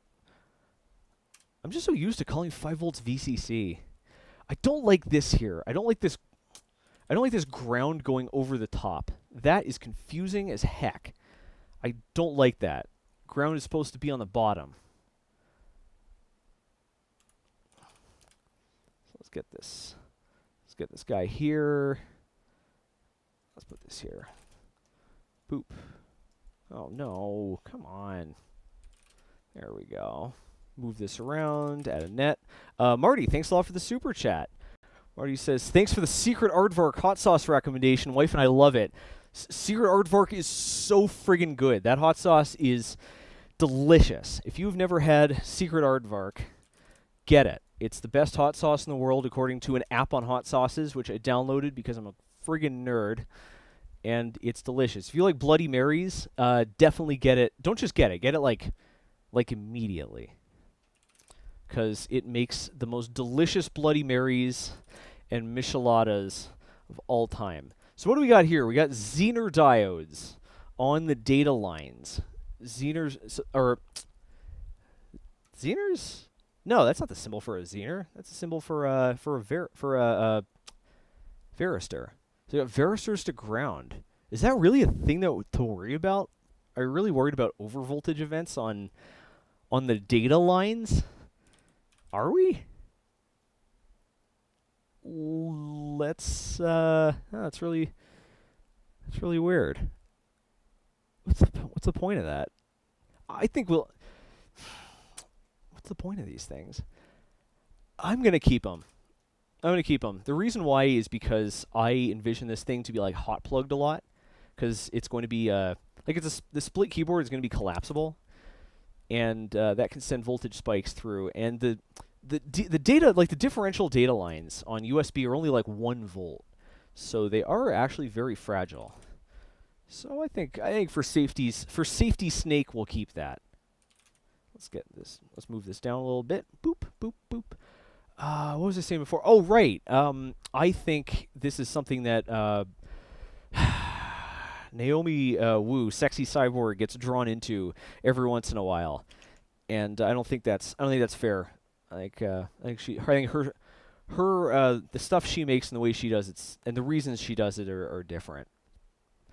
So we got some test points here for D+ and D-. Am I gonna jig this up? We're not gonna jig this up.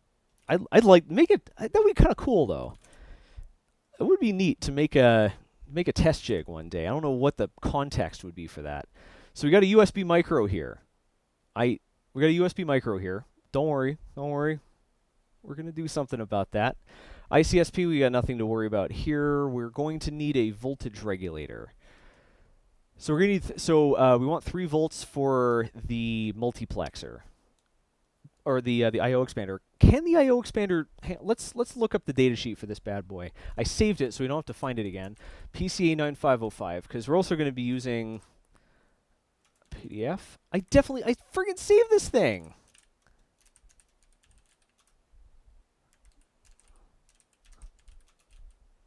Did I not? I guess I didn't save it. All right. All right. Let's hunt it down again then. PCA 9505 data sheet. Here we go. 2 to 5 volt operation. Oh, perfect. All right. Well, then there we go. We are gonna need 3 volts for the OLEDs, but we don't have to worry about the I/O expander. That's nice.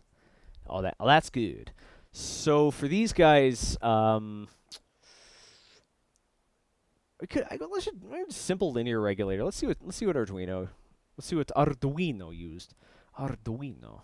They're using an LP2985. Which one's that? Ultra low power 50 milliamp low dropout LDR. Oh, that's a very low current there. It's pretty low current. How much? SSD1306. I don't actually know how much current these things draw. I suppose we could test that, but I'm lazy, so let's consult the almighty Oracle. Oh, I never updated the to-do list. Connecting key switches, we're in the routing traces section.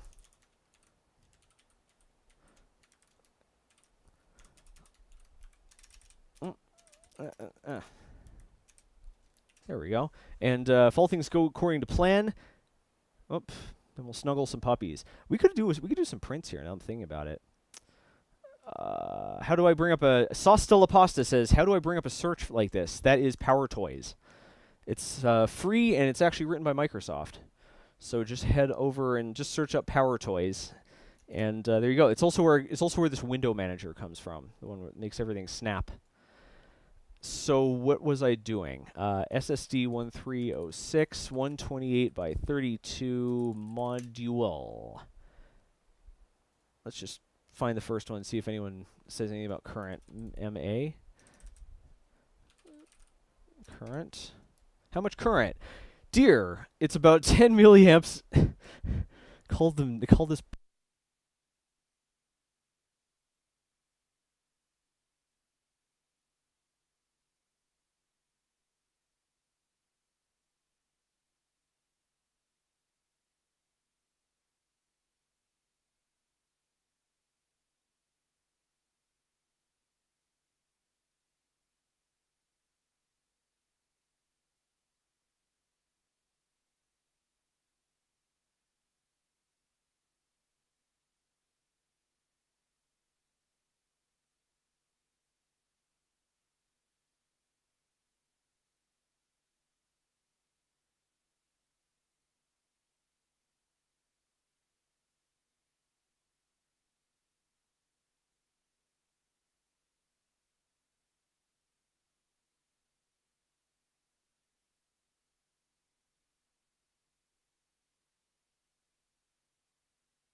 Oh.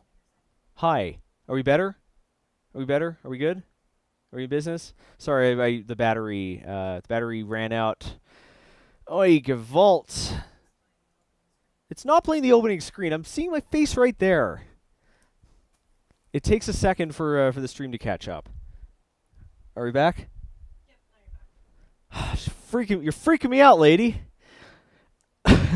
I love you too, Brooke. As I was saying before, I can't cut any corners. I get punished for literally every lazy decision I make. I go 1 week without replacing the batteries, and I run out. I have to do everything 100% because I get punished for every mistake. It's the nature of the game.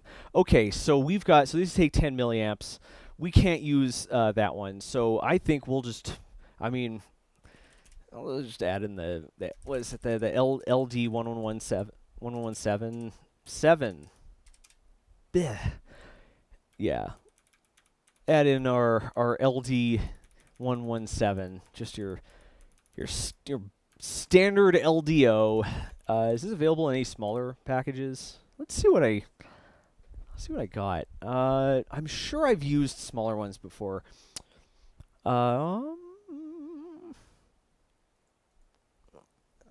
Let's take a look at regular. Low drop out. So what else do we have here? We have ultra low power 50 milliamp device. 50 milliamp. Can we embiggen this? There we go.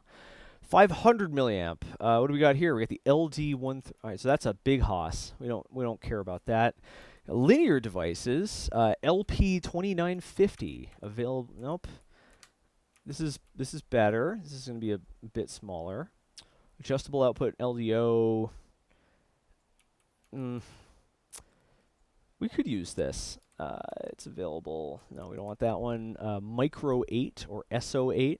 I don't think those are any smaller. Let's just use the LD117 because in SOT 223, I think people already have these things.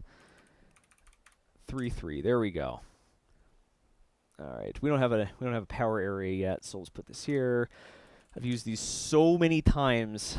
So let's do R1206, not R. We need a capacitor, 1206. There we go. And we need a capacitor 0603. There we go. This one here is going to be 10 microfarad. And this one here is going to be 0.1 microfarad. And there we go. This pin is labeled adjust, but that is incorrect. It is not an adjust pin. It is a ground pin. So let's get these over here. We'll net these together. Oh, compared to LDOs are so easy to make in a schematic compared to switching regulators. Switching regulators are diabolical. They have bazillion moving parts. They got inductors. They got like fucking weird ass value. You always end up having like a 50, not a 49, not a 51, not 51. You have a 50 ohm resistor that you need in there. It's part of the fun, I suppose. I'm gonna have to standardize these footprints. There you go. Okay, now we got 3 volts. Very nice. What else do we need? Nothing here as of yet. We have to wire these up. We have SCL in it. These are all labeled serial clock and serial data, so they're all bussed together. But we're going to be bit banging them because we're cool. So let's wipe all these out. Why is there still a label? That's weird. Oh, must be. Yep, here we go. All right, so let's wipe out all these wires, because we're gonna be bit banging this. We're not hooking this up to an I2C bus. So these are gonna be called like SDA1 and SCL1. Yeah. And let's just add in some placeholders here, so that we have something to tie together with our Arduino. So I actually met Massimo Bonzi once at Maker Faire. We were setting up our booth, and he came over and we were talking a little bit, and he pronounces Arduino Arduino, and it's delightful. It's delightful. He's got the thickest accent, and it's great. You know that Arduino was named after a bar? It was named after a pub called the Arduino, or maybe it was like a club. Point is, it was a place they drank at. Alrighty, so let's connect this up. Let's wire this bad boy up. So first thing to do is we gotta figure out where the. Let's minimize this. We don't need it anymore. We've got to figure out where we're actually gonna put this thing. The way I like to lay out a board is you start with the rocks and then you add in the sand, right? You start with the big stuff and you go from there. So we've got this guy here. Oh, we have to add the USB. Oh my gosh, we have to add the USB. What am I thinking? Let's see. I forget the name of the part. We gotta add the USB though. So I use this part for the last client project that I really like. It is a USB Type-C connector, but it's all through hole, and I found it delightful to use. So it's going to be under Voidstar connectors, Amphenol USB-C. This is a hybrid version. This has SMD and through hole. This one's made by a company called Assman. There we go. That's our boy. That's our boy. And this is only, yeah, I've only broken out the USB 2 pins because those are the only ones we care about. So now it just comes down to connecting everything together. So let's. Why does this thing have 6 shroud pins? That's weird. It must be one hell of a USB connector. This will come in handy. So let's put that over here. So we got that's pretty basic. So let's delete this, and it's pretty obvious where everything's supposed to go. Move this giant USB label out of the way. So yeah, we've got 2 pins instead of 1 for the digital, and we just connect them together. It's that easy. Why am I having so much trouble lining this up? There we go. So we got minus and plus. Actually, we probably want to do this like so. Yep. Plus minus. Oh, never mind. All right, I guess that's the way I labeled them. Whatever. This guy is going to go to VUSB. That connects it to all 4. You see how it says A4 times 4? That's because it connects to all 4 pins. All 4 VCC pins. That's why I was being so obnoxious when trying to get those pins internally connected, because I clearly got it working here. I don't know. I'll be damned if I could remember how. There we go. So these are going to be connected. A USB Type-C connector has separate pins for, you know, basically it has the same pins going left to right in the top, right to left in the bottom. So you can plug it in either way and it works. But here, look at this. Look at this. These pins, like, you have the same set of pins top and bottom, but not necessarily. Yes, this thing will work the same way, face up and face down. Because here, look at these wires here. You might not be able to see them, but these wires right here, these guys, they're connected on the board. They're not connected in the plug. They're not connected in the cable. They're connected in the board. There's nothing obliges you to make the USB port do the same thing up and down. You can connect 2 different USB devices so that one of them is active depending on which side is connected.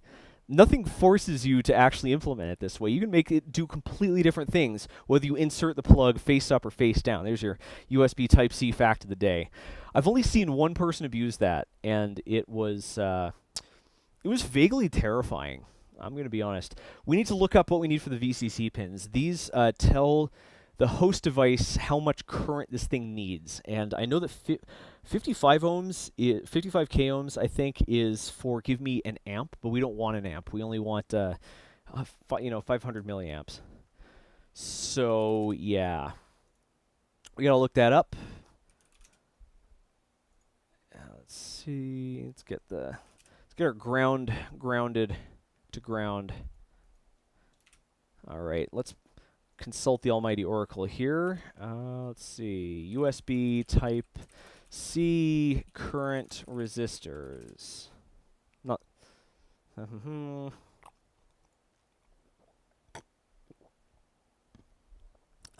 Power adapters. Provides reference information for manufacturers of USB parts. Interesting. USB power delivery. We're not doing that. Ugh. Resistor RP. So what do we want here?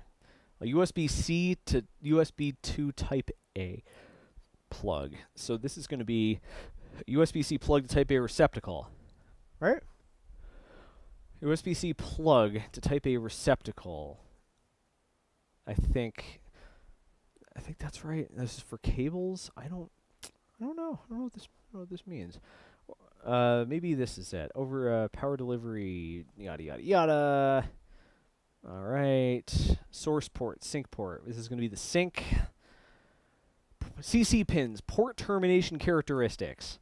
Let's see. Source current capability. No, we want the other end of the the ice cream cone. Let's see. USB-C 5 volts. Here we go. Default current based on spec. As stated in the USB Type-C, it's mandatory to determine the orientation, i.e. when one of the CC pins detects yada yada yada. It monitors both CC pins. The pins are floating when nothing's attached. Yeah. All right, so this is how it actually works. How it actually does the communication. So, what resistors do we need? I hoped it would have a table in it. Sync termination requirements. Nominal value CC pins. Sent resistor to ground. I keep forgetting. This stuff is so confusing.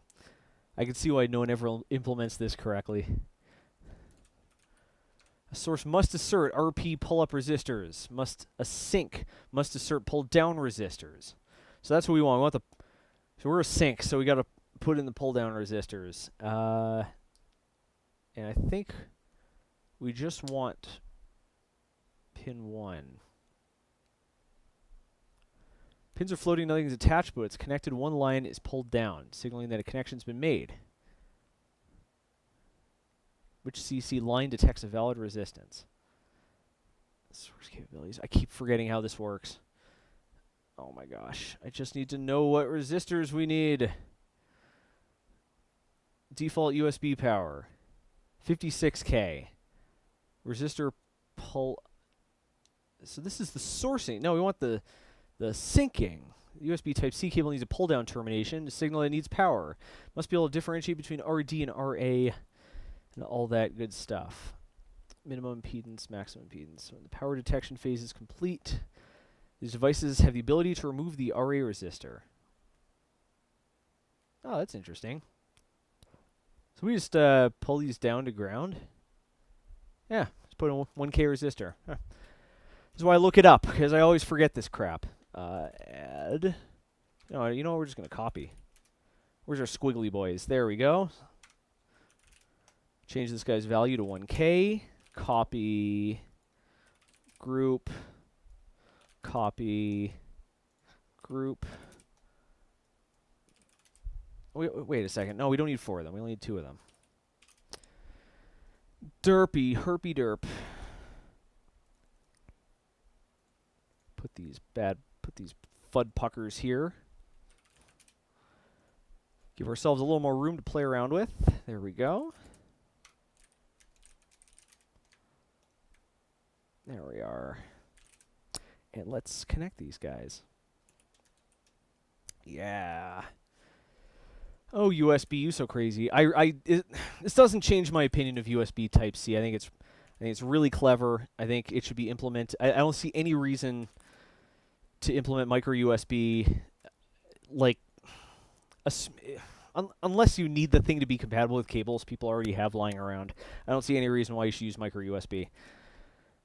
All right, that's it. So right now it's 4:30. do we want to keep going? Because we're kind of coming to the end here. Let's wire up the OLEDs at least. Let's get those things connected. Power on reset. I guess we should also kind of try to wire up the. We should wire up the GPIO expander, shouldn't we? Let's do that real quick. Let's take a look at. Brooke says, "I missed a super chat." No, that was a while ago. Let's save this before something goes terribly wrong, and let's take another look at that data sheet. Wiring this thing up. These are my 3D these is my 3D printers. I don't care about that. PCN 505. All right. Let's take a look at what we ought to do. So we want active low interrupt. These are input. So are these like active drain or anything? Do we need like pull-up resistors? To conserve power, no internal pull-up resistors are incorporated into A1, 2, and 0. So we need to pick our address here. Does it matter? Yeah. Open. The open drain active low interrupt is activated. So we need, so it's active low. So we need a pull-up. And the AdMega 32U4 does have internal pull-ups. So I don't think we need, so we don't need an external pull-up. Yeah. All right. All right, so we don't need funny stuff. So let's put this here, and we're gonna label it. Switch her around. There we go. I'm gonna name this. Putting a not, like putting a bang, an exclamation point in front of a name in Eagle will cause it to draw a line over the top, which is useful for keeping you from getting confused. So then we got this here. Actually, let's draw the rest of these things. We got our VSS pins. We probably want those bussed together and going to something something voltaic. Yeah, that's right. We should power our projects off of voltaic key, so we get to use them twice per day. That's a bit of a weird. That's a bit of an esoteric one. All right. SDA and SCL, I think we know where these ones are going.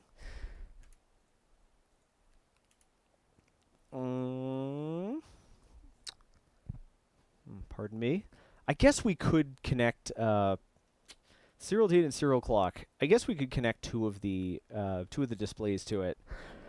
Although I don't see any way here to choose the ID, so I'm going to assume no. We'll just connect 6 of them. We'll connect one of them to the I2C. I don't think this guy here has a jumper or anything to pick the address. I need to look it up. I don't actually know what the schematic is for these things. We'll deal with that later. It's not important to do now. All right. So we have all of our address pins. This is a bit of a big brain pro play. We're going to connect all these to VCC. And that might sound a little weird because, like, why not just put them to ground? Like, why use one when a 0 would work? And that is because the ground plane absorbs a lot of heat. So the more pads we have connected to ground, the more pins we have connected to ground, the harder this thing is to solder. So this is a bit of a quality of life thing for the poor schmuck who has to actually assemble this thing, which, let's be honest, is going to be me. Yeah, there we go. All right, let's add a few labels. Oh, and here, here, and here. We're going to name this guy Sta. We're going to name this one Sickle. We're going to name this one Not Reset. And we have an output enable. Do we want to connect that? You know what? I'm going to break it out. Like, yeah, we're gonna break this out. But I don't think we're going to need it. I don't think we're going to end up using it. OE stands for Output Enable. Name.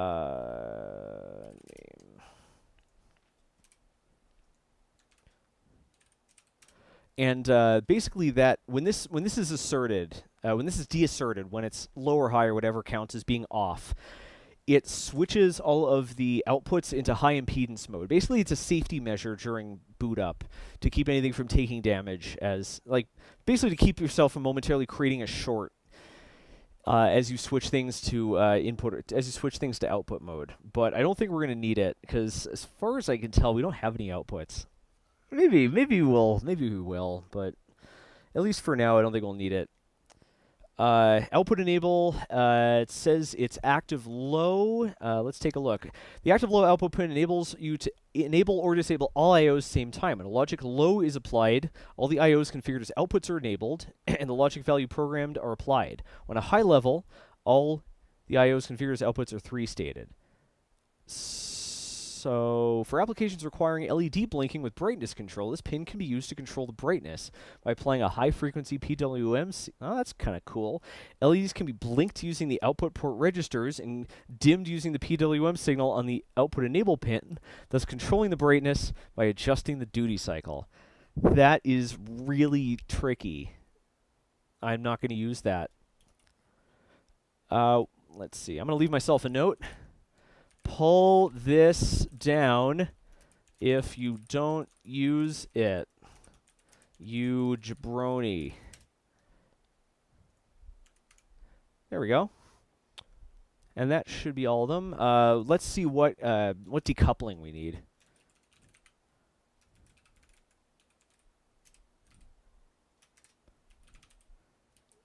Schematic. So it's not specifying anything. So let's just, when in doubt, throw an 0.4 microfarad cap at it. It's kind of the rule, isn't it? So we got VSS pins all over the place, don't we? So these are all connected to plus 5 volts. Let's take a look at where they end up. Show plus 5 volts. So we got pins all over the place. Do we want to decouple all of them? Does it matter? Do we want to like just friggin' throw 6 capacitors in here? Are we that lazy that we're gonna pinch? Are we that lazy that we're gonna pinch 5/100ths of a cent? Let's decouple all of them. Why not? Why not? We're ballers like that. So how many do we need? We need 1, 2, 3, 4, 5, 6. So we got 1, 2. Let's group these. No, let's group these. I don't want to copy a wire. Copy them. Copy them again. And let's wire them up. Yeah, I'm not sure if I'm not sure this is necessary, but look, we could just not populate them. It's not, it's not a big deal. Remember, that part's the I/O expander, so most of it is wires. Like we're not going to need a lot of room around there to route wires, because like one side is occupied. It's occupado. So yeah, let's decouple that. All right, what else do we need? Reset pin. We want that to go to. Do you want to pull that up? No, it's going to have a power on reset anyways. We don't have to worry about that. So let's see what we should connect where to minimize the length of our traces. All right, here we go. Let's get the @mega in view. Do a little rat's nest action. All right, well, serial data and serial clock we already know, or yeah. So we're gonna name this SDA. Yeah, heck yeah, I want to connect them. Heck yes. Very nice. All right. So this isn't a terrible layout here. We are definitely going to want to rotate this thing by 45 degrees, because otherwise we're going to run into There we go. Yeah, we definitely want to rotate this thing 45 degrees, because if we don't, we're going to have a really awkward time giving the crystal enough space. You really don't want to put anything else around the crystal, and yeah. We should also... we made a mistake. We made a boo-boo. We're going to group all these guys. Oh, hang on a sec. So, except for the USB port, all you Slime Rancher fans, you haven't found that one lately, have you? So, except for the USB port and for the ICSP header, all of our circuits are on the bottom. Yep, there we go. So here's something you can do really easily. So here's something you can do really easily in Altium that you can't do easily in Eagle, and that is flip the entire board over. Because right now we're going to be working with a lot of components that are mirrored. So we don't need this to serve its purpose. We don't need any more. We're working with a lot of parts that are mirrored. So things could get a little bit confusing, especially when it comes time to label everything. And it would be really slick if we just flip the entire thing over. We could do it. We just select everything. We mirror it. We make sure we remember what it's being which point it's being mirrored about, so that we can flip it back when we're done. I don't have that kind of patience right now. So let's take a look. Where's the stuff we're going to need to connect? Which parts are we going to have to connect a lot of stuff to? We got, let's see, we got the crystal. Crystal's going to be over here. We've got the USB. USB is going to be over here. So I think we're starting at the wrong end of the ice cream cone. We should flip this thing around. So that's going to put the... see, that's going to put our crystal up here, away from all the action. It's going to put our USB port... yep, our USB lines are here, where we can easily get at them. And we got lots of GPIO lines. Yep, IO, IO, IO. IO, IO, IO. It's still going to be a little bit on the awkward side, because we've got, let's see, what's D5? Is this a PWM? Digital 5? Yeah. Alright. Why isn't IO9 attached to anything? Do they just not have enough room to break out all the traces? That's weird. That's really weird. Where's pin 29? Pin 29, IO9. That's not what they call it. Alright, whatever. Point is, we got plenty of GPIOs. We're in good shape. So let's move this down a little bit. Of course, we're going to be able to move things around. These are going to have to be... so these traces here are going to have to be... I mean, we can route them on the bottom side. It's going to be a little awkward, though. I think we might want to jump them if we can. Here's a question. Do we need pull-up resistors for I squared C, or are those already provided for us? I think we are going to want... Let's look this up, because I haven't used the Atmega 32 often enough. So let's go back to our data sheet here.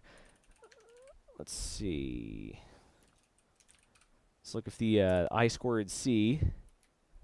Does I squared C really never appear in this? Is it called TWI, two-wire interface? I'm confused.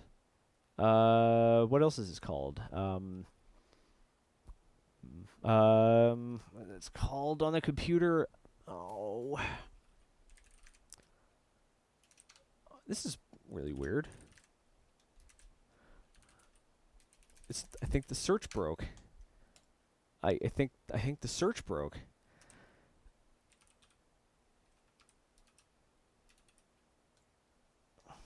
What?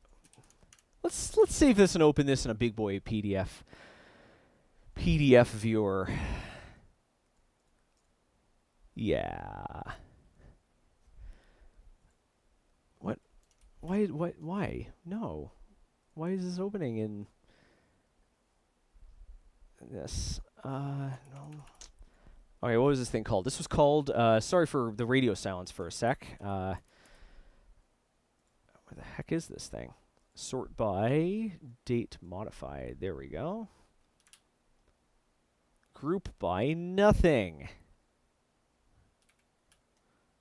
Oh, we didn't save it here. We saved it in datasheets, didn't we? So let's go to ebooks, datasheets, date modified. There we go. And then let's look for, let's move this over here. Let's make sure I don't have anything OPSEC-y going on here. Nope. All right, and this is, let's put the stuff back on here so folks can see it. I squared C. Really? The letters I squared C never appear once in this entire datasheet. Does this not have, this definitely has SPI. Or it definitely has I squared C. I mean, like, it's going to be right around here. Yeah, this is SDA. So where's... it is called TWI. All right. TWI is short for two-wire interface. Technically, I squared C is a trademark of Philips, but or NXP, but it's so the trademark is worthless now because it's so genericized. All right, so let's look for TWI. US art. Is this something we care about? No, that's the UART. Why do they give everything a weird name? What the heck? SPI. Where's our TWI?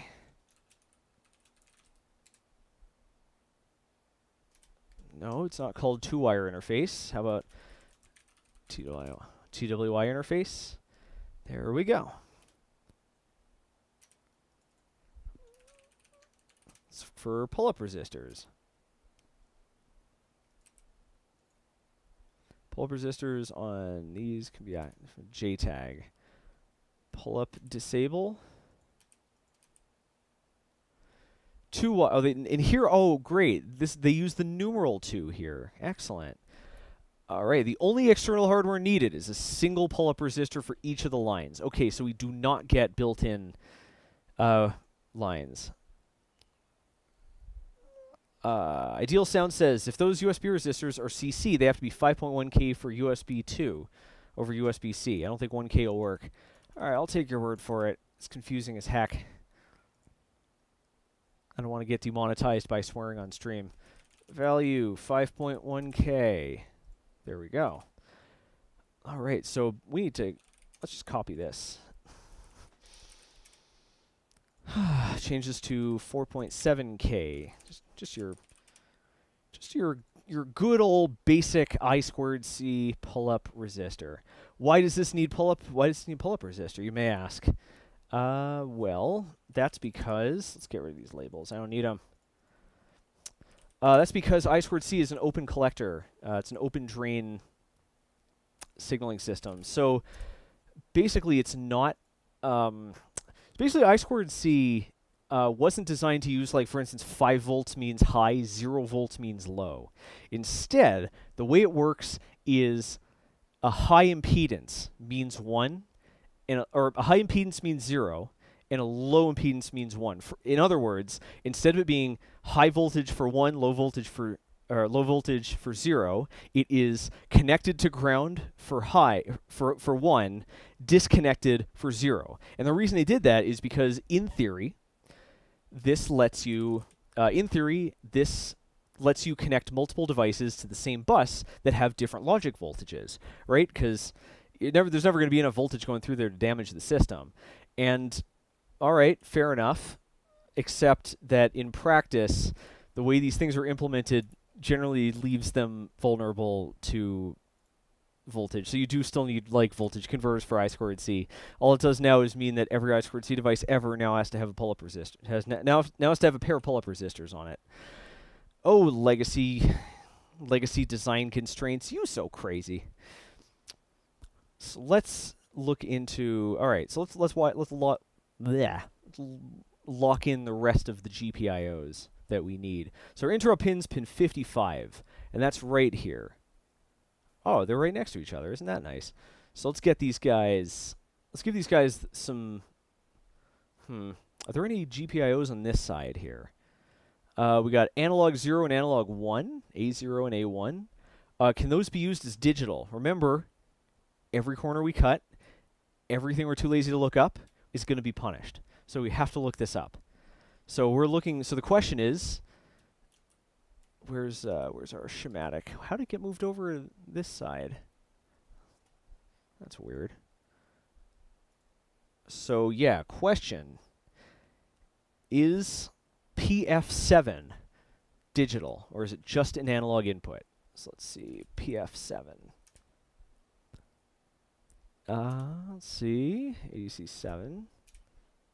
Pin 1. Port F serves as analog inputs to the AD converter. It also serves as an 8-bit bidirectional I/O port if the AD converter channels are not used.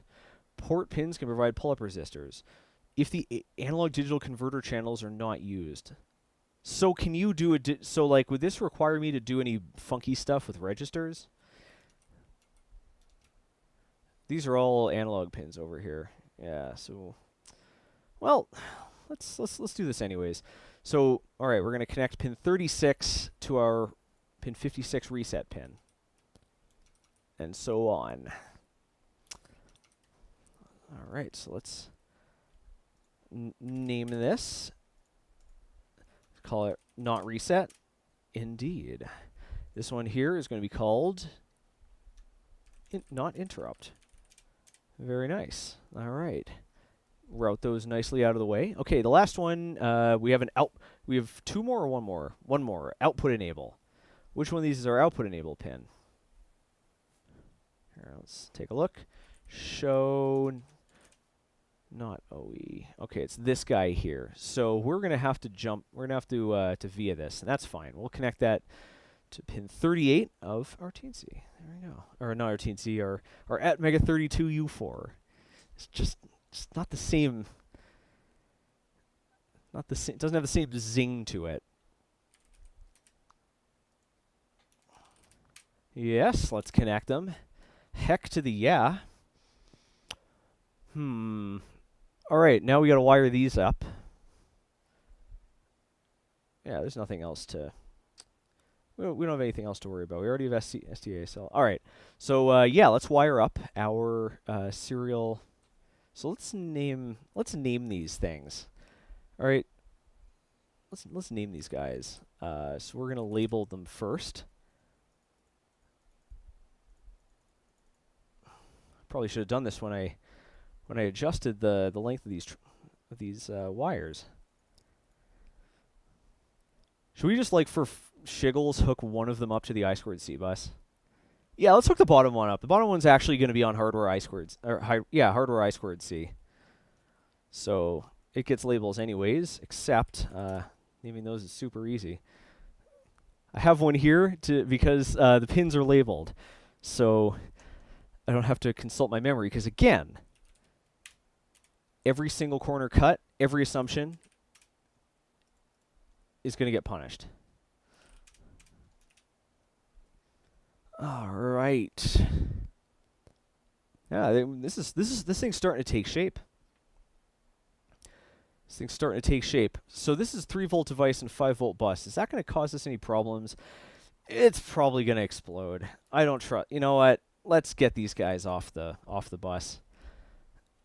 Yeah, they'll probably explode. I trust this module the inverse of how far I can throw it because it's quite light. I think I could really get some distance. We're approaching 5 o'clock. I think let's route the pins that we've put up here so far, and then we'll sign off. Because I don't have a tremendous amount to do today except get that video online and take pictures of like 100 plastic boats for the next episode. I think I'm gonna split that into 2. So we got SCL on the top. Let's confirm it again. SDA on the bottom. So let's name this SCL1. There we go, and so on and so forth. Let's take a look at the old Chatsky. Let's see. Let's take a look at the old Chatteroo and find something nice to talk about. Electron Ash says, does Zack not read chat when he's in the zone? No, I don't. I can see. This is what happens. Like when I'm firing all cylinders, I named the SDA1 SCL2. No, I can't. I can do exactly 2 things at a time. I can't do 1 thing at a time. Can't do 0. And I can't do more than 2. And right now I have talking and hacking. So no, I can't look at chat and do this all at the same time. Let's see. S serial data 3. Let's take a look. Let's see who's got. We got a story of a dead cat. I'm not going to talk about that one. That's kind of sad. Let's see. We're rescuing kitties. We can't rescue kitties. Can't rescue the kitties. Let's see what else we got here. Old MacDonald had a farm. E-I-E-I-O, GPIO. Har, har, har, har. What else do we got? Let's find something fun to talk about. Something about the AutoZone. Oh, gosh. Oh, gosh. Oh, we got some puppy snuggles. Oh, yeah, we're going to do some puppy snuggles. Big time. Maxtronics says, I have a question. What's your question, Maxtronics? What do you got? What do you got here? XMBCX mouse button control. Program mouse to be as hotkey or macro. Does the developer keep any rights on the patent? What does that mean? Does the developer of what? You get the patent. I mean, you get the patent before you develop the product. I just want to make that clear. I strongly recommend filing your provisional patent before you put a significant amount of work into developing it, because it's much easier to develop stuff when you can talk about it without putting everyone under an NDA. Yeah, should I have 0 index these? Blownable. What are you going to do with all those OLEDs? These are going to be buttons. These are going to be buttons with screens on them. Sort of like the Stream Deck or a Loop Deck, except instead of it being BS, like having like 1 screen with a bunch of fake buttons on it, is actually going to have 6 independent OLEDs that click. Isn't that sick? That rhymed. Serial data 6 and serial clock 6. Valdurg says, this project might put Zack into therapy. Every mistake, cut corner assumption, going to be punished. Oh, that has nothing to do with this project. This is actually a pretty forgiving project. This is a very easy project, all things considered. No, that's everything. You know, I forget to color correct one scene. It's all people talk about in the comments. I forget to replace the batteries on my mic, and volume cuts out, and we lose hundreds of viewers. Every mistake everywhere is punished. There's no escape. So let's wire all this crap up. So we're starting at pin 32. What are our GPIOs here? GPIOs PC7. What did this do that disconnected it? Sebastian says SCL6 and SDA6 are reversed. In number 5. Indeed they are. Indeed they are. That would have been some fun down the line. See, everything gets punished. At least now I have some more people like looking over my shoulder. So let's wire this fun pucker up.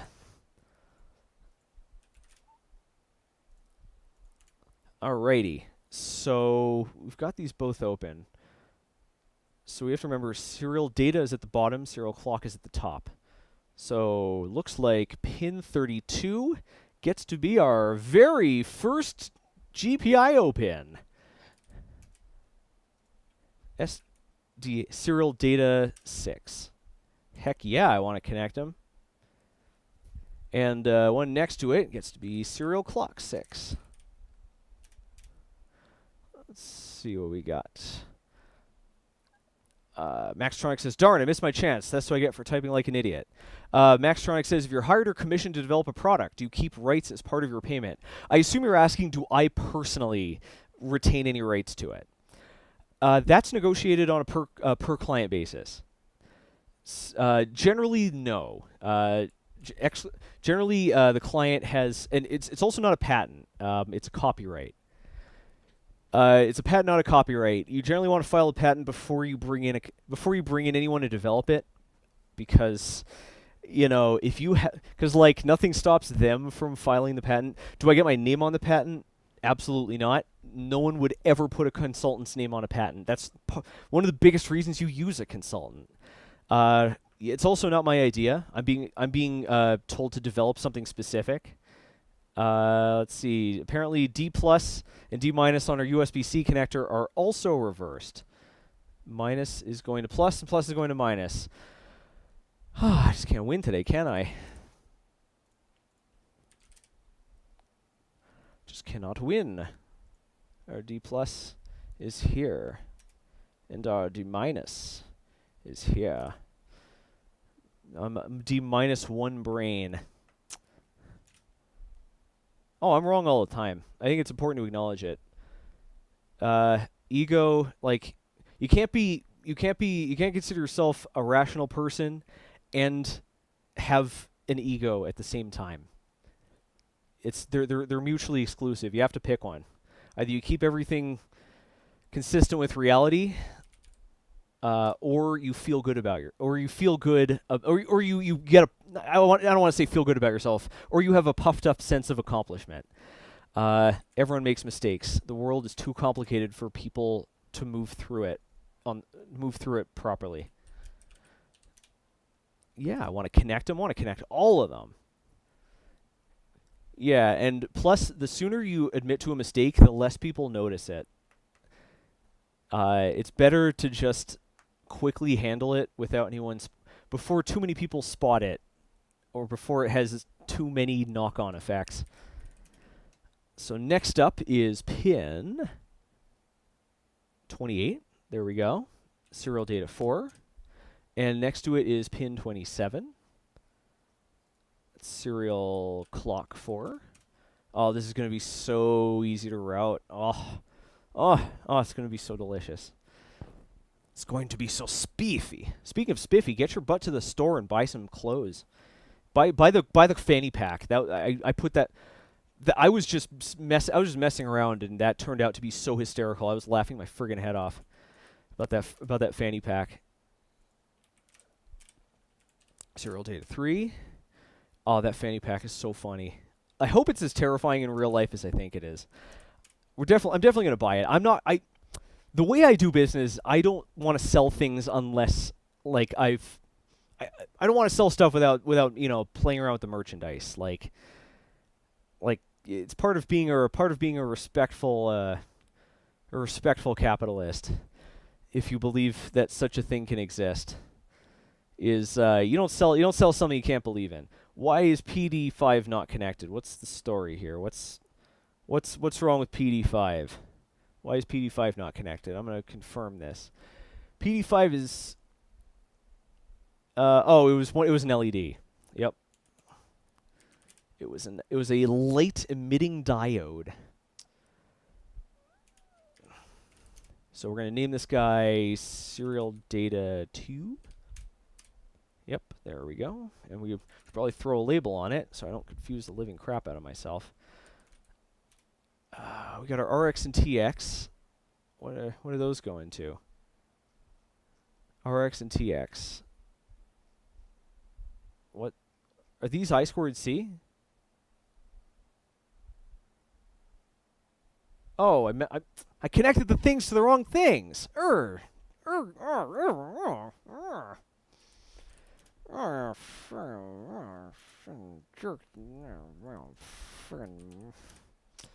Connected them to the serial. Oh, am I a frickin' moron or what?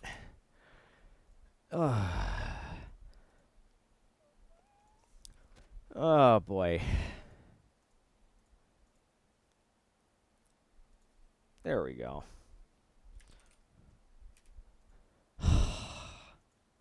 Order is restored to the universe. All right, we're not going to need hardware serial, right? We don't need hardware serial on this thing because we have USB serial. Is there a reason to put hardware serial on it?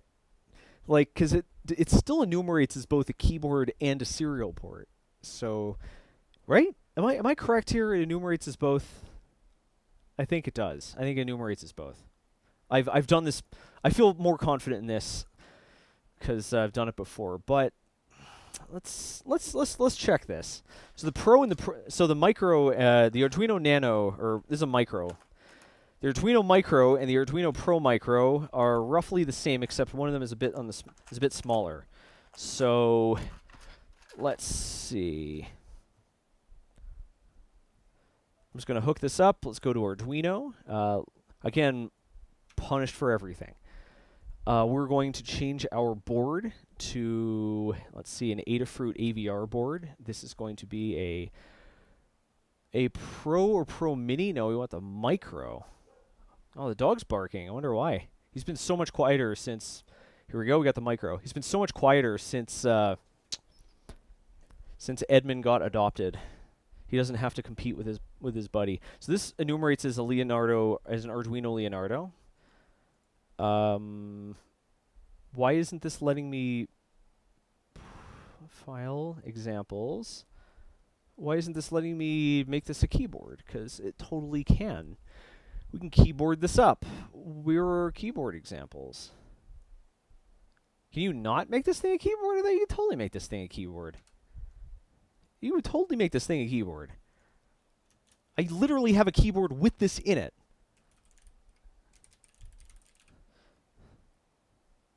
Or is this, we got, yeah, this is the Micro.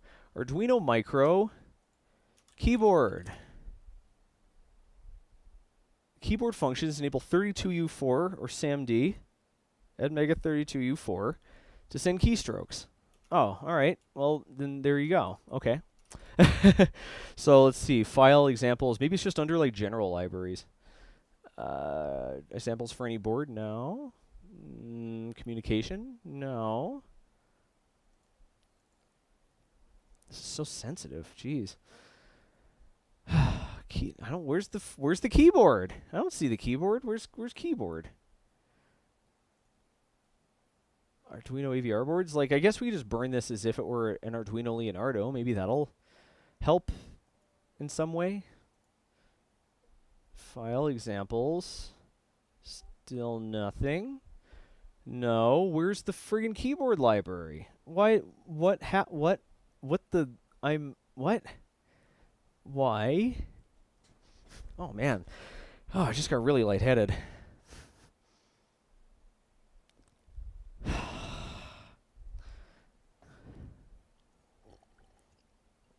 Oh, I just felt really lightheaded. Maybe it's time to call this quits. Oh, man, I just had a real head rush.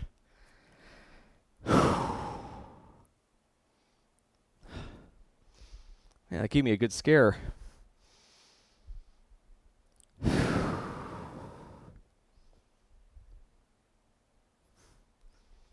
Oh, all right. Well, sorry about that. Maybe it's time to a little vertigo or something. That's weird. I guess I've only had most of a sandwich today. Yeah, I think I'm all right. I just had a really weird head rush. Well, I hope I'm not having a stroke or something. That would suck. That would be super awkward to have a stroke on stream. That would be terrible. Where's the freaking keyboard? I'm so confused. It is also very hot in here. That might have something to do with it. Where's our library? Let's maybe it's in the library manager. Stingray Master, thanks for the $2. No passing out. I am trying to avoid it. Yeah, Velderg is right. A stroke in this economy? Oh my.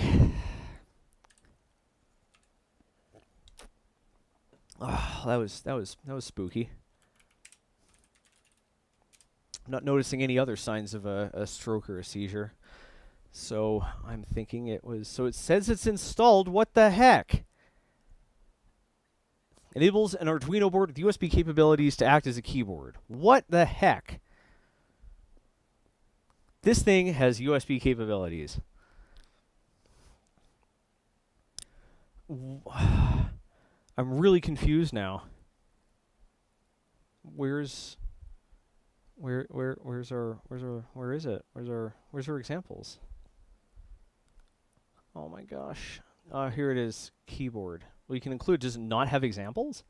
It's definitely got examples. It's gotta have. It doesn't have examples. There aren't any examples for the keyboard library. Come on. Are you freaking serious? We should just be able to like include keyboard.h, and that hopefully that does the job.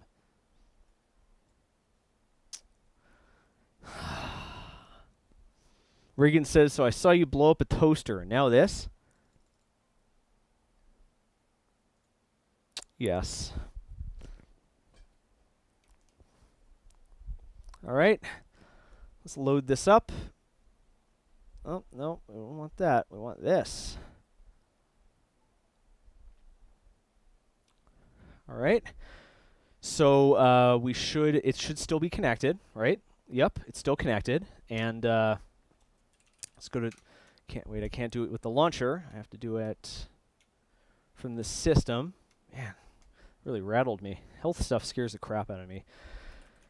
Device manager.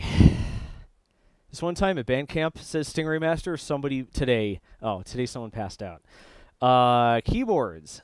Wow, we have a lot of keyboards. Let's take a look. This is my mouse. This is the Space Mouse. This is standard keyboard on USB input device. This could be our boy. Let's take a look at our vendor ID and our product ID. Hardware IDs. We'll keep this off to the side and take a look at that in a sec. Properties. This is another USB keyboard. We'll move that one off to the sec. Move that one off to the side and look at it in a sec. Oi, Logitech Gaming Virtual Keyboard. That is the headset. And then this is another one. All right, let's take a quick look here. Although actually, we can just count these. We got 1, 2, 3, 4, 5, 6, 7, including the lance head, the mouse. So let's disconnect it. Count them again. 1, 2, 3, 4, 5. Is this enumerated as 2 keyboards? I think this might have enumerated as 2 keyboards. That's really weird. That's very strange. Oh, the bread is stale already. All right, so cool. We don't need hardware serial. That's how we ended up down this rabbit hole. Figuring out if we needed hardware serial. We don't. Now we can move on. So let's name this guy Serial Clock 2. Next up, Serial Clock 1. Oh, nope, I'm wrong here. We need Serial Data 1. There we go. And what's our next one? We have our I2C. We have our crystal. It's going to get a little awkward. And we have a ground 5-volt reset pin. What's pin 12? Pin 12, yep, here we go. And that's it. Serial Clock 1. Connect. Good. Good. Hashtag include flux capacitor. This isn't Python. Electron Ash says Zack can do 2 pull-ups in 1 day. I can do for somebody who literally never works out and is in terrible shape.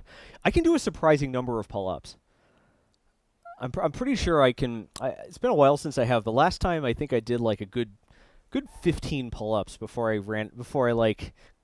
I don't even know if I ran out of energy or if I got bored. Yeah, I don't actually weigh that much. I'm a pretty light guy.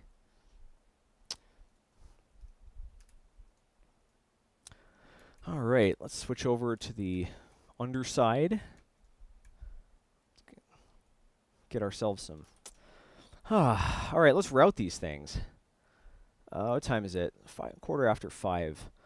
Brooke, how are we doing? Should we? Actually, we should be routing this in the other direction. Brooke, should I call it or can we keep going? Because I'm fine to keep going. I got to do all this work anyways. But I don't want to, tie you up longer than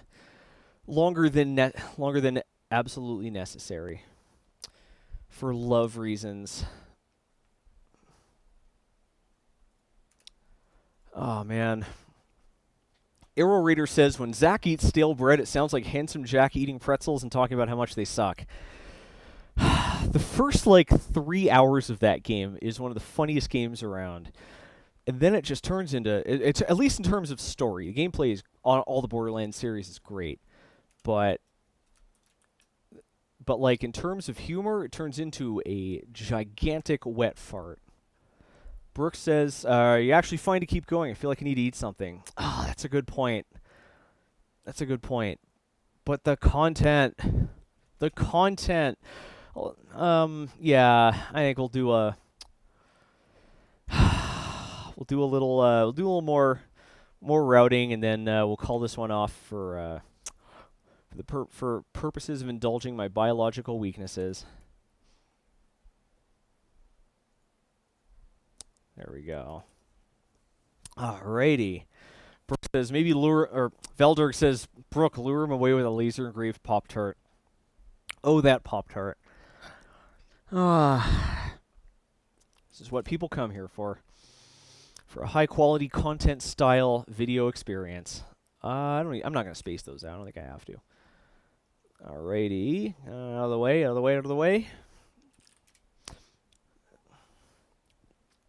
All right. No, why is it not? Pick the thing I wanted to pick. You friggin' frick. I hate people who say fracking. I don't like you. You're an embarrassing person. Stop doing that. Just drop an F-bomb. At least, make something up about punting babies or something. Don't make a friggin' Battlestar Galactica? Don't make a Battlestar Galactica reference as an interjection. Come on, have some class.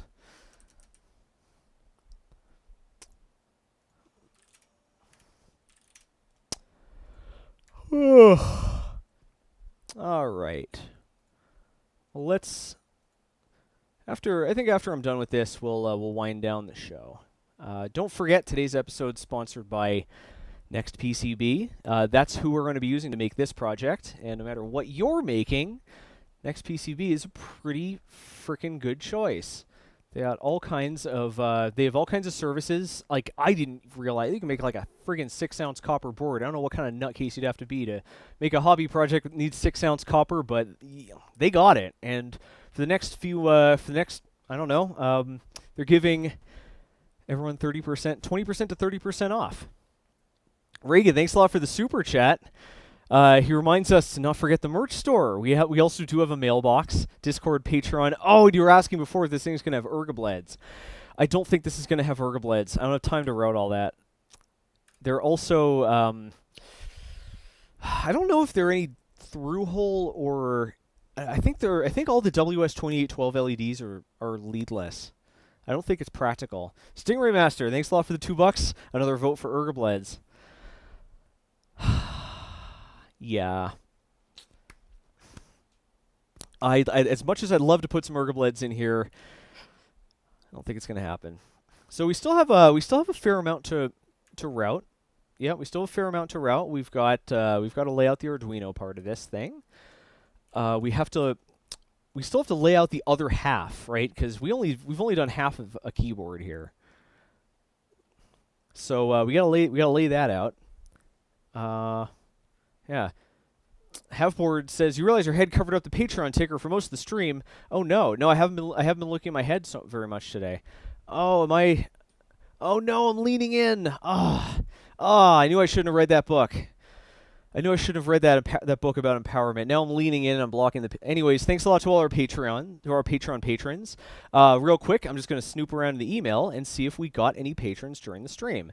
I have been trying so hard to set up some system to automate this, and it just is not working, and it's making me sad. But these people... Yeah, everyone who supports the channel deserves to be thanked. Thanked you shall be. No one. All right, well... Thanks, anyways. I'm just kidding. I don't think too many people are donating to Patreon during the stream itself. I think most people or doing it afterwards or when a video comes out or something. But thanks a lot to all these cool people back here. You people are cool. Again, thanks to our sponsor. Let's talk about what's coming up, because have we ever got a stacked schedule? Oh, my gentle Jehoshaphat. We got some cool stuff coming up. Let's see. This is the 23rd, the 27th, I believe. Unless I'm forgetting something, Friday's episode, we are going to, unless I'm forgetting something, I don't think I am.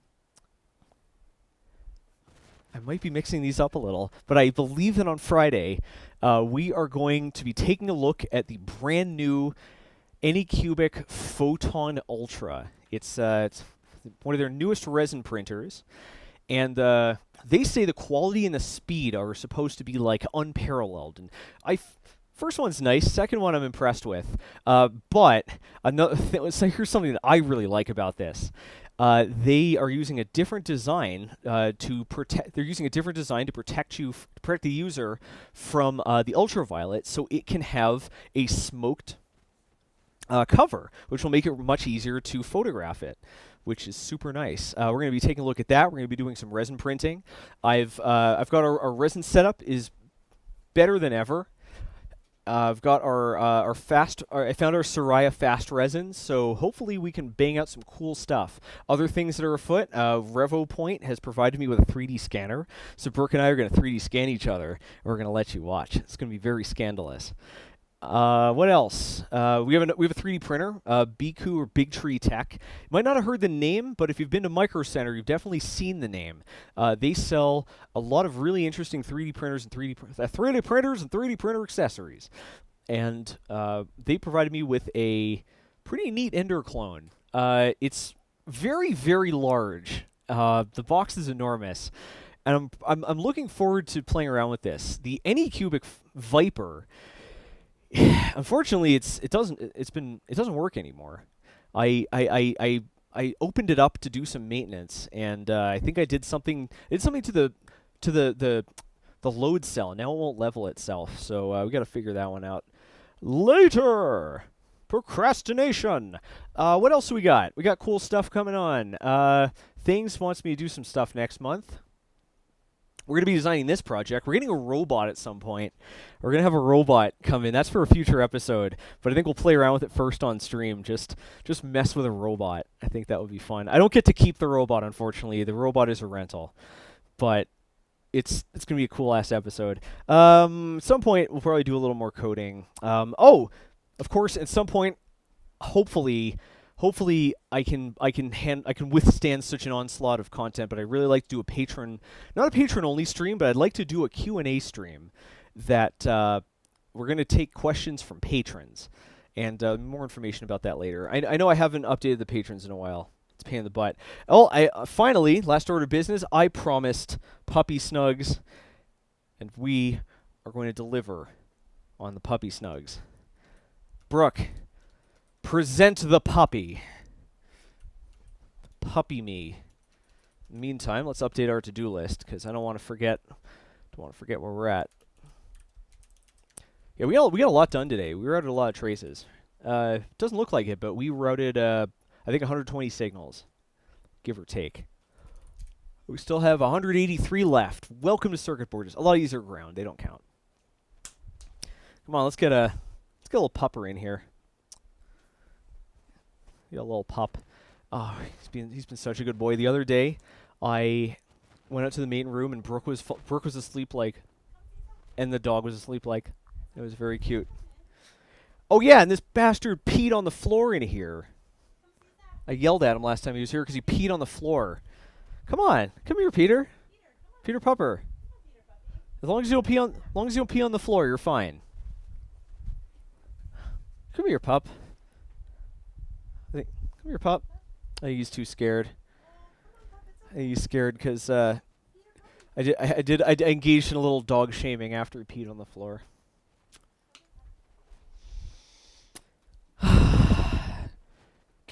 We can't carry him, can we? He's too heavy. He's very cute. He looks like he's being a little shy. Yeah.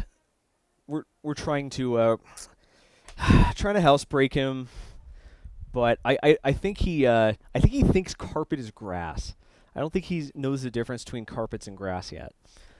I think he thinks, oh, this is just like that patch of grass outside. Peter Pupper, come here. Do we need to provide him with a treat? You think a little incentive is? You want a treat? Come here, pup. Come here, Peter. Good boy. Ah. Come here. Come here, pup. Come here. Let's switch to all the face all the time. Boop, boop, boop. There he is. Come here. Come here. You're allowed to be in here. You're just not allowed to pee in here. Come here, pup. Come on. Come here, Peter. He's not falling for it. Come on.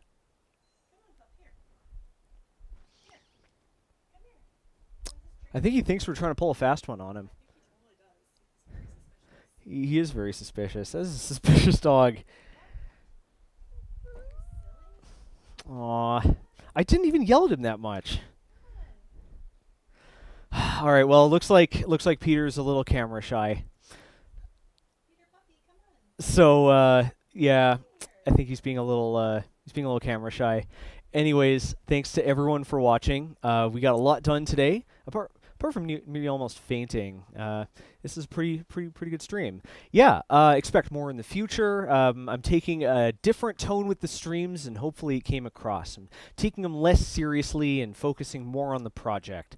Thanks a lot to everyone. Let's do one more final check for super chats. Everyone deserves their credit. Thanks a lot to everyone who supported the. Thanks a lot to everyone who supported the show. And next video is dropping tomorrow.